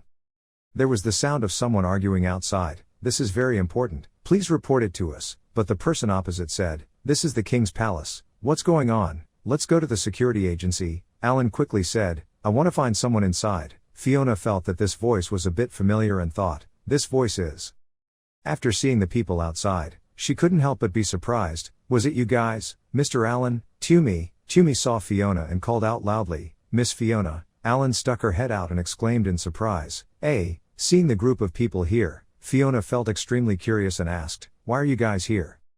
After hearing Alan tell everything, Fiona said in disbelief, you said Rethon was taken to the national capital. Tumi nodded at her, yes, this sister saw Rethon being seriously injured and brought her there. Pilate was also surprised, equally, are you talking about the person that Miss Fiona wants to find? Brave, he said, whoever dares to arrest Fiona Tuthu's people, whoever did this must definitely be punished. Tumi touched his chin and tried to remember the information about the person who captured Rethon and said, that guy, it seems like the name is visible. Tumi couldn't remember. Linya had to answer, it was the Vaeyoung group, a fat guy led the Vaeyoung group and took him away. Tumi was surprised, Vaeyoung Sao group. Pilate immediately turned to look at Locke, whose face was pale with fear, and asked, Locke, what is this? Isn't the Guardian Eagle group under your command? Fiona also realized something, Guardian Eagle group, Lord Locke, unless. Locke was now constantly sweating, cold said, oh, no, maybe it's just the brat. Fiona and Pilate were extremely angry and questioned Locke, you idiot, quickly go find them, your son is about to get into big trouble, your son's troubles won't just happen in a day or two. Locke Tien Cinch, do you know where they took Rethon? Quickly take us away, Locke explained tremblingly, maybe there's a misunderstanding here. In another development, Rethon is reaching out to touch the barrier and mumbling, turns out that's it, saying it's to let us run amok, actually the entire hill has been sealed off, that bat-playing guy, the young man asked him worriedly, is there a way to escape? Rethon sighed and said, even in my best condition, it would take a lot of effort to break this barrier, not to mention my soul has not fully recovered its strength yet, but we still have other ways to break this holy technique. That young man was extremely curious about him, is there any other way to solve the problem? Rethon explained that his method was to directly defeat the caster of this magic. He said, I guess this barrier was set up by the old man in the cloak, his power must have reached the 4th level of the Holy Seal. After listening, the young man immediately asked again, could he defeat him? Rethon assured him, of course, but first. He pointed at him and declared, I really need your help. At this moment, the hunter felt extremely confused and thought, normally he hunts in different directions, but why did he point in the same direction this time? His subordinates speculated that perhaps these guys had changed their escape method, gathering in a group to escape together. The farmer was also convinced by him and said, very well, just as I wanted, this time we won't have a time limit, we'll kill them all. When Huo saw his hunting dog suddenly stop, he was extremely surprised. Have you found the target? His subordinates loudly shouted, young master, quickly look up. It turned out that the young man was holding a large rock and standing on a tree. The Huo Fuk guy also had to open his eyes and mouth in surprise and said, damn it, why did you climb so high, thinking you could run away? As soon as he finished speaking, the young man immediately threw the rock in his hand towards his hunting dog. Huo Fu shouted angrily, how dare he throw me, do you want to die? Immediately, the farmer rode his horse and chased after the person who had just thrown a rock at his pet and cursed, don't try to escape, watch me kill you. As the young man ran, he remembered Rethon's request for help, he frowned tightly, and in his eyes, there was an extremely strong determination. Towards the Hoak Fu, he was extremely angry. Duong Kung Len's subordinate quickly pointed in one direction and said, young master, the old man smiled confidently and said, no need for you to say anything, let me see how long this monkey can jump around, go die. The young man turned coldly to look at the approaching arrow. His eyes were wide open, his lips tight in fear. Where Rethon was closing his eyes to recover his strength, Hawk Fu's arrow flew across, creating a streak of light in the sky. Rethon's face was frowning in discomfort.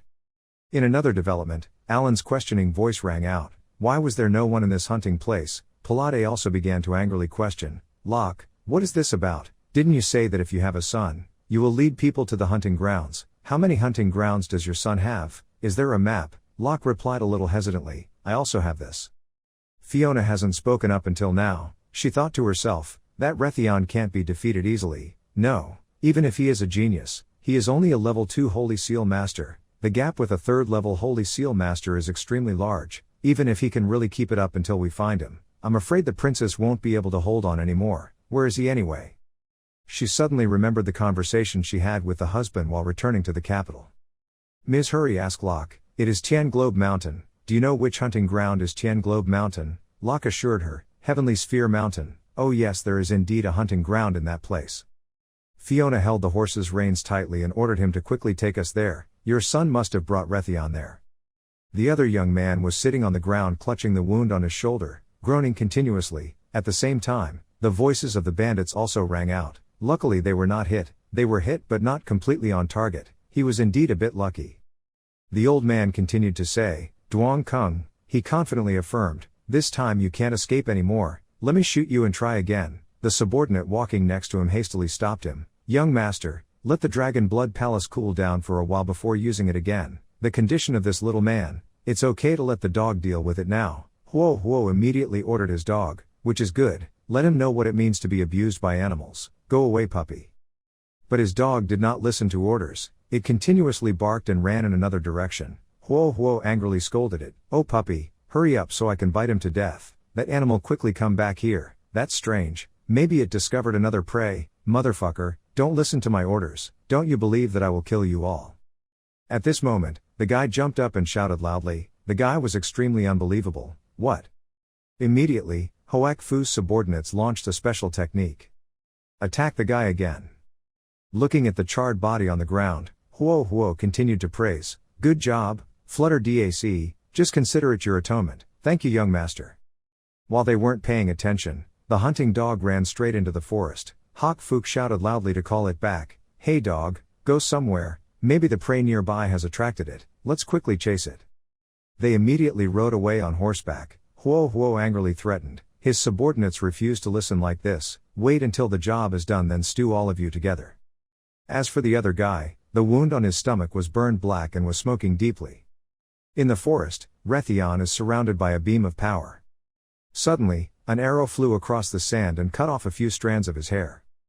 Huo Fu's subordinate began to flatter him again, Master, my arrow is really not as good as the young master's. Huo Fu smiled very complacently no see, fortunately you are still the captain, but you helped us find new prey, does he still have time to sleep?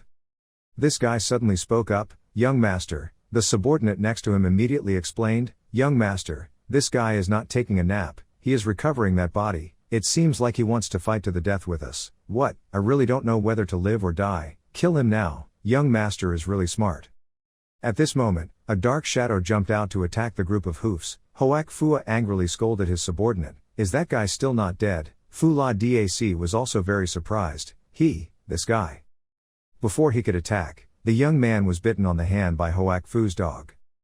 Huo Fu Duong Kung looked straight ahead and cursed, beast, as expected you found it yourself, but his subordinate pointed at Rethon and said, young man, I think we should deal with that guy first. Even if this guy jumps back and forth, it won't affect us anymore, very good. Huo Huo turned the arrow towards Rethon and said, what made you proud all this time was waiting for this moment, to give you a shot through the heart. The arrow was shot out with the excited voice of Huo Fu, go die. A blinding light suddenly appeared. Huo Fu's subordinates immediately celebrated, well done, young master. Huo Fu smiled very proudly, he had turned into Cam. But their faces immediately changed. Rethon not only did not die, but also woke up peacefully. It turned out that the young man bravely used his body to block that arrow. Rethon coldly declared, the soul has been restored. The angry voices of Huo Fuq and his subordinates continuously rang out, this guy, He was able to block Dragon Blood Palace's attack. Rethon looked at the wounded body of the guy in front of him and wondered, looks like I'm a step slow. He reached out his hand to catch the falling body. I will help you revenge. Hoak Fook shouted loudly, ordering Fookla Dac, why are you still standing there, hurry up and deal with him. A wave of power appeared in La Dac's hand. He shouted loudly and began to attack. At this moment, Rethon proactively rushed forward and punched him in the face. The La Dac whisk was thrown straight at the husband's direction. Because he was so scared, the husband fell off his horse. Motionless, looking at Lap Dac being defeated by Rethon. Lap Dac was thrown away and fell straight to the ground. Another of Hoak Fu's subordinates picked up a weapon and rushed forward, saying loudly, I am your opponent. As soon as he got close to Rethon, he grabbed his wrist tightly. Rethon absolutely hates to chase him away. I have no interest in you, get out of the way, damn, you defeated general still dare to talk nonsense. That subordinate was extremely confident in giving a challenge to Rethon, just surpass me and then crow. Rethon accepts his challenge, then please. He jumped up and threw a punch and shouted loudly, stay still, for me. That guy started using fighting skills again, his soul and shadow remained. Rethon's face was extremely cold, he clenched his fists and said, dispersing damage to your shadows, if that's the case, then. Rethon immediately used the Trong Star battle technique and said, then just divide the damage equally between them. Dalat spit out a mouthful of blood and scolded loudly, you bastard. He continuously used combat skills to attack Rethon. Rethon was currently surrounded in the darkness created by the combat technique of the special wave, he said, it was the phenomenon of this move, which had no form of spiritual energy at all, so what was the use of him using the sickle? The spirits gathering together, they madly rushed towards Rethon. Not only did he kill so many living beings, but even the weapons were combined to control the dead, this kind of sin. Rethon raised his face to the sky and shouted loudly, you must accept the price. Outside, Huo Huo looked at Rethon trapped in the black smoke and was extremely impatient, he kept asking if he had caught him yet. That stream of black smoke is gradually shrinking. It then condenses into a stick. Rethon tightly grasped the stick in his hand, he coldly reminded the people in front of him, you treat life like trash, it's time for you to experience what it's like to be devoured. His response was the utter surprise of the guy Fat La Dac, what? The black smoke was slowly condensing into a scythe. Rethon reminded, it's not over yet, in this mountain there are still souls that you slaughtered. His eyes turned red, Rethon raised his scythe high and shouted loudly, these souls you imprison need their pain. The facial expressions of the group of people immediately changed. Rethon bent down to gain momentum, he muttered, I will give it all back to you. As soon as he finished speaking, another guy immediately rushed up. Rethon smiled and dealt with him. An explosion with terrible power just happened. Rethon coldly walked over the body of the guy lying on the ground. As for Michel, he promptly created a barrier to protect himself. Rethon said to him somewhat disdainfully, no wonder he is a level 4 Holy Seal Master, yet he still protects the fat man. Hoak Fook got mad and shouted loudly, are you a bastard who dares to turn my early Tien dog into this, is that Fa La Dac dead yet? He pointed at Michel and ordered, old man, quickly deal with that beast. Michel turned around and explained, young master, my main duty is just to protect you properly. Hoak Fu was angry and provocative, Michel, I'll give you more money, right, hurry up and teach him a lesson, why don't you fight him? Michel took off her cloak and muttered, I'm past my teenage years, I haven't fought in a long time, but dealing with a newbie like this kid is still enough. Rethon smiled coldly and said, the old man's foul temper is not small. Michel started to warm up, his voice also contained contempt for Rethon, you say you defeat me, wow. He took a standing stance, then used a combat technique, a giant monkey appeared behind him. Michel said loudly, you're the one with a big voice. Seeing his ability, Rethon couldn't help but be surprised, the skill of turning into a saint, as expected of an unkind old man, this power can completely suppress him. Michel begins to attack. Rethon quickly made the decision to attack head-on, there was no chance of winning, if that was the case then. Michel jumped on the monkey behind him, he punched hard where Rethon had just stood. Michel's face immediately changed, he recognized the feeling of this hand. I don't know when Rethon moved behind him, Michel was extremely surprised because the punch she just made didn't hit the target. At this moment, Rethon rushed forward and threw his fist to counterattack, but was easily caught by Rethon. He began to speculate, is this magic? Michel continued to use the battle signature, the giant primate to pin Rethon to the ground. He mocked Rethon, such a trivial matter. Not only that, Michelle also confidently declared that no matter how strong the virtual image is, as long as you can avoid the light at a close distance, it will not pose any threat to you. Old Michelle's voice full of hatred rang out again, "Go and die." Giant primate, 3,000 worlds, a series of punches were thrown, constantly hitting Rethon's body. Michelle came closer and looked at Rethon's beaten and unconscious body, then disdainfully said that she couldn't block a single attack. He suddenly discovered something while muttering. It wasn't enough for the old man to warm up. Oh! A blue light suddenly wrapped around his neck. Rethon did not know when he appeared and continuously attacked Michelle. Rethon smiled. My Lao Ta reacted quickly. "Are you feeling hot now?" Michelle remembered, tightly grasping the rope wrapped around her neck and said, "What is this? You were clearly beaten to sleep by me. Could it be that it was an illusion?" He began to voice his inner doubts. I had clearly avoided Mu Kuang, but why was I still being tricked by them? Rethon smiled and said, "The magic of magic, isn't it just being hit by a surprise attack?" Michelle opened her eyes in disbelief. Could it be that time? No way, even if it was an illusion. The feeling of every punch I threw clearly felt very real. Rethon patted his chest and explained, "That's right, because in order to create a realistic feeling through each of your attacks, I had to both affect your soul and take another blow to make you feel real. But it was also really dangerous. Even though I used all my strength to block the giant primate, I was almost knocked down by you." Michelle clenched her fists angrily and threatened, "Little devil, I have to kill you." Rethon just smiled coldly and said, "Are you still using that trick?" He explained to him very proudly that the thing I used just now was your companion's saint-level weapon. Its Ni Ling fire not only attacks your soul, but the damage to your saint is much greater. It will cause you to die faster. Just take it slow and enjoy it. Michelle's unbelievable voice immediately rang out. "What?"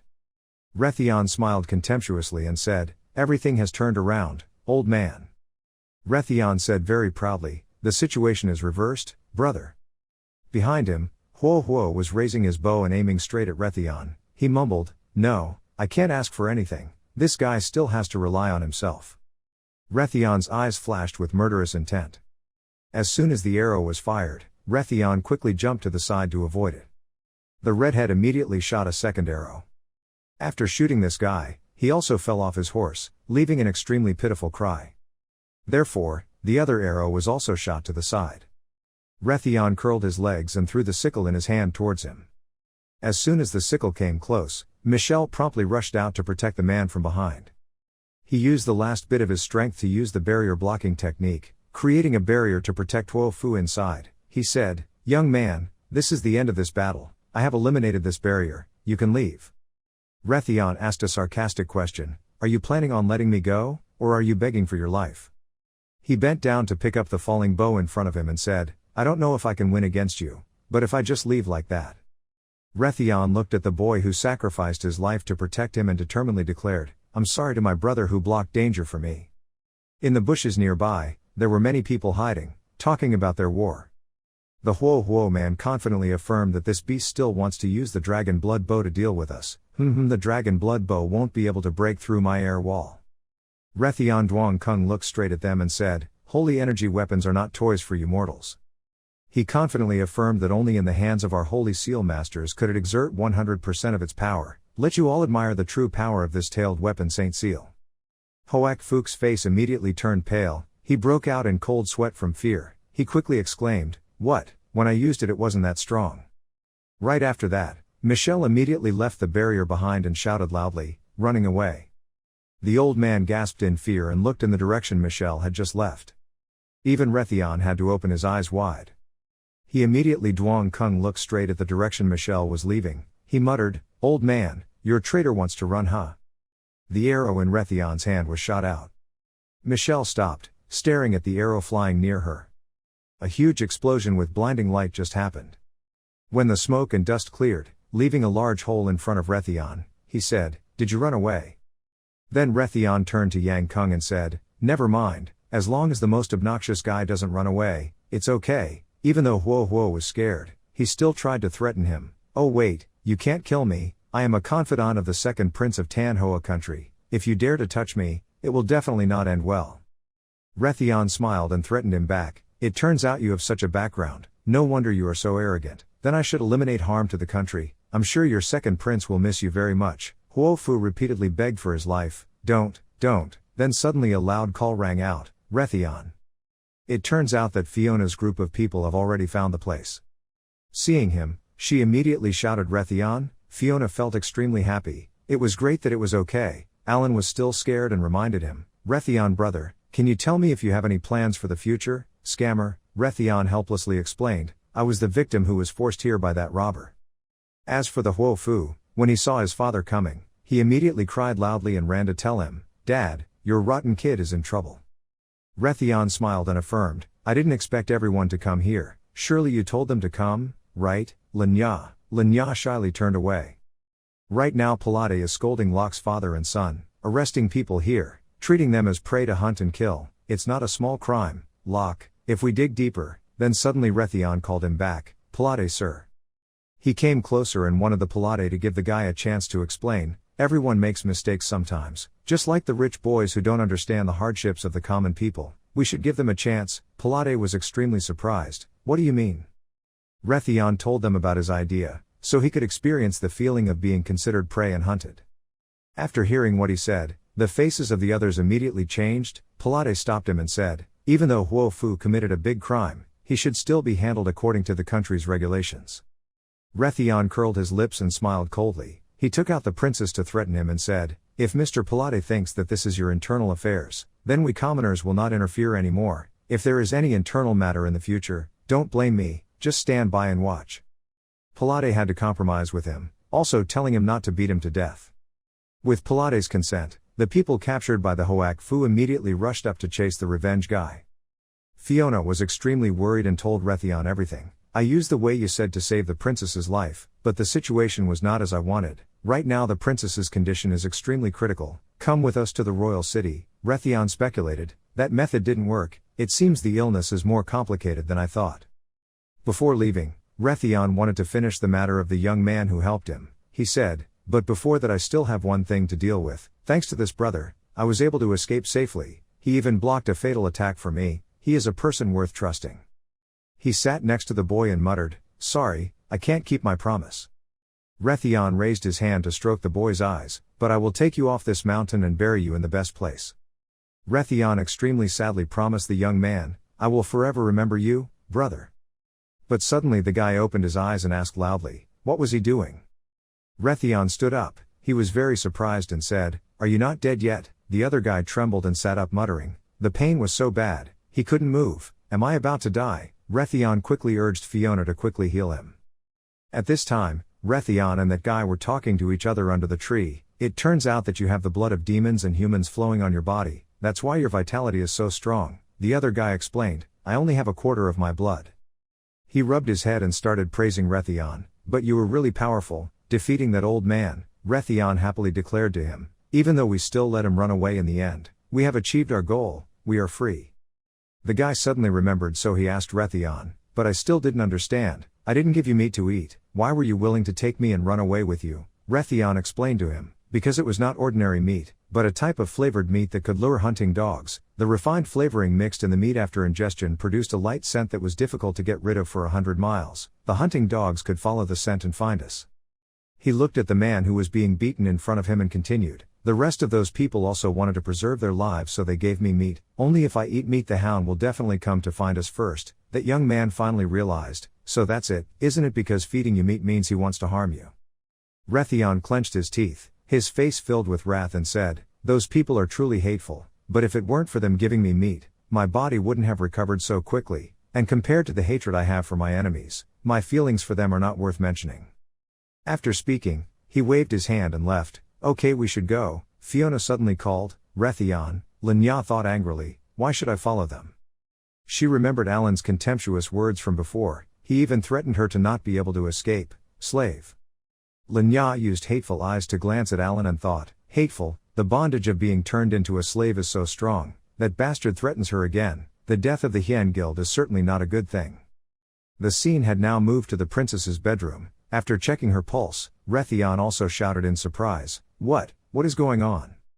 Fiona also felt extremely confused and said that she had cured the princess's dangerous illness, but for some reason her body continued to weaken. Rethon realized that it was strange, The princess's body was extremely weak, but the energy in her body was unusually vibrant, and her soul was also lacking. He speculated, perhaps it was a catalytic reaction. Pilate feels this is extremely unreasonable. What are you saying? The princess is a living person. How is that possible? Little Mi Huang Mong asked them, what is a catalytic reaction? Alan pointed to his hand and explained to the girl, it was a kind of catalytic effect in the art of phonics. When we refine something in addition to the main ingredients and synthetic ingredients, we also need a catalyst. Enhance the efficiency of different materials. This process is called catalytic reaction, which can only happen in a smelting furnace. Rethon asked extremely worriedly, Rethon, what do you mean? Rethon said what he discovered. Although it is unclear how it was formed, the princess's body is currently refining itself, perhaps by taking medicine that has the catalytic effect of shrinking her soul, which is the fuel that is refining her body into medicine. Pilate shouted incredulously, what? Rethon seriously asked Fiona, what medicine did she take? Fiona listed all the medicines that the princess has taken, taking the negative part of Tao Tien Nung Tao, and also the tonic medicine. They are not catalyzed medicines. Rethon asked again, is there anything else? While they weren't paying attention, Lin secretly glanced with contempt and thought, being named Vong Toc is good, even if she used to be a slave, she can still have a relationship with Vuong that. Suddenly she noticed something. Lin picked up an antler plant to examine. She muttered to herself, this antler plant. One person found out, so he shouted a warning, lowly slave, don't casually touch the princess's medicine, quickly put it down. Alan cried out in panic, oh. This person angrily questioned Lin. Slaves are not allowed to enter the palace. Out of respect for your master, I made an exception for you. Alan also blamed, what are you doing? Before everyone's confused eyes, Rethon approached Lin. He touched the girl's shoulder and gently asked, did you find out something? Rethon asked Lin, have you discovered something? He smiled and explained to Pilate, I'm so sorry, Mr. Pilate, please forgive my servant's rudeness. She is Lin, with very rich pharmacological knowledge. Pilate still didn't believe it completely, so he asked, is that true? Rethon whispered into Linya's ear to remind her, this is a good opportunity for Linya. If he can save the princess, perform his role and achieve a great feat, maybe he can escape the status of a slave. Linya suddenly asked a question, are you serious? Why did you agree to help me? Rethon is extremely confident, pointing at himself, because I am the hero who saved the beauty. Linya was so angry that she stomped her foot on the ground. Do you mind? Fiona looked at the two of them and tried not to laugh, saying they were arguing. What's going on? Something seems to have happened. At this time, Linya said her discovery, the fairy Tao originally had very strong wing energy. If she continued to practice her wing energy, there would be a sudden imbalance in plasmin. The activity could create a catalytic effect. This could be the cause of the princess's catalytic reaction. Fiona is very confused. Try practicing. Why does she still feel very doubtful? Before this problem, this can be done. There are not many cases where the fairy velvet Tao has been used but is not capable of self-refining. Why can only the princess be able to do it? Rethon explained, Fiona, you turned the princess's Ming Ko into an academic. Actually, it was the refining process in her body. She was probably because of the after effects of the reaction after refining the fairy velvet Tao, which catalyzed the princess's body to be in a state of self-cultivation. We failed. The princess fell into danger because of these many coincidences.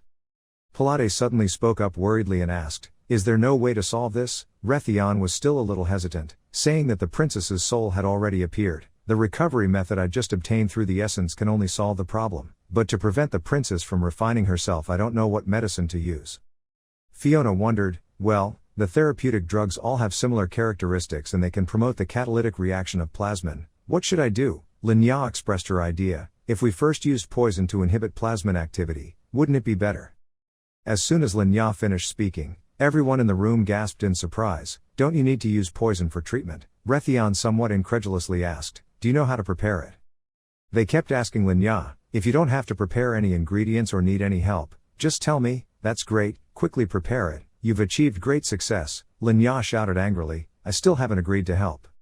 She comforted herself in her heart, if refining alone can solve it, then the only thing left is to restore the soul, but the recovery method is just my preference. I don't know if it will be successful or not. No, this is the combination of father and mother, it is definitely possible. Fiona quickly pushed her away. After the princess drank the medicine prepared by Linya, it was indeed effective. Fiona still said a little worriedly, it's really effective. The princess's body has stopped refining, but the poison of this medicine, Rethon assured her, it's okay, I used the essence just to restore the soul and detoxify, Pilate happily said. Thanks to everyone, we must save the princess. Rethon now closed his eyes tightly. He began to consider the next way to do it. What he relied on when recovering his soul was natural reincarnation. Even though the planet star and her body were connected, the effect of natural reincarnation could not be transmitted to her. This method did not work. Let's quickly think of another way. Rethon's eyes widened. That's right, the soul power I have now can be used. The soul power can probably tear off a part of me and fill it with my soul. Then you can use natural reincarnation to restore the soul. It should probably be able to solve it. Rethon made a decision. Just do it. Just tear the soul little by little. If you continue to repair, your body will not have any trouble. There is a very strong resonance between the souls. There probably won't be any serious consequences. Relax one hand. He began to close his eyes and relax his body. A moment later, Rethon began to open his eyes. A blast of power that looked like a giant monster appeared in front of him. Rethon shouted and then threw a punch. Seeing him wake up, everyone in the room kept asking about Rethon. Rethon, you just fainted, are you okay? Alan held his puffy face and looked around in bewilderment, asking, this is... At this moment, the prince was deeply moved, holding the princess's hand and saying, yes, just like me. How about the princess, is she cured? Rethon was very happy and said, but it was successful, and then we considered it a success and withdrew. Fiona suddenly rushed forward and jumped up to hug Rethon and said, thank you Rethon, it's all thanks to you that we were able to save the princess's life. Once outside, Rethon asked Alan, Alan, are you okay? Alan quickly said, it's okay, let's just say I'm fine now. He clenched Rethon's hand in excitement. Being beaten by him, my whole body was filled with energy, and I felt like I could do the number one thing again, an effect like the demon mind being dispelled. Rethon opened his eyes in surprise and said, is it true or not? Isn't he awakened? Alan said, I'm not joking, I'm full of strength now. Rethon seriously looked at his hand and thought, full of power. Maybe it wasn't Alan's wrong perception. I don't know why I also felt a wave of power in my body. My soul seemed to be offered. Maybe the power of my soul had been transferred to him. Lenya suddenly called out, hey Rethon Landlet, is what you said before true? I can release my status as a slave.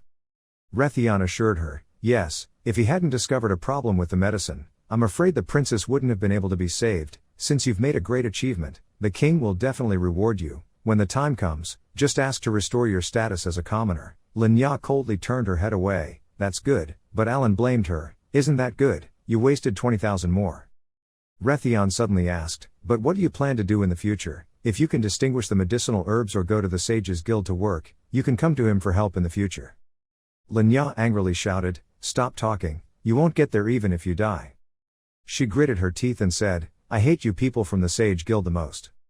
When Rethon saw her overreacting like that, he was a little puzzled and asked, what just happened?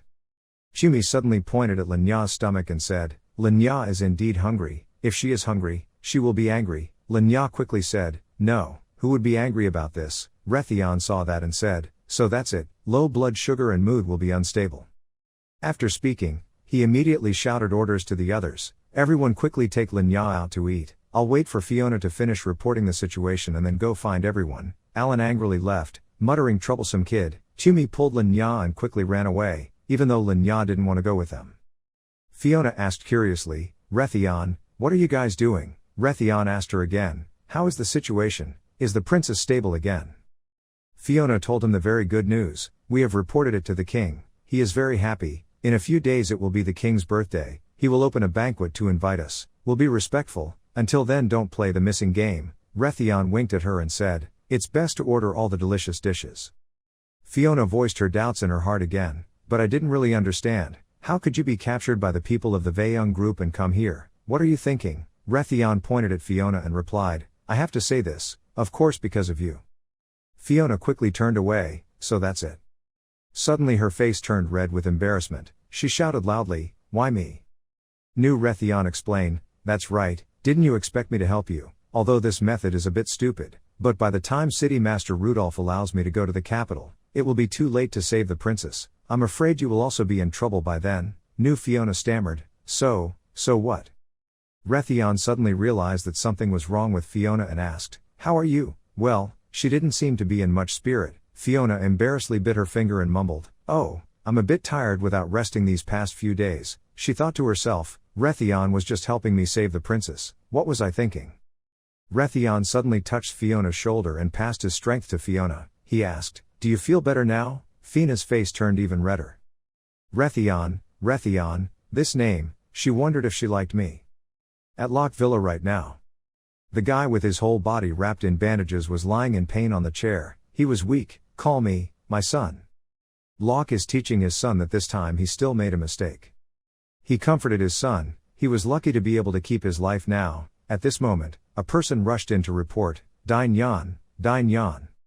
Locke opened his eyes and mouth open in surprise when his subordinate reported that His Highness the Prince had arrived. His Highness the Second Prince Kimbush looked worried and asked, Locke, I heard that Huo was seriously injured. Yikes, like a pig's head. He ordered Locke, who was kneeling on the ground, to tell him who did it. Locke was a bit hesitant and didn't dare to say it directly. In the end, he still gave a name, Rethon Lanlet. At the small villa given to him by Vuongmat. A pitiful cry rang out, Brother Rethon, this is too exciting, I can't stand it. Rethon used his strength to stomp on Alan's back and said, what do you think, is the power stronger this time? I can feel a little bit of your power penetrating my body, it's still boiling inside here, Alan replied. Rethon stared at his hand and began to think, still lingering a bit, this shows that there is still a lot of energy lost during the rotation process. It seems that the power of the Soul Sister's guide is too fragile. If I can recreate it, then I can use the soul's power to a greater extent. Alan happily thought to himself, now I am the loyal assistant of Brother Rethon. I wonder if there will be any more experiments. In another development, Linya is extremely enjoying giving orders to Tumi, fruit. After eating the fruit she shouted again, wow. A moment later it was a handkerchief. Tumi stood aside, looking at Linya leisurely wiping her mouth with a napkin. Rethon suddenly appeared behind her and said, what are you doing? Linya was startled and shouted loudly, what are you doing? If you're tired, just go rest for a bit. He pointed at little me, why did you make little me so tired? Who is the slave now? Linya argued, don't blame me for this, it's this child who knows how to take care of people. I've just returned to being a civilian for a few days, and it's rare to stay in a beautiful villa like this, why don't I enjoy it a bit? Ran threatened Linya, you keep sending little me like this, then I won't take you to the palace anymore. Linya shouted angrily, what? She grabbed Rethon's collar and cursed, what do you mean gee, then how can I receive the reward? This is different from what you promised, how could you? Rethon smiled and continued to tease, if you can't receive the reward then you can't become a commoner. He grabbed Linya's hand and laughed loudly, if you want to regain your freedom, come with me to the alchemy room to do some secret research. Linya was bewildered, secret research, what is secret research? The two talked back and forth, I saw that she didn't understand at all, so she had to understand what? Tumi and Alan were also very curious and looked at the two of them. Rethon quickly pulled Linya away, he just said, come here, come and see and you will know. Linya turned black and shouted, no need.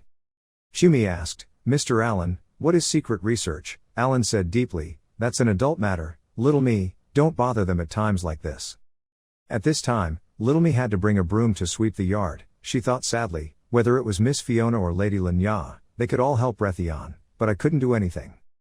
The girl felt extremely sad, she didn't even understand anything that Rethon said about crystallizing eyes. Fiona suddenly appeared at this moment, waving to little me, hello little me. Tumi asked curiously, Miss Fiona, did you come to see Rethon? Fiona replied, that's right, Lapduk wants to come see Rethon.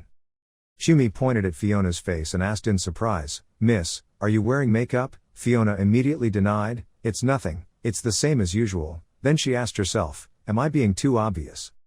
Fiona is little me again, Rethon is doing something. Tumi honestly answered, well, Rethon and Tu Thu Linya are doing research on that secret. Fiona became even more curious, researching what is the secret. Little me just said, Uncle Alan said he was doing adult things. Fiona was even more confused, adult things, Rethon was still a boy, how could he do adult things? Tumi stammered and replied, I don't know either. Right after that, the faces of the two of them immediately changed, it was so scary. Fiona urged little me, quickly take me away. The two of them arrived in front of a room, inside which the voices of Rethon and Linya continuously echoed. Linya, isn't this combination too funny? What, are you scared now? This is just my little game, oh, this taste, talk less, let's be strong. Then a loud scream rang out, making Tumi and Fiona turn red with embarrassment. Fiona said, Little me, quickly go inside and see what happened. Tumi immediately refused. Oh, why me? I'm still a child. At this moment, the door opened, a voice rang out, it's true, eh?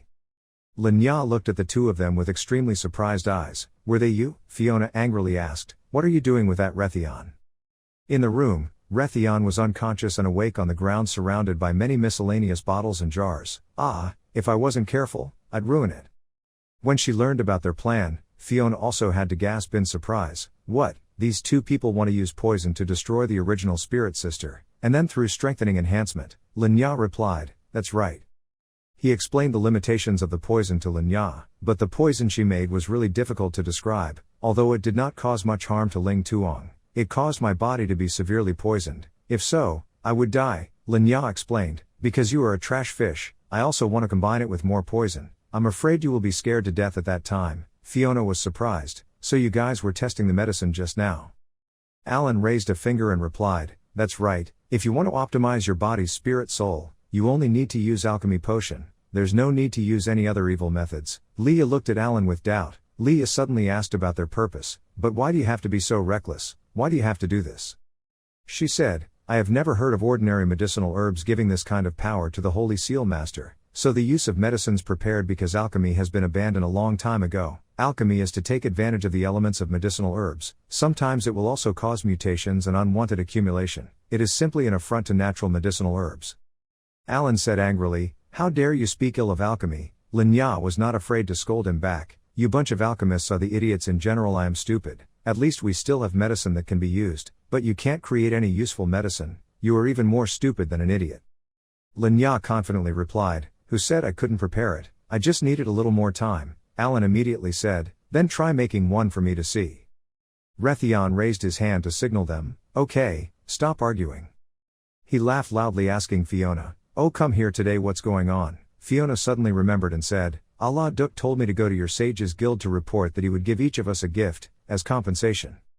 Rethon turned to ask for Lenya's opinion. Lenya, are you coming with us too? Lenya left angrily, even cursing and farting. This lady did not have time to go to that ruined place. Alan immediately scolded her, what are you boasting about? Without Rethon, you wouldn't have anything.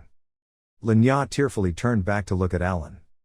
Rethon was angry, he pinched Alan's cheeks and scolded him. He seems a bit arrogant lately, why are you saying this? Alan was in pain and screamed, I just want her to be more honest in front of the Rethon brothers. Wait a moment and then apologize to her. He suddenly remembered, well speaking of which, isn't this branch of the Sages Guild the place he always wanted to return to? Alan replied, cough cough, indeed the place I worked at Hoynam City before, but now I am a loyal assistant of the Rethon brothers. I need to think more about whether I return to that guild or not.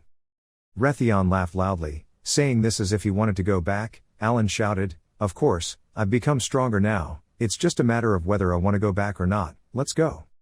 The scene had now moved to the Sages Guild, to the National Defense to receive guests. A voice rang out, I'm very sorry, I originally intended to go there to apologize, but there were many things in the guild so it was difficult to leave. Rethon politely replied, it's okay, because you're the vice president of the guild, so you should focus on the guild's work, right? Pilate is very grateful, thank you for understanding me.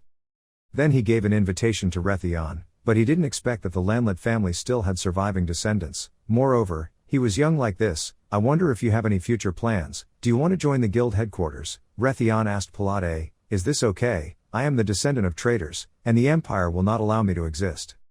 Pilate suddenly said, recently the situation has changed since the death of the first Shin emperor. The internal struggles in the empire have not stopped. The remaining 6 Shin emperors are all forming factions to support themselves, and the royal court is now almost overwhelmed by them. Fiona stopped him from continuing, Mr. Pilate, it's best not to talk about it here. Pilate assured Rethon, yes, this is also for our safety. In short, if you want to join our guild, we welcome it. Rethon pointed at Alan and said, thank you for your kindness, I will leave, but there is someone here who really wants to return to that headquarters. Pilate was very surprised. Alan, I really didn't expect to have the opportunity to meet you here. Alan said with great confidence that, thanks to the vice president's teachings, I improved my alchemy skills before returning here. Pilate exclaimed, a person like you can also improve his talent level, it's really surprising. Yet he came to a conclusion, but even so, I still won't allow you to return to the guild. Alan slammed his hand on the table in disbelief. What? Although I still haven't decided whether to come back or not, But on what basis did you break your promise to the president? BULLIED just said, the president is too kind to forgive the big mistake you made, but I won't do that. Alan refused to answer. It's not just about burning a few potions. What a big mistake. BULLIED hits the table. His face was now filled with tears. He blamed him. Do you know that someone was burned by a few bottles of your emergency medicine and died? Alan also had to open his eyes in surprise this time. What did you say? BULLIED trembled and began to recount everything. The president didn't let me tell you this, because he didn't put too much psychological burden on you, and now you don't know how to repent. Even if the president agrees, I won't let you come back. Rethon whispered to Fiona, who is this president? Fiona replied, it was an old man named Richie Ficato, a kind person famous here and there. It seemed like he became like this because he had made a mistake before. BULLIED was extremely steadfast in his opinion and said, I beg you to improve your alchemy skills. The responsibility of an alchemist is to save lives and heal the injured. Alan suddenly asked, where is President Richie? At this time, Fiona and Rethon were walking together on the street. The two talked to each other. They didn't expect such a thing to happen. Uncle Alan seemed quite shocked. Alan was also real, but I think this matter should not have been hidden from the beginning. Ah, why is that? Rethon explained, if you can't move forward because of those scars, then there's no point in covering up those marks, because one day they will still be exposed. As long as you keep moving forward, the difficulties you face will only get bigger and bigger. Only when you know that those scars have become armor, then can you continue to fight. Fiona smiled and teased Rethon, why is today so different from every other day? You talk like an old man. The two of them continued to argue back and forth on the street. It's just you, why are you wearing makeup today? It's not like any other day, what's the matter?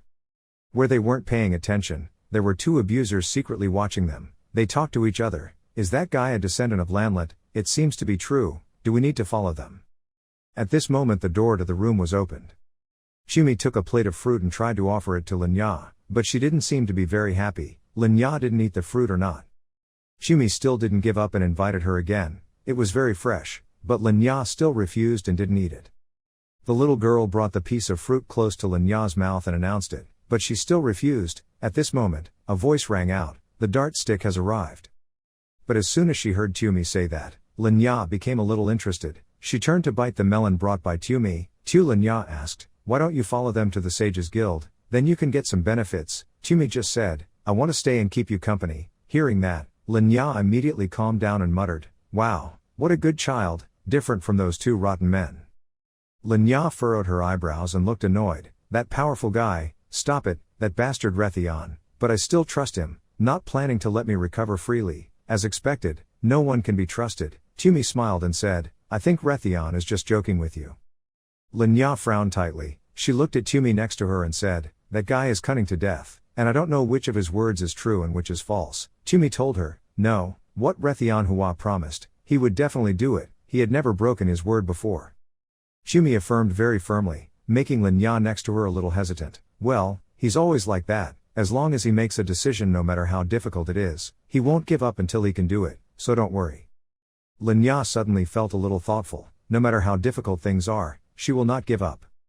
At this time, Fiona Garcia and Rethon are on the street. Fiona spoke up, Rethon, this is a rare opportunity, do you want to find a place to eat, just the two of us? Rethon immediately refused, saying it was no longer possible.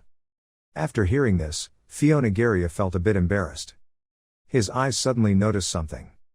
Seconds later, Rethon immediately pulled Fiona Garcia along, who was still bewildered, and said loudly, running away, following me.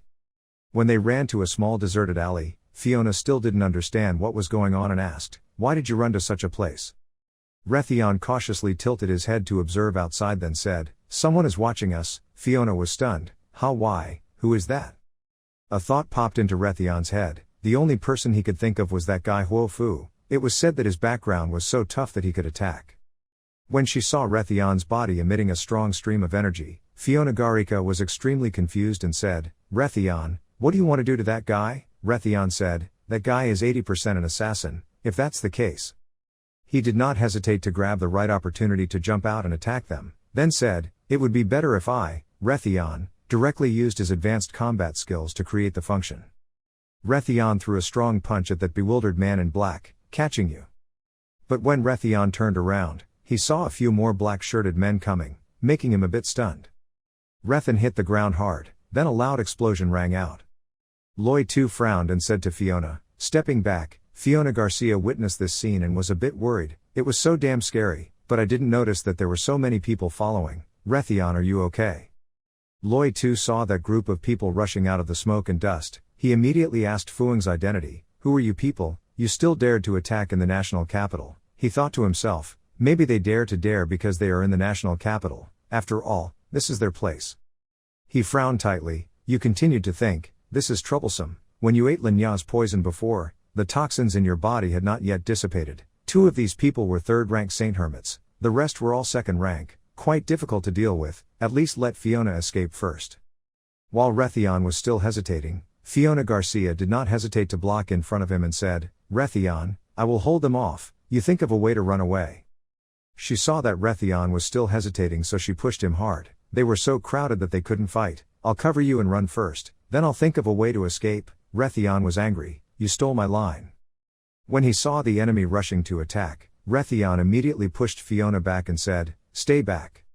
In a moment of danger, Rethon had a thought. After that, he unleashed his moves, his fighting skills, and his energy roared with a loud explosion. Appearing soon after, Fiona Garcia witnessed this scene in extreme confusion. He was panting now. He thought, this is a move that can create a shock wave and then strengthen the body, if so. But before he could finish speaking, he vomited, causing Fiona Garcia to panic. Furthermore, she offered to let me deal with them. Rethon looked at the group of people in front of him and suddenly felt a bit troubled. Damn it, the poison hadn't dissipated yet, his body couldn't stand it anymore. At that moment, the opponent unleashed a move, a battle technique with mixed demonic light and purple gas that quickly moved towards them at a rapid speed. But on this side, Fiona quickly blocked it with her alchemy skill of the Holy Spirit shield. She suddenly stood in front of him, which surprised Rethon quite a bit. Fiona said, Rethon, you think I'm the kind of weak girl who needs you to protect me? Even though I don't like fighting, I'm also a 4th grade holy hermit.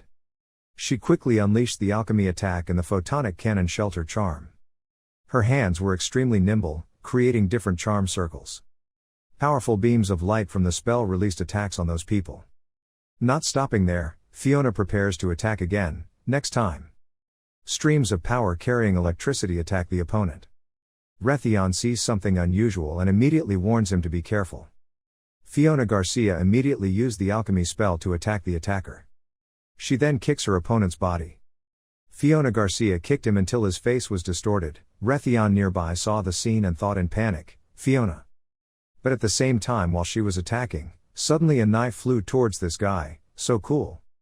That knife could penetrate Fiona Garcia's defense very easily. Just as it was about to hit her, Fiona was still bewildered when Rethon quickly pulled her out. The knife that guy was holding was a holy energy weapon. On this side, he kept throwing his knife at Fiona, who was protected by a layer of defense. A knife was thrown again. This time he achieved his goal of injuring Fiona Garcia. Seeing the knife stuck in her shoulder, she couldn't help but get angry. But at the same time, there was another tree aiming at her. Rethon quickly caught it just in time. A powerful aura quickly spread out. He snorted coldly and then gestured for the knife to return. However, because the knife absorbed Rethon's power, it returned and stabbed him. Rethon went to help Fiona, who was gasping for breath. He asked, "Are you okay?" Fiona replied, "I'm fine, it was a mistake."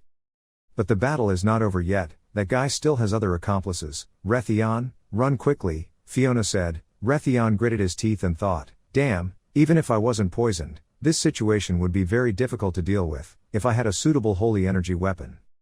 He looked at them attacking one after another and thought, this way he wouldn't be in such a difficult situation. At that moment, there was suddenly a loud bang. 2 figures suddenly appeared right in front of the 2 people. As soon as these 2 appeared, they argued, "Why did I have to do such a bad thing? The captain will definitely feel happy for you." Rethon was still confused and asked, "Are you guys?" Another voice rang out saying, "We should withdraw." The guy in the blue shirt had just finished speaking when a booming sound rang out. When the smoke cleared, they disappeared, surprising the entire group of people in black. The war legions are legions of brave men with holy hermits at their head, who have been fighting against war demons since the first era of demon warfare. Because of their outstanding strength and contributions, they have received the respect and worship of humans. With the victory of the 7 ring emperors over the demon's master, the era of demon warfare ended. the warband gradually became a mercenary organization that was entrusted by the king, lord, or each person's personal equipment. Even though it is not as glorious and noble as that year, it is still an existence that cannot be underestimated throughout the mainland. At this time at Vi Van Doan headquarters, Rethon was still confused, not understanding what was going on. Who are you people? Green-shirted name Trin solemnly introduced and welcomed to Vi Van Doan's headquarters, Lanlet Tien Sinch, we are soldiers and hermits of Vi Can Doan, at the same time. His next words shocked Rethon, who was also a follower of the First Ring Emperor. At that time in Leader Vi Van Doan's office, Rethon was treating Fiona Garcia's injuries. Rethon looked at the injured Fiona Garcia and asked a little worriedly, "Are you okay?" Garcia replied, the wound has gradually recovered, now I need to rest a bit." Rethon sit down and observe her wound and blame yourself, blaming your Tuk Luke for not being enough, putting her in danger. I have too much free time these days, so I should focus on cultivating. While Fiona Garcia was forbidding Rethon to look at herself, someone came in, not allowed to look. Rethon thought, don't you hope I think too much, hateful, I must become stronger. This person walked in and said, let everyone wait for a long time, descendant of Lanlet. Not long ago, the man who spoke up was the leader Vi Van Doan, the Holy Seal Master of the Five Realms, Uli Barato. The guy in the blue shirt politely reported, leader, they're all here. Barato warmly said, is this the person they brought back? They acted on their own again, but this time they didn't do it badly. Vi Van Doan's leader shook hands with Fiona Garcia and said excitedly, it's an honor to meet you, descendant of Lebanon. I'm Uli Barato, leader of Vi Van Doan. I heard that Lanlet's orphan has come to the national capital. I've always wanted to find a chance to meet you. Both of them turned towards Rethon at the same time. Wait a minute, I'm not Lanlet, this person is right. Isn't this person your slave? He is the descendant of Lanlet, Ratio Lanlet. Barato changed the subject and was about to repeat what he said earlier, but was stopped by England. Nice to meet you, descendant of Liba. I'm Uli Barato, leader of the Vi Van Doan. I heard, okay, no need to repeat what I said earlier. He silently commented while talking with Rethon, I'm sure you heard what my subordinates said, because our literary group is one of the war groups under Liba's command. He thought, this kid is very strong. Rethon voiced his opinion, I heard that Liba's followers are all. Barato angrily replied, that's right, after the First Ring Emperor fell, the war groups under his command were all surrounded and suppressed. Vi Van Doan was no exception. Now we have to depend on King Elvis to serve the royal family in order to barely survive. He turned to reaffirm to Rethon, but we are still Liba Lanlet's followers. We are honored that Lanlet family still has a survivor, Liba's grandson. Rethon heard that and asked, are you and I meeting, afraid of being surrounded again? Barato reassured him, don't worry, even though the Empire's eyes and hands are outside, the Imperial Court is not our enemy. One day we will definitely be able to revive the glory of the first ninja emperor. In this place, we all have to be careful. There is only the Demon Wind group. Rethon heard this word and immediately became suspicious. Barato immediately explained, the Demon Wind group originally belonged to the Empire, absolutely opposed the First Ring Emperor's camp. They were sent to the national capital to monitor all traitor forces. The leader is even the king. I think you can become their target. Fiona Garcia heard suddenly startled, could it be that the people who attacked us just now were these people? But her opinion was quickly denied by the purple-clothed girl. If it were the wind demons, you could only stay in the underworld and wait for this old man to come down and gather. The person who attacked you could only be invisible. Barato was a bit surprised when he heard this. Invisible person, isn't that an assassin organization? What happened? Rethon explained, we encountered an attack. Luckily, these two brothers came to our rescue, so we were able to eliminate the danger. After listening, Barato frowned, so that's it. With your status it's not strange to encounter something like this, but I didn't expect it to be so blatant. It seems my decision was right. Then he proposed again, Liba's grandson, please join our Vi Van Doan. We volunteer to continue contributing to the Lanlet family. He pointed at Rethon who was still in shock and said, as long as you are there, Niet Din can summon more Liba supporters. Our force will become more and more powerful. That purple-haired girl was a bit annoyed after hearing that. Is that damn old man serious? Fiona Garcia sitting nearby also became silent and said nothing. Rethon didn't rush to agree right away but thought carefully. The one who followed Liba Sao, he hoped to be able to use Lanlet's name to expand the power of the Star Battle Group. With the current situation, joining them is indeed more beneficial than harmful. But can you believe this group of people? My current strength is still too weak. If I can't control them, I'm very likely to become someone else's puppet, at least not yet. After thinking carefully, Rethon replied, I will seriously consider your proposal. Thank you Leader Uki for your good intentions, and everyone's help today. After everything ended, Rethon felt extremely embarrassed when he accidentally dragged Fiona into this matter. I'm sorry, I dragged you into all this. Don't say that, you helped me a lot, Fiona replied with a smile. Fiona Garcia asked him again about his next plans. So Vi Van Doon, are you planning to join them? Rethon frankly said, I still don't understand them well, maybe I will join them. Fiona Garcia patted her chest with great determination. Rethon, become my disciple, follow me, I will try my best to help you not fall into any struggles, and there will be food and shelter too. After a period of silent thought, Rethon shook his head and flatly refused. Stop it, you're still too chicken, Fiona angrily scolded. Can't you pay attention to other things, such as my status and status? Rethon replied very seriously, I just want to become stronger now. While Fiona Garcia was still dumbfounded, Rethon said goodbye, so I will return first. When he came home, he saw that Alan was also there and happily greeted. Alan, are you back too? Oh Rethon, brotherhood.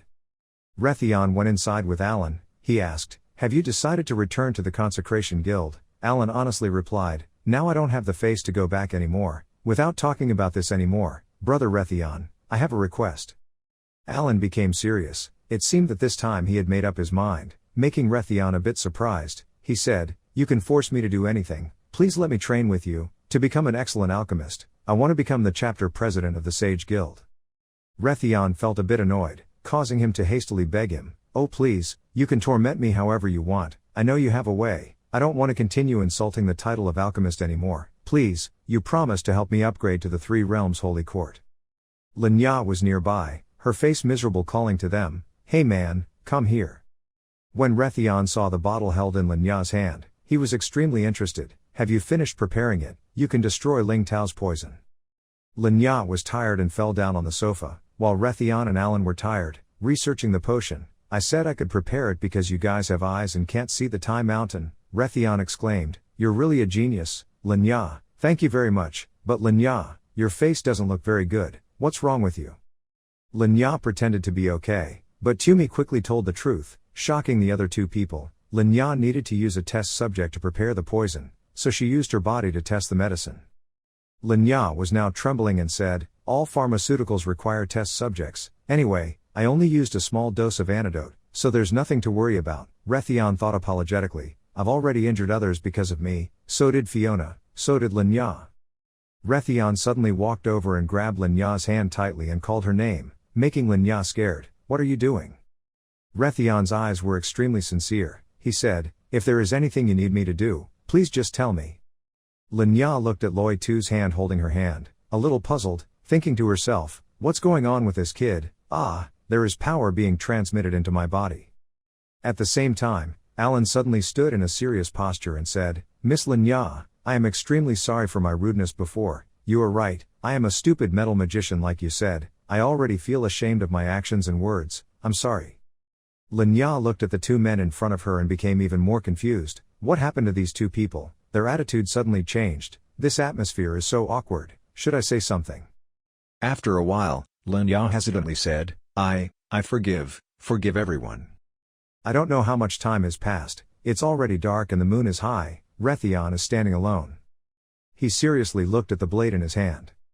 Going back to the past for a moment, Rethon carefully observed the thing in his hand and wondered, was it the divine transformation sword? In his mind he remembered Barato's words, yes, it is the weapon once used by Liba, although it was seriously damaged, it is Liba's relic, so we always keep it. If we have met you now we should give it back to you, to show our respect for Lanlet. Rethon pondered in his heart, this damage is very difficult to restore, but even if there is only one hole left, it still has power. If it is a thing of Liba, then it is worth studying. Rethon became determined, he must quickly increase his strength. At the same time, at the king's royal palace, Kim Bush asked the subordinate in the back, did the 3 Kulu sects that you hired all fail? The other person replied, that's right. When receiving an unsatisfactory answer, Kim Bush was a bit angry, snorting that it was useless. Just do as I say, send a few guards to deal with him, there's no need to be so lengthy. The new subordinate explained that doing so was afraid that it would cause others to criticize him, and he was the one who saved your highness's sister. I really don't have the face for your highness to show my face. Kim Bush heard that and frowned tightly, continuing to discuss, letting my sister recover might not be a good thing for me, although father has appointed me as the heir to the throne, He is becoming more and more confused. Vlar is also eyeing the throne. Now there is one more person. No one knows what will happen. The subordinate quickly replied, Your Highness has thought too much. The next king cannot help but be you. Landlets matter or let it be. At least we have to wait until after the king's birthday. Then we can carry out the plan. It is my son's fault. He imprisoned and persecuted everyone. Fortunately he was exempted from punishment. However, Kim Bush loudly protested, No, your son is not wrong. Locke, I am the Prince of the New Republic. You are the minister of the royal family. We are not like ordinary people. This land is taken over by us. Domination is my inherent right. Absolutely cannot be patient and ignore anyone who resists. He frowned and said, This debt cannot be thrown away like that. The scene moved to the princess's bedroom. A voice rang out inside, asking her sister to stop being so willful. Prince Bollivan was preventing Princess Evergreen from going out, but the princess just frowned and said, My body is already fine, so what should I do if I just go out for a walk? Bolli quickly said, I'm still very weak and need to rest more. This scene of theirs was recently seen by someone walking by, and the two kept talking to each other. That's right, isn't it like the person who keeps cursing me as a teenager? I should go find him and say thank you directly. This is the proper etiquette of the royal family. In this case, you should invite him to meet, not go yourself. And that man was the eldest prince of the Fire Nation Flare. He smiled and said, You're in good spirits, little sister, your body can recover, I'm so happy for you. Princess Evergreen quickly climbed down from the window, blushing and greeting her brother. She greeted him and thanked him for his concern. Flare said with a smile, Sister Huang doesn't need to be formal. I just heard you two discussing about the young man who saved Sister Huang. How much do you know about that person? Princess Evergreen was still blushing and shy with her brother's handsomeness. Prince Bolli had to explain, I was also very curious about that person. At first I thought Miss Fiona had cured her so I couldn't talk to that man. On the outside he looked normal and didn't seem like a strong person. Prince Fair then added, I heard he is a living descendant of Landlet. As soon as he heard this, Prince Bolli immediately remembered whether he was a descendant of that rebellious family, true or false. Flare replied, That's right, right now the empire is in chaos, and someone claiming to be a descendant of Landlet jumped out. Then you saved the new Fire Nation princess. It feels a bit strange. Maybe I should let the wind demons go and capture him. Princess Evergreen heard this and immediately protested, Please don't bother him. Prince Flare was extremely confused. Evergreen blushed and explained, I mean, my father's birthday party is coming soon. He was also invited, and at that time I could see his face, so.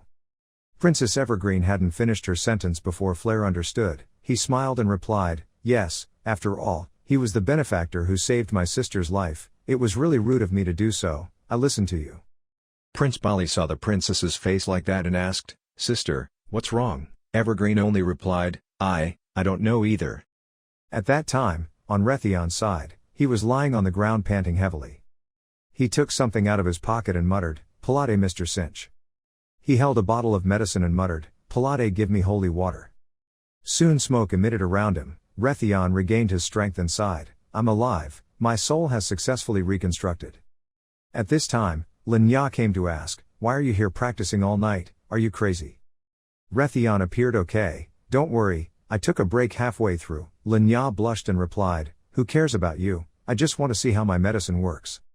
Rethon said very excitedly, With the results exceeding my expectations, Linya, I didn't expect that you could still prepare a medicine that has effects on Holy Seal Masters. After restructuring the soul, I can transmit the power of the soul more effectively. Maybe I can even give ordinary people temporary Holy Seal power. Linya said not surprised, I knew my medicine was perfect. After a while, she realized and was confused, a really loud sound. Linya couldn't believe her ears and asked Loi Tu again, Did he just say he could make ordinary people gain the power of the Holy Seal? Rethon smiled and said, Yes, I feel like my soul has changed. It might be possible to generate power more effectively if we follow Liba's method, maybe. Before he could finish his sentence, Linya quickly rushed forward and shouted, Please let me also use the power of the Holy Seal Master. This principle is similar to Liba's Transformation Holy technique. The Transformation Holy War stage is to gain power from the outside and seal it within the body. My move is to seal my power into others, and give the power inside to the outside. Rethon said very confidently, This move I want to call it the technique of transforming into saints and fighting back. But then he mumbled a little thoughtfully, But these are just my theoretical guesses, in which there may be unknown risks. Commenting on the ability to empower people is at least feasible. All that has to be done is practice now. So Alan, are you ready? Where Alan came from, he was already in a prepared position. He trembled and said, "Of course, Brother Rethon, I will be willing to do anything." Then, under everyone's cheers, Rethon injected power into Alan's body and shouted, "Go ahead." Alan still couldn't help but feel scared when he received that power. The abundant stream of power continued to flow into Alan's body. Not long after that he fell down. Everyone ran worriedly. "Alan, are you okay?" It was a success. Rethon went to ask how he felt. Alan covered his mouth and said, "Well," his body's energy became a bit chaotic. He felt dizzy, and wanted to vomit. Rethon looked at the allele and speculated, perhaps the pent-up energy made him uncomfortable. This power was different from before. It would not merge with his own power. It seemed he still needed to observe more. Rethon told Tumi, "Take Alan inside to rest." As soon as Alan was taken away, Lenya quickly rushed forward and said, "This is a success, give me a shot, Rethon." Rethon frowned and said, still not sure if Alan could adapt. Why was she so excited? "So, do you want such strength to form a seal? What kind of brutality is this person?" Lenya pouted and said, "Who wouldn't want this power? If I had the holy seal, I wouldn't have become the lightless assassin." But Rethon seemed to realize her intentions. He asked, "Perhaps you should also tell me why you hate the Sage Guild so much, why you are a pharmacist and have to become an assassin. Now you still want such power of the holy seal. Who do you want to deal with?" Hearing that, Lenya silently gritted her teeth. Rethon just turned away and said, "If you don't want to talk, I won't force you. Let's see Alan's situation first." At this time, Lenya clearly explained the reason and her story. "My father was killed by a member of the Sage Association. 6 years ago, when the white-eye temperate became popular, my father prepared a specific medicine that could cure the epidemic that was relatively difficult to solve at that time, and was also approved by Ton at Sage Guild. With the help of the Hien Association, our medicines were sent everywhere to help poor people who were tortured by illness. Even if we lost all our assets, we would not hold any grudges." Rethon was speechless. "You don't look very resentful." This statement unintentionally made Lenya angry. She continued, "My father's ideal was to revive the family. We strongly believe that this action of our father can definitely fulfill this ideal, but in the end, an incident still happened." The old scene appeared. Her father kept saying, "Why is it like that? Yet there are 82 people who died from taking drugs. Fakato, why do you want to do that?" At that time, he could only tearfully say, "I'm sorry Lenya, it's all your fault, go quickly. Because so many people died after taking my father's medicine, father sent me away so as not to implicate me.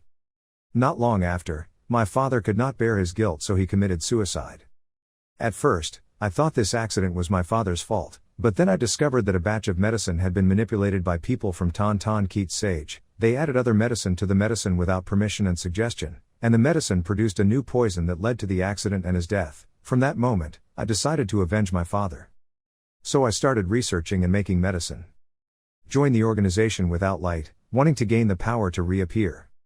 Lenya continued very seriously, "But I know there is a difference in the strength of ordinary people and Saint Seal Masters. The people who harmed my father have long left the Sage Guild to become pure. I need the strength to find those people, then I can kill them. So Rethon?" She asked very firmly, lending me her strength. But he still had to confirm again. He asked, had she ever thought about the consequences of killing a member of the Sage Guild? Lenya nodded, "I have long had enlightenment, regardless of losing freedom or life." This quote from Lenya reminds him of himself once determined to say, "I want to restore my family." Rethon thought for a moment, then turned around and muttered, "I have no right to advise and stop you. If you want strength, I will give it to you, because I promised you, as long as I can do it, I will definitely help you." Rethon then smirked and pointed at Lenya and encouraged, "Fight those bastards, Lenya." She sounded a little surprised. Right at this moment, the little man rushed to him, making him a bit confused. "Rethon? Damn." Rethon was startled. "What's going on? Alan is dead." After the girl, Rudolf Herman and his subordinates appeared. He frowned and said, "Is it fun for little brother Lanet to secretly run to the capital?" Rethon looking at the scene in front of him, he thought to himself, "This is troublesome." In a certain house, the noise kept ringing. It was just nonsense. Being kidnapped and coming to the capital was just an excuse. You brat just wanted to run away. The soldier standing next to Rudolf pointed at Rethon and cursed, "And this woman is the one who poisoned our former deputy. They are accomplices." Lenya immediately objected, "Hey, don't spit blood on that person. I have a witness, when I was preparing to end the king's party to return to Hoynam Citadel." Rudolf also joined in at the same time and said, "I was also invited to the party on this trip. and you also received an invitation. It seems the rumor about you curing the princess is true, Rethon also said. Pearls cannot be as real as. But later he turned around and said, but the rules are the rules. If you have violated my orders, you must be punished. Now I will make you a slave. Until everything is clear, you must follow me, every step by my side. Rethon was a bit shocked after hearing this. Both Tumi and Lenya also had the same reaction, like what, this is really unfair. Rethon, he clearly did nothing wrong. Why did he become a slave? Rudolph immediately said, are you the person named Tumi? Don't worry, you have redeemed yourself and become a commoner, so there is no need to be punished. Rethon frowned at Rudolph's mockery. Why do you want to force me like that? Rudolph said frankly, we are all business people, brother Landlet. If we don't follow the rules, won't the stability and order of the kingdom be destroyed in one day? Tumi opened his mouth to argue but was stopped by Rethon. He said, in this case, I also understand what you want, Rudolf Hermann. Now I only have one answer. He replied in a harsh voice, implying, I do not accept this. Rudolf Hermann received an unsatisfactory answer, so he banged the table and cursed, do you dare to go against the law, like this? You are going against me and all other agencies. Rethon smirked and replied, so what do you want to do? Are you planning on killing me here? The guards couldn't help but step forward. This brat dares to brag like that. What, do you think we can't handle you? I'm also a second-order Holy Seal Master now. Things today are much different than before. If it's like this, those National Guards can arrest you. I'm just a second-order Holy Seal Master, but I'm also placed here. Do you know what kind of person my previous opponent was? Rethon was responding when suddenly there was a loud bang. As he finished speaking, suddenly an angry gorilla rushed in, causing Rudolf Hermann to tremble in fear, forcing him to hide behind his subordinates to scold him. You Landlet, what the hell happened? Don't you dare cause trouble. Rethon a little scared and cursed the name of the river in there. Old man, I really didn't expect to see you here. Michelle pointed her finger at Rethon and cursed, brat, quickly give up your rights, then I can spare you the way to live. Rethon was bewildered. The curse. Michelle angrily said loudly, it was the curse that caused me to give birth to that aggressive hallucination. How long are you going to torment me? Rethon looked at him in bewilderment, then Michelle covered her face in sadness. Rethon observed and thought, illusion attack, wasn't that a supplementary genjutsu effect that was created at that time to hinder him from casting magic? Why hasn't it lost its effectiveness until now? Michelle screamed loudly, I don't need to care. What should I do now? My body has started to create fuzzy things. I can't stand it anymore. Rethon looked at Rudolph, who was hiding, and frowned, thinking, could it be that the reason was because I had entered the soul? Did I accidentally reverse his sanification skill during the casting process? Rudolph screamed, oh boy, is this something you arranged? Rethon heard it and got angry, you idiot, he's looking for me to take revenge. By the way, tell me, this is the person who kidnapped me. Michelle can't stand it anymore. I want to attack you. If you don't remove the curse, I will let you die here. Rethon only cares about one thing. If there is a fight here, it will affect the little me people. As Michelle walked towards Rethon. Then he went to another place, causing him to turn around in bewilderment. Suddenly, two people broke through the wall and rushed in, both of them already in a fighting position. Rethon was also bewildered when he saw them. You guys are. Very quickly, that man took the initiative to attack, directly causing Michelle to fall to the ground. Michelle thought shyly, these two guys are not simple at all, let's back off first. When they were about to chase, Rethon stopped him. He said, don't chase, just spare him his life first. Then he looked at them, smirked and said, it turns out you guys are secretly protecting us in the dark. The woman was Celine Scully, a third-level Holy Seal Master, a member of the Symbol Group, and the man was Yutaruma, a third-level Holy Seal Master, also a member of the Symbol Group. Yutaruma quickly introduced, yes, we have been ordered by Captain Barato to secretly protect you since you left the hall. I am the Ute, and she is Celine. I thought we hit it well enough. Rethon was immersed in his thoughts. It sounded like protection, but it was actually surveillance, right? Over here, Rudolph is always cursing. That Rethon, who are they? I advise you not to play tricks. Then Aruman asked again, Brother Landlet, who are they? So, are they also causing trouble for you? It seems to be true. Yutaruma pulled out his weapon, making Rudolphman extremely scared. Ute said, anyone who wants to do bad things to you, I will kill without mercy. That's what Captain Barato told me, Brother Landlet, Rethon thought, yet he is a third-level and fourth-level Holy Seal Master. Rethon replied coldly, then that's the only way. Alan had just woken up and heard a loud noise outside. He quickly put on his shoes and thought, what was that movement just now? His head felt very heavy, and his body felt very light, but there was no discomfort at all. As soon as Alan left, Rudolf Hermann had already left. They talked to each other. Then it's decided, I will convey this and see you again 2 days later. Alan went to ask him, what happened? Rethon saw him and immediately asked, Alan, are you okay? After sitting down and recounting the story, Alan was a bit surprised. But did you talk to Lord Rudolph? Rethon nodded. Yes, I gave him credit for saving the princess, and asked him to stop pursuing me. Lenya doesn't understand Loi Tu's way of doing things, then your efforts won't be in vain, right, and my reward won't be lost either. It's better to just kill him. That Rudolph just wants to confirm his prestige. Rethon smiled and said, now you are my slave. If you kill him, both you and Tumi will be implicated. Maybe now is good. Then he turned to thank Yuta Rumen and Celine Scully. Thank you very much for the help of the Icon Association. The Ute smiled and replied, I will calculate this debt for the crew chief. He will pay this bill. Rethon heard this and smiled and replied, that's great. Before going to the party, I still have something to ask you. Time passed very quickly. 2 days later, on the day the king held a banquet. A respectful man to Fiona, hello Miss Fiona Garcia. Fiona replied, hello, is the president here? The president didn't feel well so he went back.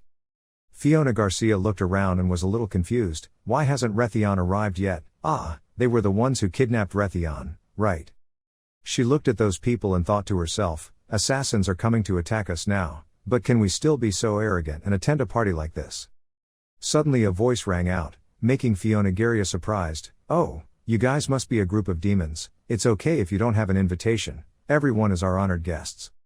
Fiona Garcia looked thoughtfully at the two people in military uniforms in front of her. They are a group of Feng stars, opponents of the Landlet family, and their strength is also very strong. She thought a little worriedly, everywhere in this place are Rethon's enemies, is it really okay to let him attend this party? At this moment, Rethon's group of people had just arrived. Rethon spoke up, hello Fiona Garcia.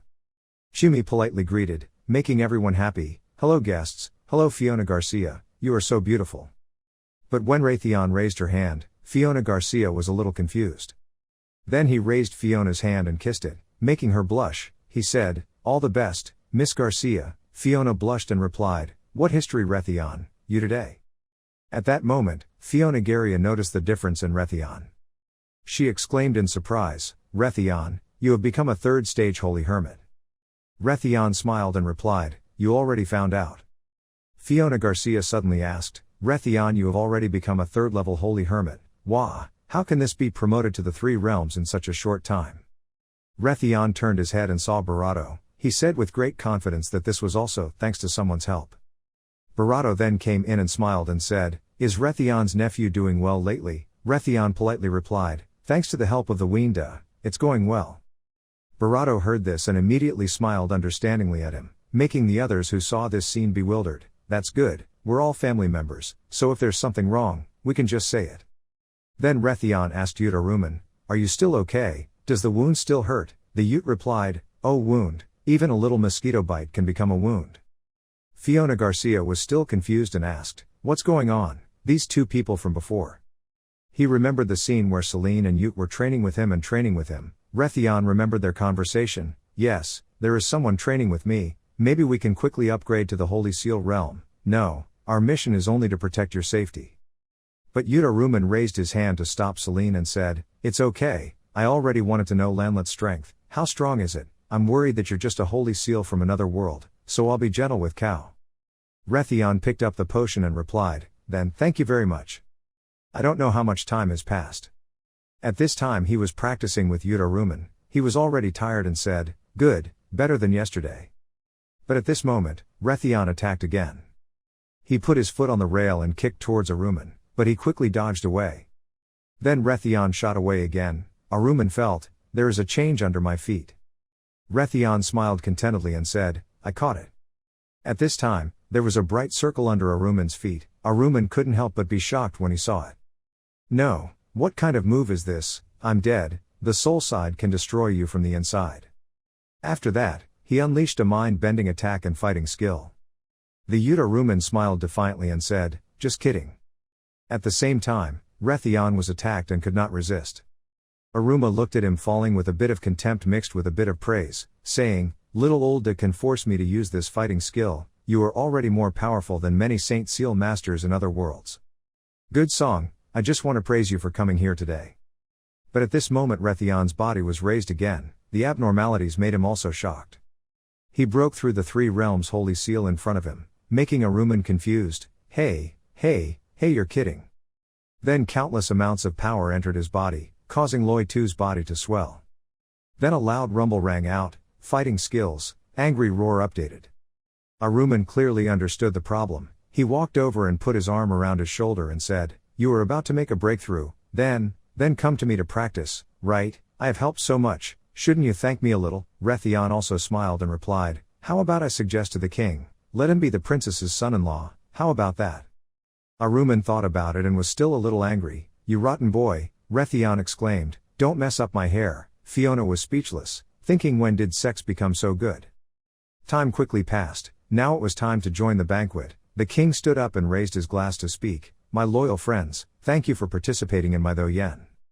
Everyone raised their glasses in unison. He continued, I have never forgotten your contributions to the peace and prosperity of this country, even for just a minute. On this side, everyone listened attentively to the extremely happy king. Let's have a toast, let's have fun together. Rudolph sat next to Rethon and teased again, Rethon brother, you have fulfilled your promise, we will not pursue your past matters anymore. Rethon smiled and said, if the reward is much then give me a few thousand, I still owe money to many people. At this time, someone was secretly observing Rethon. Rethon was also thinking, those two brats participated in the banquet without any punishment at all, it seems that this place is not a place for me to rest in peace. At this moment, he also noticed that there was someone opposite him who was looking intently at him. That person was the guy in military uniform from before. While he was paying attention, someone was observing and called out this kid. Prince Flare observed, he meticulously told Kimbush, that person was Rethon, the one who saved the royal sister. Kimbush replied contemptuously, what a shame. While Tu-Man was attentively eating, Lenya also had her own thoughts, after tonight I will be free, meeting on this road is considered worthy of heaven, just waiting for Rethon to give me more holy seal power. Suddenly there was a loud noise that made her stunned, President Richie, you're here. President Richie bowed, coughed, and wished his majesty. Lenya heard this and immediately became indignant, it was him, Richie Fiskatov. The king immediately asked if Sir Richie was feeling better. Richie immediately replied, thanks to your majesty's blessing, I have recovered safely.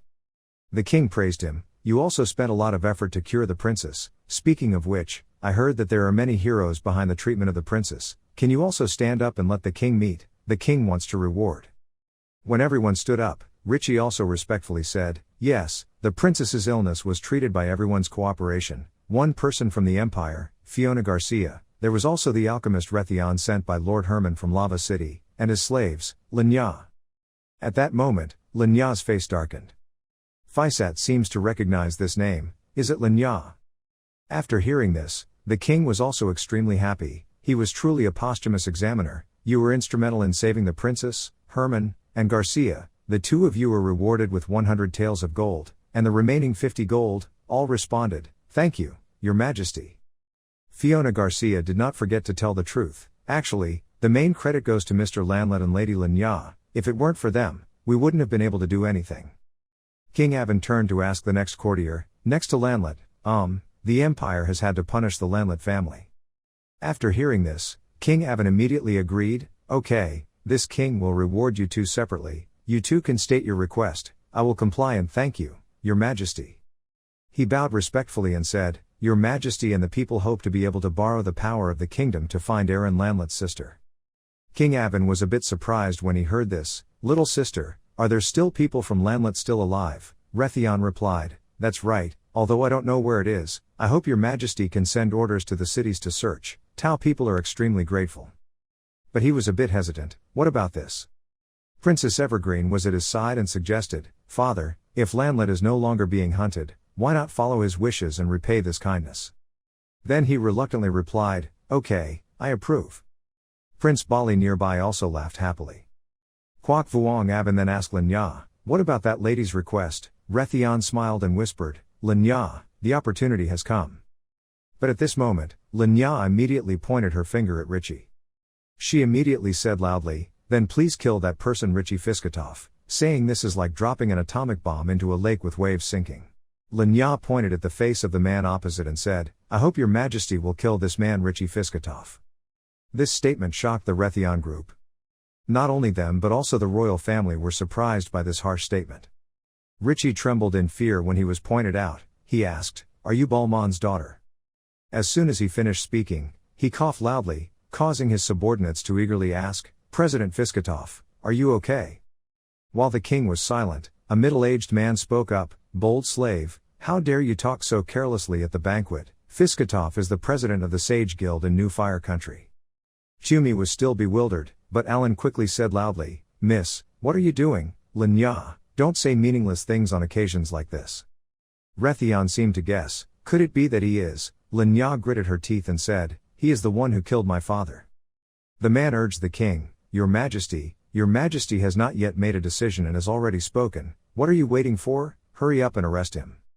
Rudolph was also worried that he would get caught, so he turned around and asked, "Rethon, what's going on? What happened to that woman?"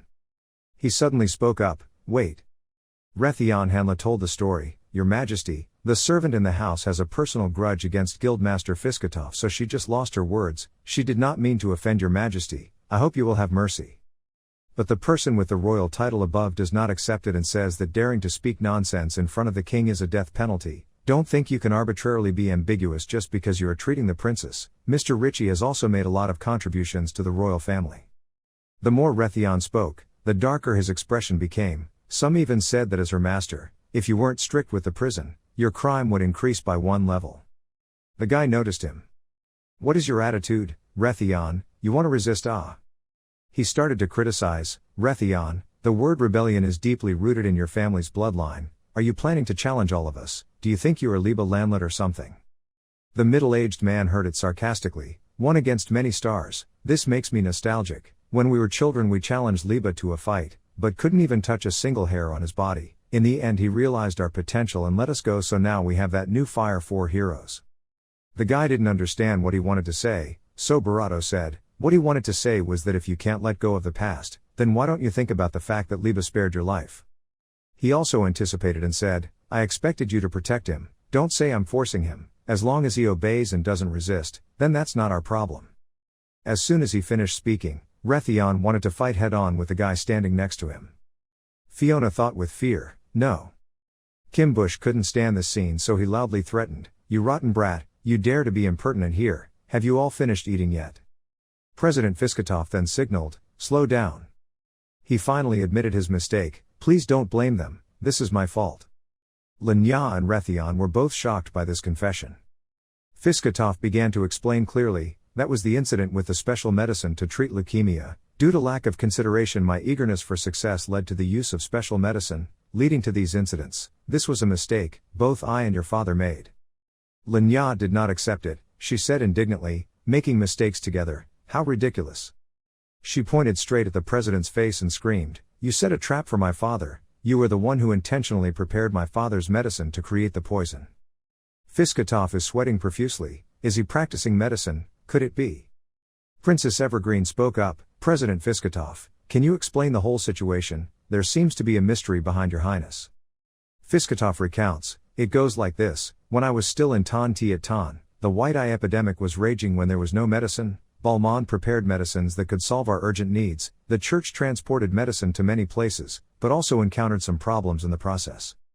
At that time, he heard 2 soldiers talking. He didn't expect it to be so effective. At this rate, he could be promoted to the guild in the national capital. But the other guy stopped him. Don't be happy. Every day, people die. It would be very troublesome if it were exposed."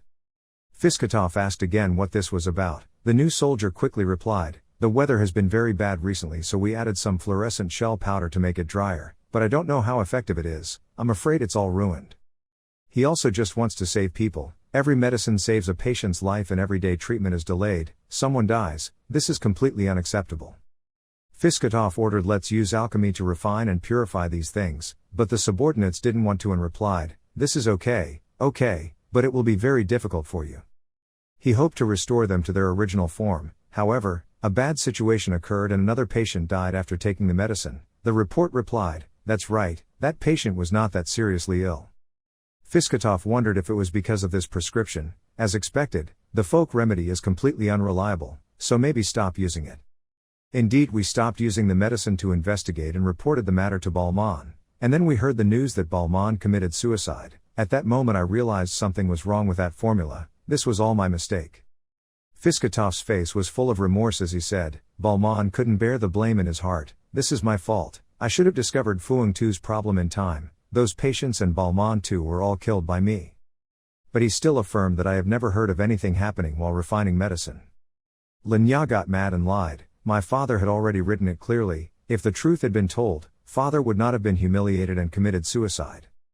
Fiskatov was startled and said, Thu, I swear I never received anything. He suddenly remembered that he had asked one of his subordinates, Lean, what are you holding in your hand? That person then tried to cover it up and say, it's not worth it, Vice President, it's all that merchant's fault, right? Fiskatov's voice trembled as he muttered, could it be that time? Suddenly he had a heart attack, making everyone panic. President, are you okay? Kimbush is upset. What kind of farce is this? The king spoke up, it's a pity, indeed this is just a misunderstanding, the truth is clear, you guys. Just shake hands and make peace, I won't prosecute the chaos just now. Lenya couldn't accept it. What's the point of shaking hands to make peace? My father lost his life. Rudolph whispered and advised them, don't make trouble anymore, stop it. Tumi was scared and whispered, MS, Lenya. Lenya now angrily picked up the knife and muttered, I have to kill you. Royal people were very surprised. The same goes for Fiona's side, he also didn't expect it, and Fiskatov was full of fear. Lenya Tian went straight to Fiskatov and shouted, I have to kill you. Before anyone could react, she jumped forward. Rethon stood up to prevent the soldier from rushing towards him. Planning to use weapons to do bad things. Fiona and Rudolph are panicking. Fiskatov's followers could only roll their eyes and wait for their lives to be repaid. But fortunately, Fiona was able to stop her. She advised Lenya Mao to stop. On the contrary, Rethon is dueling with those guys. Because this side has also drawn his weapon, Mr. Barato, are you planning to rebel? Barato smiled and said, I still really hope not to be your enemy, Vitrat Ah. The royal banquet has turned into a place for martial artists to compete. The king angrily shouted, impertinent, you guys dare to show off your swords and spears right at my king's banquet. The king ordered, stop immediately, and anyone who dares to cause trouble will be punished. The other person didn't understand and thought, what is this guy planning to do? The guy looked at the two Rethon people and said, quickly stop. Rethon tried his best to say, this must be said to him. Ace, stop, she ordered. As soon as he finished speaking, Rethon violently shook off this ace's hand and cursed him, then get out. But he didn't just hit Rethon too hard. He gritted his teeth angrily and thought to himself, this bastard.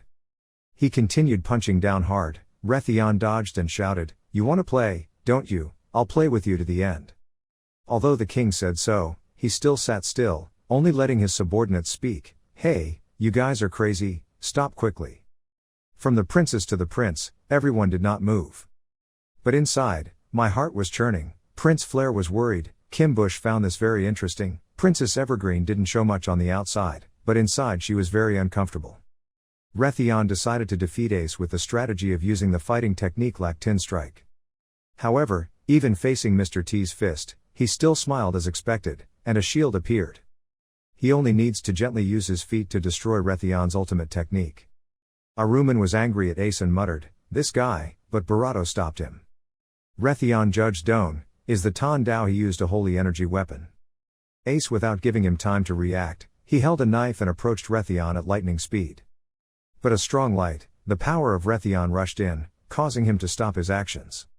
He was also surprised by this terrible power.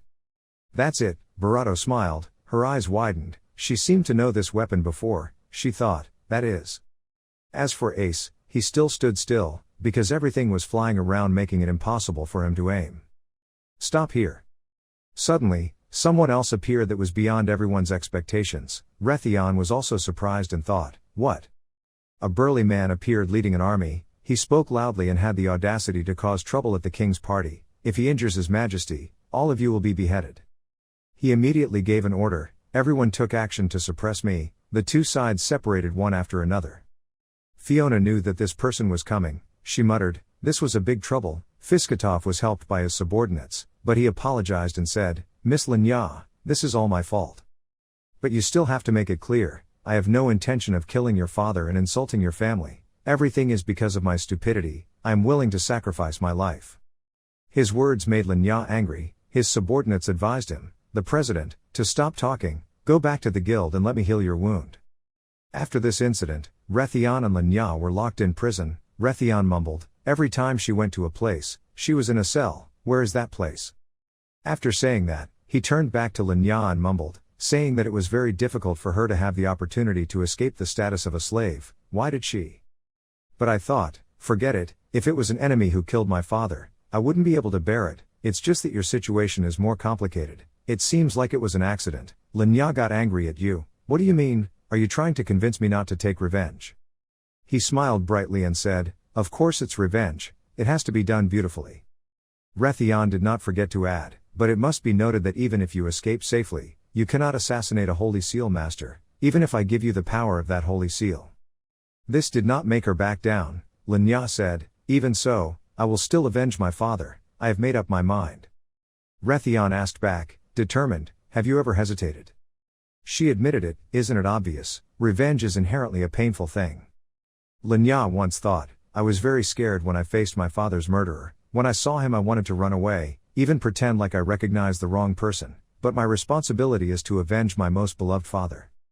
Lin was so angry that she cried and said, I still think about getting out of this, I'm so bad, my dad will definitely be very disappointed in me. I don't know what advice to give.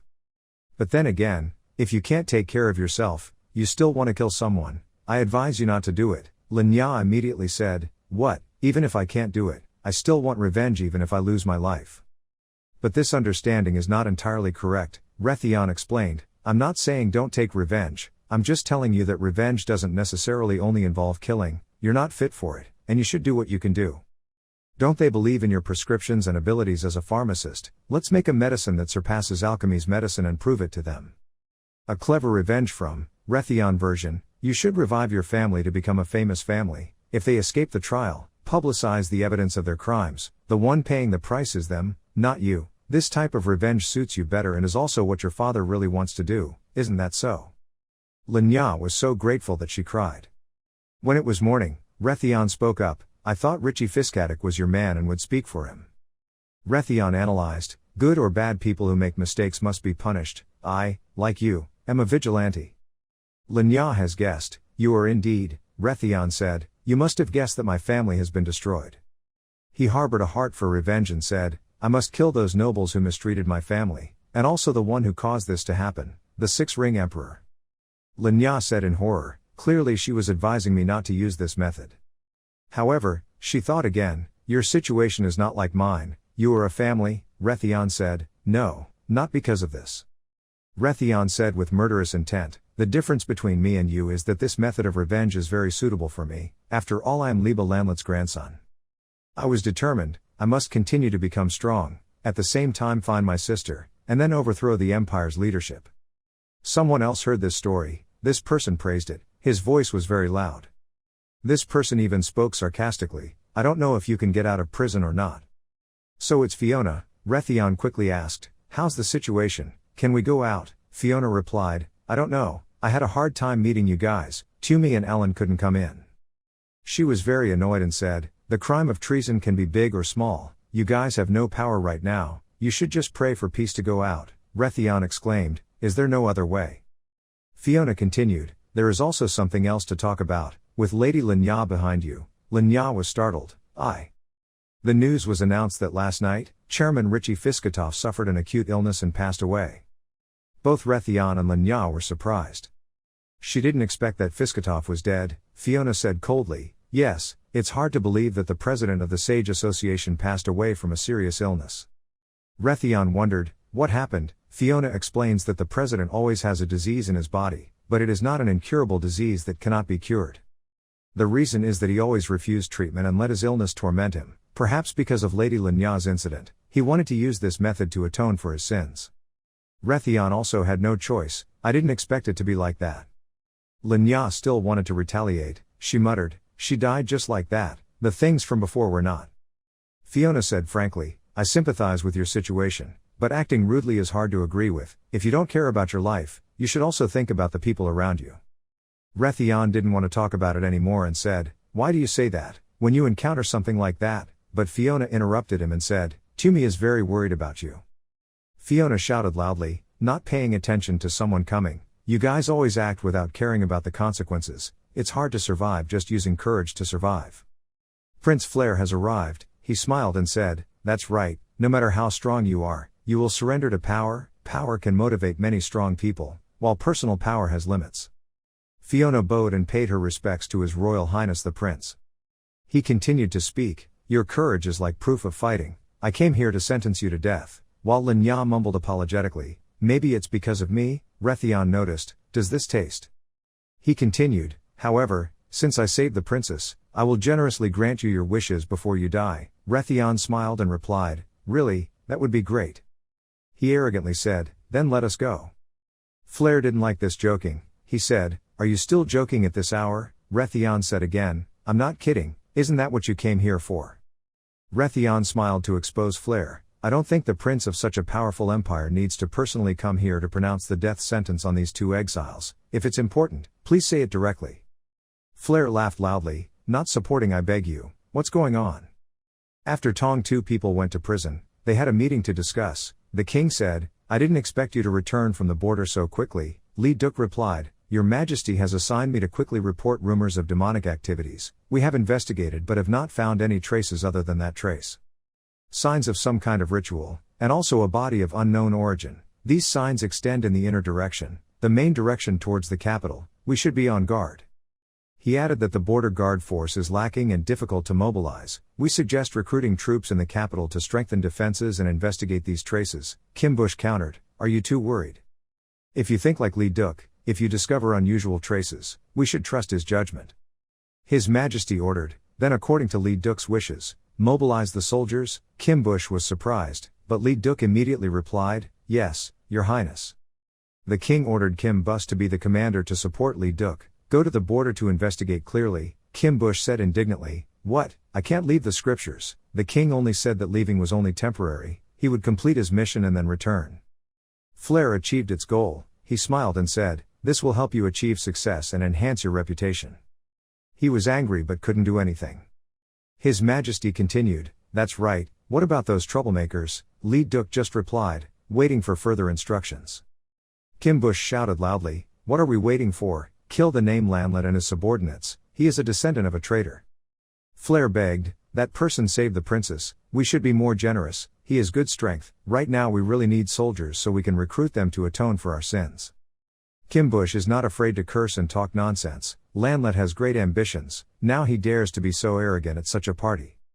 Kim Bush threatens, "Maybe tomorrow we'll replace Avili." "No matter what, I don't agree." The king immediately said frankly, "I have appointed you to inherit the throne, but right now I am only the crown prince. Please obediently help your uncle complete his mission."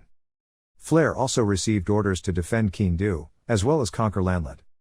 Returning to reality, Flare tries to lure you. "If you come under my command, I will make you a protective knight. You will be spared your life. This is also the only way, and it can help you avoid trouble. Anyway, I'm waiting for your answer." Rethon silently listened to everything. Fiona guessed his attitude. "Rethon, does he agree? This guy has always been hostile to authority, does not desire power, seems like he does not want to become my disciple so." His decision went against Fiona's thoughts. Rethon smiled and said, "Okay, so that's the decision." He added, "I have one condition. Send someone to investigate my sister's whereabouts." Elsewhere, Kim Bush is angrily cursing, "Damn, my father sent me to the border, isn't that creating an opportunity for Flare?" His subordinates advised him. His Majesty appointed him to inherit. The prince would not dare, but Kim Bush was extremely worried. If he did not return, sooner or later he would be robbed of the throne. He shouted loudly, "Who cares about that old man now?" Kim Bush thought of a plan. He muttered, preparing a little, he couldn't leave without feeling at peace. Evil thoughts have appeared clearly, special times, only special measures can be used. Alan and Tumi were happy to see their brother return. "Brother Rethon, you are back." He quickly ran and hugged me. "Brother, I'm very worried about you. It's good that you're okay. Why are you hugging me?" Rethon asked, "Are you two not in trouble?" Tumi smiled and replied, "Sister Fiona helped us explain so there was nothing wrong." Alan added, but the old house doesn't allow us to stay anymore, so now we can only stay at the hotel. Rethon mumbled, we've been targeted. If that's the case then there's no way. Not only Alan and Tumi but also Lanya, both were shocked. What are you saying, let us go back to Gray's Rock City? That's all I can think of back and forth, Rethon explained, this is not a safe place, I'm already a protective knight, I can't always be with you, you might be affected because of me, it's better to return to Grey Rock.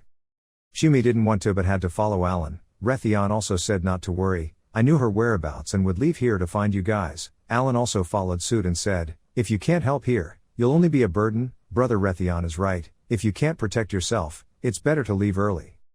Suddenly he shouted loudly, but I cannot use that as a premise to protect myself, I am incompetent but also a holy seal master, I want to share the same suffering with you.